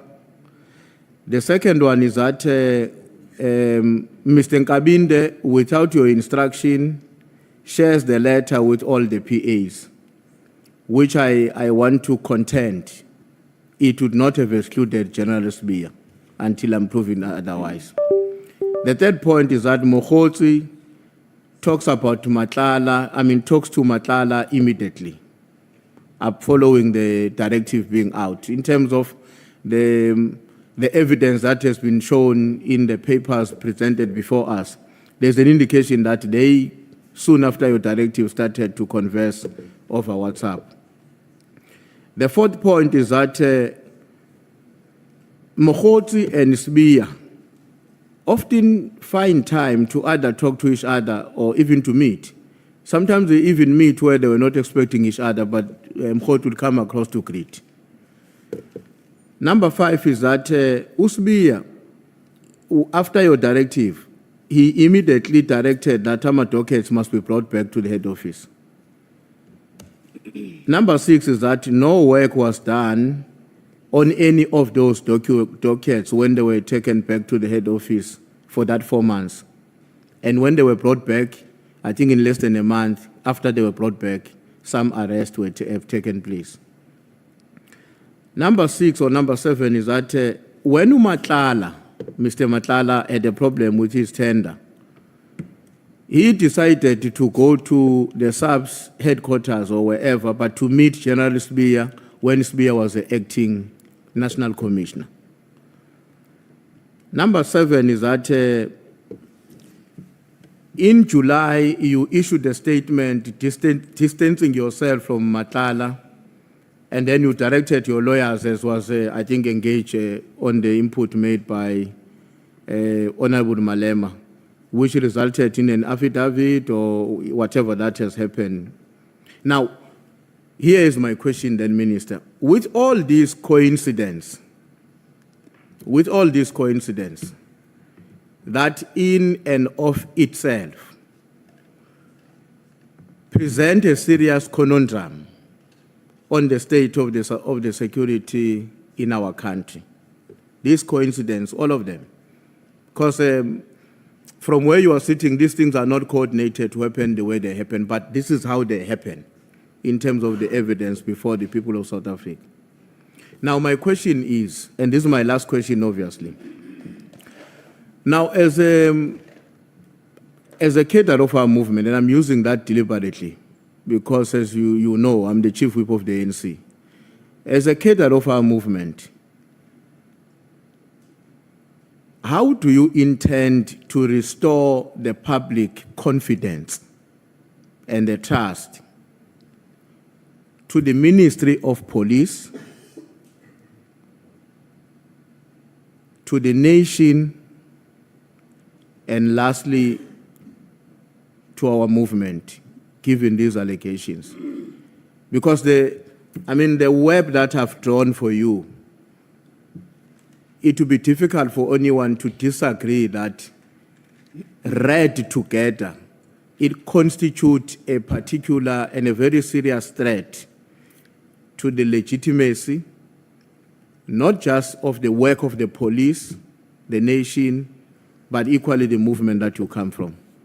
Thanks, Chair.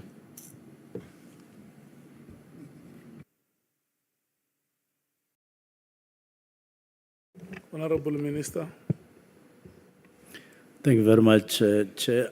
Let me leave the first set of things from 31st, all PAs, not because I'm not responding, but saying I recognize them as important, just for the sake of time, leave them. But on dockets, I would recommend that the ad hoc committee gets a full report on the ad hoc committee and the state of dockets. My understanding is that it's not a simple matter of dockets moving from KZN and back and so on. And it's not a simple matter of dockets sitting in Pretoria and then back before we reach a conclusion on the matter. And I would attach a lot of importance that the committee makes an effort to get information. And I did at some point recommend that one of the people who can be an authority in terms of information on this, who handled, as far as I'm concerned, is General Motsipe. I would recommend that the committee makes an effort to provide that time. Two, on the relations between Nhlanhla and Sbia, I would agree, seeing that Nhlanhla seems to be a person running, I don't know whether this is the only tender he got or the other tenders, that it's not a conduct that inspires confidence, that you have your headquarters where the entrepreneurs just befriend you to a point where such a thing would happen. And it does affect confidence, for instance, to other tenderers or tenderpreneurs and so on, to say, so-and-so is able to run up and down, but I am also a businessman, I'm not able to run up and down, it's a problem. One of the things that I can mention in this regard is that somewhere in January, the offices of crime intelligence in East London, somebody just walked us to get inside the gate, proceeded to the offices, asked for a particular officer, went there and said, once he was there, declared the office a crime scene. Now, once declared a crime scene, he made a demand of, I think, 1.2 million or so.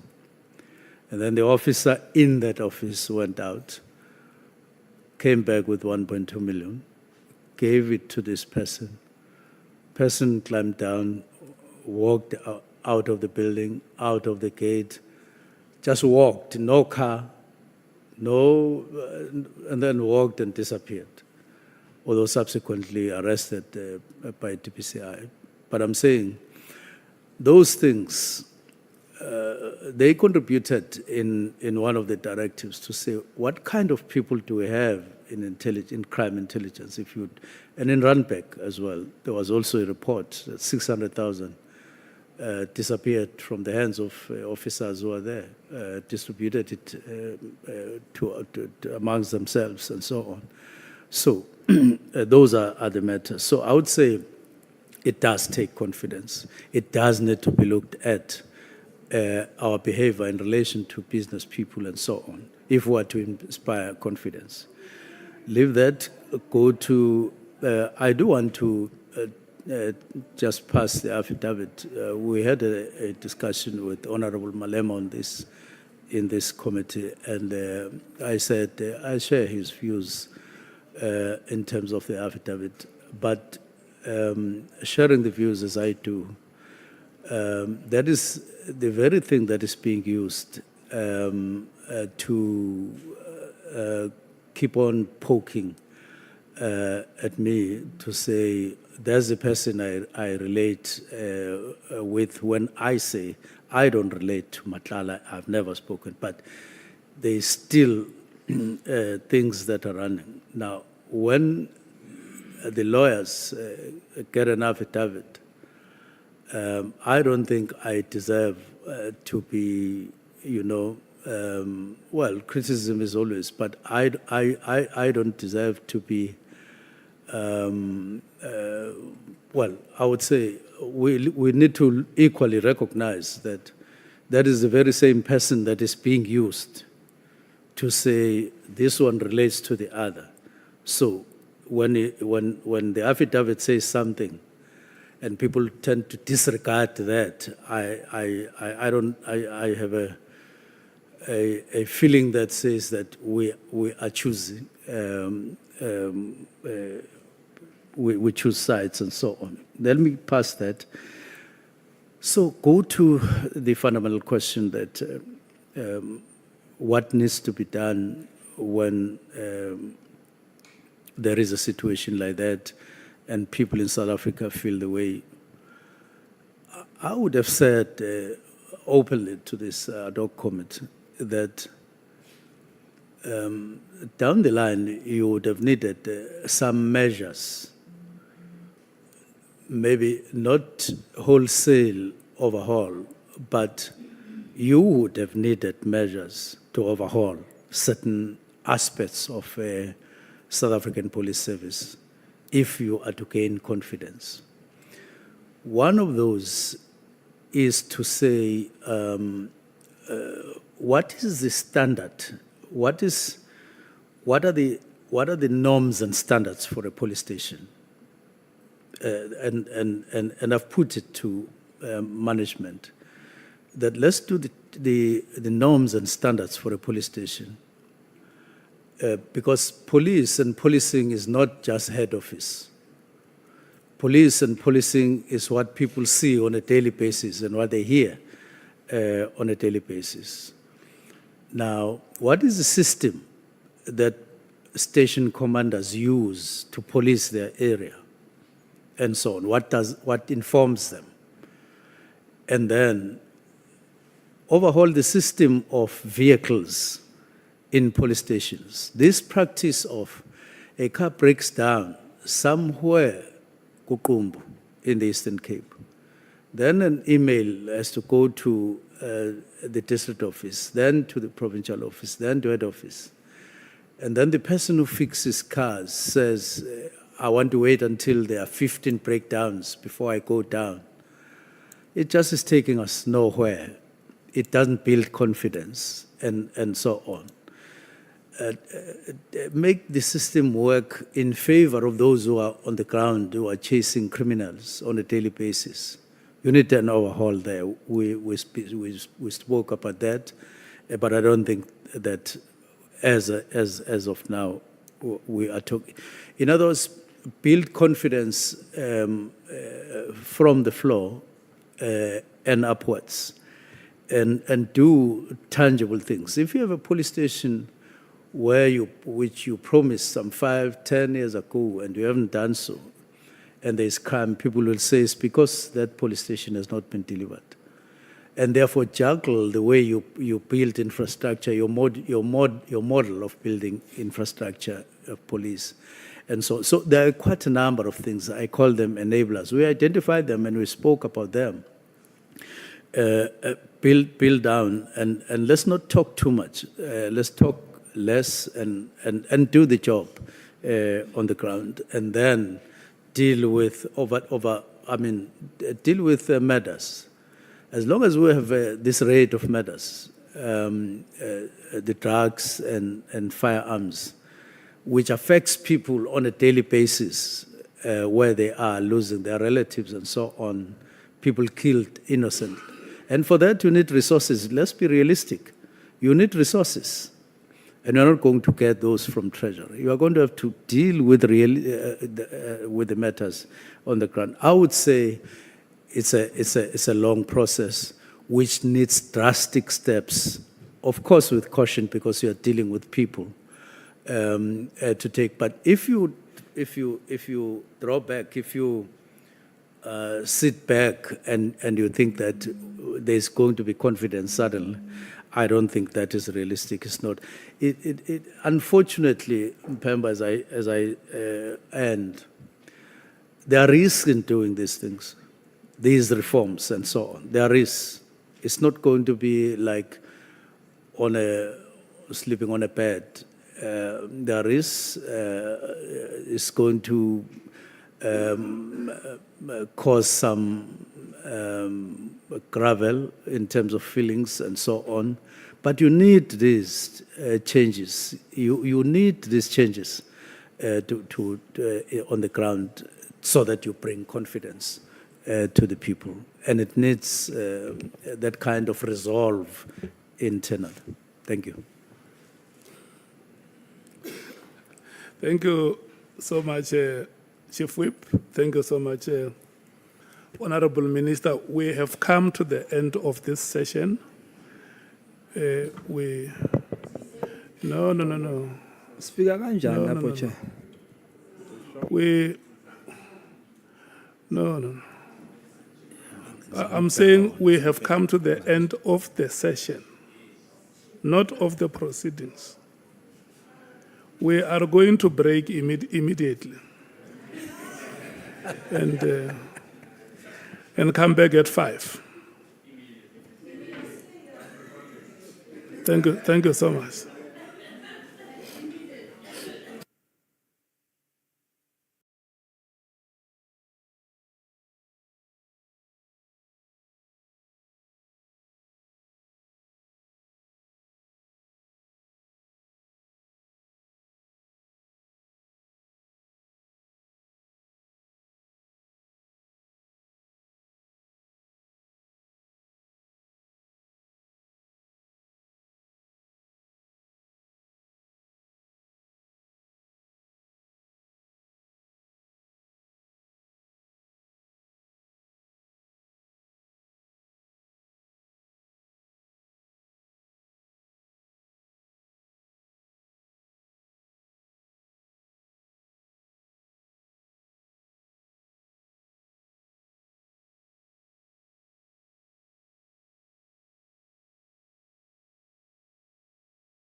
wena no General Sibiya enazi ukuthi immediately usho ukuthi slow or later nina nobabili futhi nihamba nobabili kuleyo nto leyo. Akuphathi kabini ukuthi Sibongo Somacingwane mhlambe kusukela namhlanje njengomuntu omkhulu kangaka uyosifaka ohlazweni mhlambe sigcine sisinalo lochashaza ukuthi hey labantu laba banamampunga baphika into ebhaliwe ibhasi elibhaliwe aliphike nje.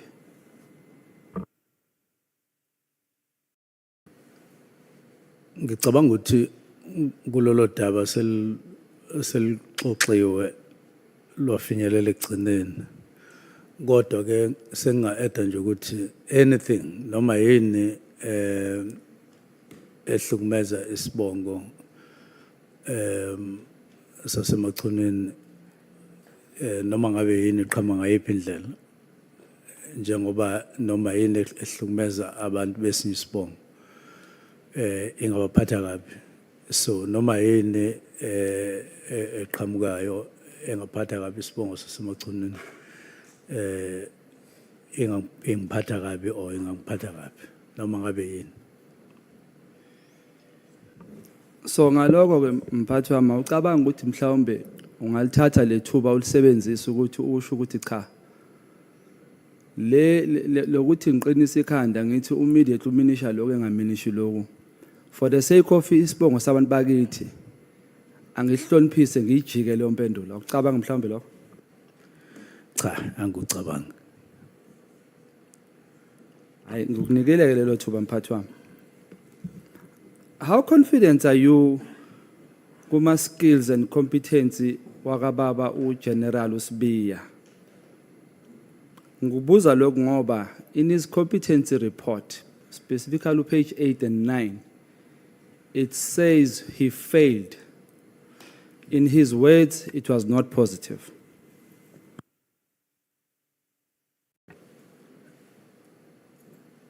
Ikhona ichashaza okulibekayo uze kube sengathi ungathi he passed, and any other person at that level you would want to say pass. That's what you would want to hear whenever such things are spoken about. Kodwa mawusuza ukuthi kwaba khona into enjalo iba khona into ethi then what happened. Kodwa ke kuya ngokuthi yayinamandla angakanani leyo nto ukumnika noma ungamniki umsebenzi nokuthi kuya ngokuthi izinto ezazikhona lapho zazi namandla kangakanani phezu kwalokho ngoba mhlambe kwakuyi out of 10. I-confidence yakho kuyena ubaba uGeneral Sibiya ime kanjani since usuzwile ukuthi hayi azange be positive? Umuntu ongaphendula ngqo kanjalo supervisor wakhe uGeneral Masemola. Mina ngakhuluma ngeka General Masemola umuntu engisebenza naye eduze kodwa hayi ko deputy general, so go deputy commissioner abangeni kulolu hlalo ukuthi whether or not nginayo confidence ngoba abasupervisor yimina abasupervisor national commission. Mhlawumbe nalombuzo engizokubuza wona ngangangiphendula kodwa ngangiphendula but ngiyacela uzame. 2016 iDA no Mr. Herman Mashaba, they claim ukuthi ba-appoint Mr. Sibiya. Do you have any idea ukuthi why they concealed to the South Africans or from the South Africans ukuthi they hired a person who doesn't meet the competency requirements?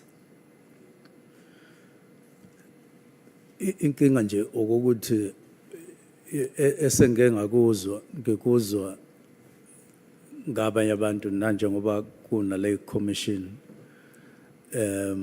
kodwa abantu abazi kahle abantu ababekhona ngesikhathi eqashwa ukuthi bazi kwakukhonani babhekane bathini ngalokho uma kwakukhona ibona bangakhuluma babe inkulumo yabo ibe nesiqi. Mina ngifika nje usengaphakathi uSibiya. Mhlawumbe wena if bekuwena ubuhleli lapha kulesahlalo ubungamthatha engaphasanga icompetence. Umbuzo wakho uyawubuza kuya ngokuthi vele yini ezokwenza ukuthi umuntu aqasheke noma angaqasheki. Uma kuwukuthi lokho kumile njengomgomo ukuthi kuyamphasisa noma kumphasisa, ngeke ukuthi engayiphasanga ubusuyamthatha kodwa kuyiyo futhi into emile ekutheni uyadlula noma kadlula. So ngeke ngazi ukuthi le competency test okukhulunywa ngayo iyayimi kuphi ezintweni zonke ezazikhona. Mhlawumbe njengomphathi phela ngenzela ukufunda nami ngizoba uminister ngelinye ilanga. Ucabanga ukuthi kulesi sihlalo singaka noma kulezi ayitholile sidinga ukuthi umuntu icompetence yakhe ibe nayo mhlawumbe ngabe 100% or ngamthatha ngo98 ngamthatha ngo20 or ngamthatha Generally ngokwe procedure noma ngokwenqubo umuntu mayese interviewile kusho ukuthi wayiface panel yamnikeza amamaki na yonke into nokuthi angaconsider ukuthi athathwe ilabo ofanele bamthathe baye bamuse competency test kusese kuyobhekwa ama skills athize uma ke ibuya ibisihlanganiso nokuthi kuthathwe ke isinqumo esiphelele ukuthi kwenzekani ngaye. Manje yikho nje ngithi angazi kahle ngoba ngangingekho ngesikhathi kwenziwa konke lokhu ukuthi yathi uma ibuya i-competency test inalokho bakufaka kusiphi isikali babona ukuthi kuyamvimba noma kuyamdlulisa base bethatha leso sinqumo. Kodwa ngokwenqubo nje kuqhutshwa kanjalo ukuthi after interview then competency test and then emva kwalokho ke bese yabuya ke ezoconsider ke lo qondene ukuthi uyamthatha noma kamthatha ukuthi unamba bani kulabo abanye kade beinterviewa kuyakusetshenzwa kanjalo. Mhlawumbe ukuze ngiyithole impendulo Mhlonishwa angiyilungise la owakho umbuzo kuwe lo owuphendulayo uthi kwenziwa kanjani ukuze umuntu adlule emva kwe-interviews angene ku-competence bese kwenziwani. Owakho ke lo mbuzo oyibuze wena nawo kowami ngicela ukuyilungisa and mgcini wesikhathi ungilungisela ungadli isikhathi sami ngombuzo kaminister. Owami uthi if wena bokulesi simo salabantu abahleli ngale ubuzomqasha yini i-competence ingaphelelanga yini? Uma ngabe i-competence inogcopho nani kuukuthi futhi lokho ikhona okumesangweni ukuthi uyadlula noma adlule. Uma ukuthi akadluli ngenxa lokho so bengeke. Kodwa uma kuukuthi uhlelo lwabo ukuthi cha lo muntu engaphasanga kodwa ke uyathathwa kuukuthi indlela abahlele ngayo ukuthi kuqashwana kanjani lapho kusho ukuthi ungamthatha ke uma ngabe kuukuthi akubalekile ukuthi uyayiphasa noma akayiphasi i-competency test. Nanokuthi uma usukuhlanganisa namamaki onke oku-interviewa ubhekisisa futhi nabanye uzokwazi nokumthatha noma uzomthatha kodwa kuye kube kuhle ukuthi nje kuphaseke konke. Akuyona into straightforward ukuthi you fail i-competence and then ngoba angazi noma i-competence noma i-aspect yayo or sangikhuluma nje ngikuzohlwini kancane oswini kancane. Mhlawumbe angazi noma ngichaze kanjani minister. Ubuye wena uyibuze yakhe imibuzo bese uyayiphendula ungayi kulo buzo wemini. Ngake ngaba u-exam ama learners license. I-learners uyayiphasa or uyayifail. Uyabona ukuthi ufail kubuza umuntu athi ngifeyile nga1 ngifeyile kanti it's a pass or fail. So i-competence njalo i-pass ne-fail. In this regard, if you were sitting in that position, ubuzomthatha ubengumthatha epass i-competence or efailile.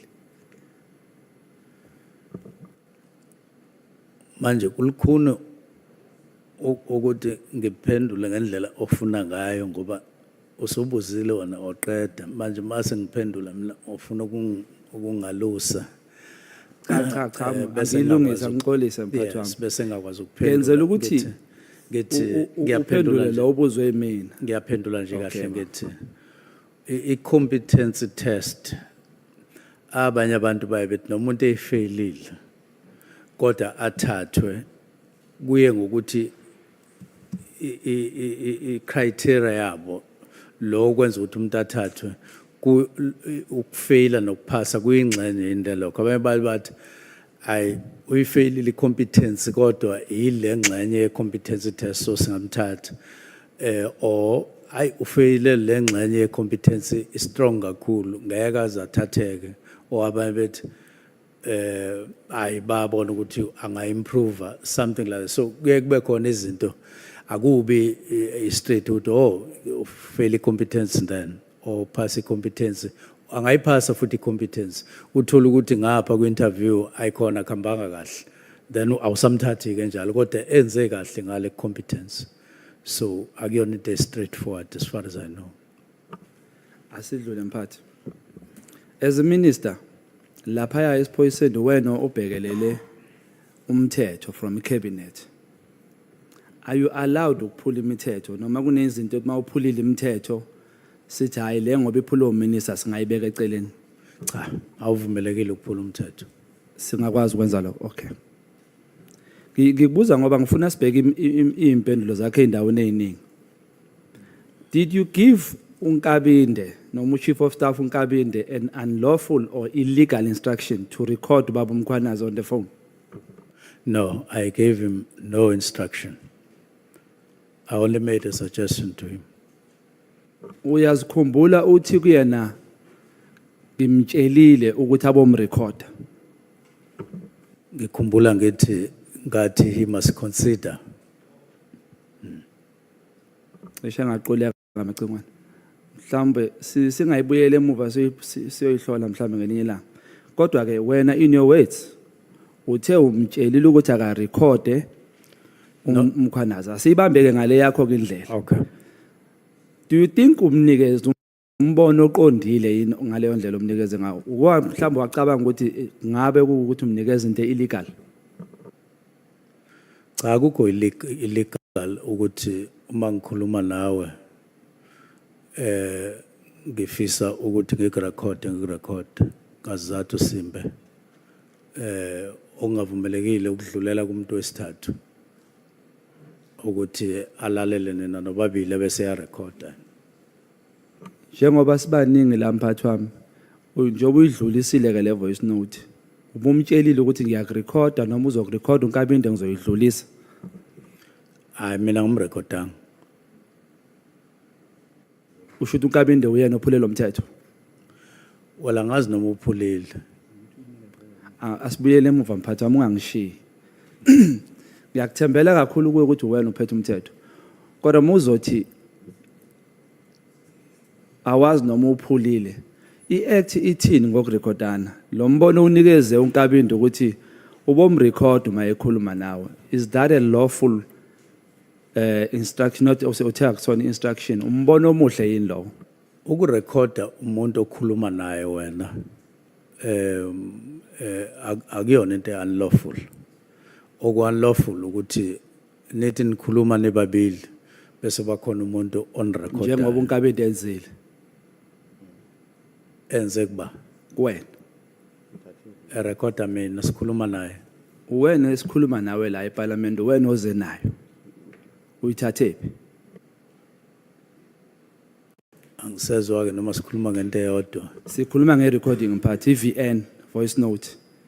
It's you who brought that VN to Parliament. Therefore, that means Mkhwanazi uNkabinde took it somewhere and gave it to you. Then you become number 3. Is that what you are saying? No, ngithi umthetho uphuleka uma abantu bekhuluma bese uqhamuke khoneni bese uyaba recorda.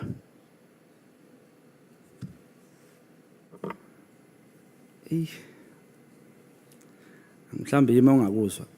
Kulesi sigameko esenzakele. Are you saying ubaba uNkabinde lento ayenzile ukuthi a record ubaba Mkhwanazi engamtshelanga 1 bese 2 eyithatha ke le recording eyidlulisele kuwena which makes you number 3 akenzanga into wrong according to you. Uma urecorda inkulumo oyikhuluma nomuntu ngqo, njengoba ngeke ngasho ngathi kukhona intombazane engangakhuluma nayo yangirecorda ngazi yayisixela yonke indawo leyo nkulumo, kodwa umthetho uthi uma ngabe lo okhuluma nawe ekurecorda akuyona into yokuphula umthetho. Ngifuna ukugcina lapho nje, angifuni ukwanda. Ngizodlula yabona ngalo mthetho if bekuthiwa nje bekwenze bekuzocelela iveni imbela ngaphandle mawuphuma uyigibelela iveni ngoba uphukile lo mthetho asingaye eceleni mphathi wami. So uyavuma ukuthi wena onikeze umbono namhlanje njengoba sowumbona that day beku instruction kunkabi into ukuthi akamrecord. Cha ngaze ngimneze instruction. Umnikeze umbono. Wena umnikeze. Did you not under oath say that awumazi Brown siku committee? Angaze ngisho ukuthi angimazi Brown. Mhla ka 5 March. Hayi, angaze ngisho. Wathi uyamazi? Brown. First time ubuzwa ngoBrown. Angaze ngisho ukuthi ngiyamazi Brown umhla ka 5. Angaze ngisho futhi ukuthi angimazi. Ngathi akayona i-associate, in other words akayena umuntu engisondelene naye esibhema naye ugwayi. Ngaphika lokho kuphela. Ngathi moshe uyintsha lempendulo nginenhlanhla yokuthola impendulo ezintsha angizubhora abantu la phakathi.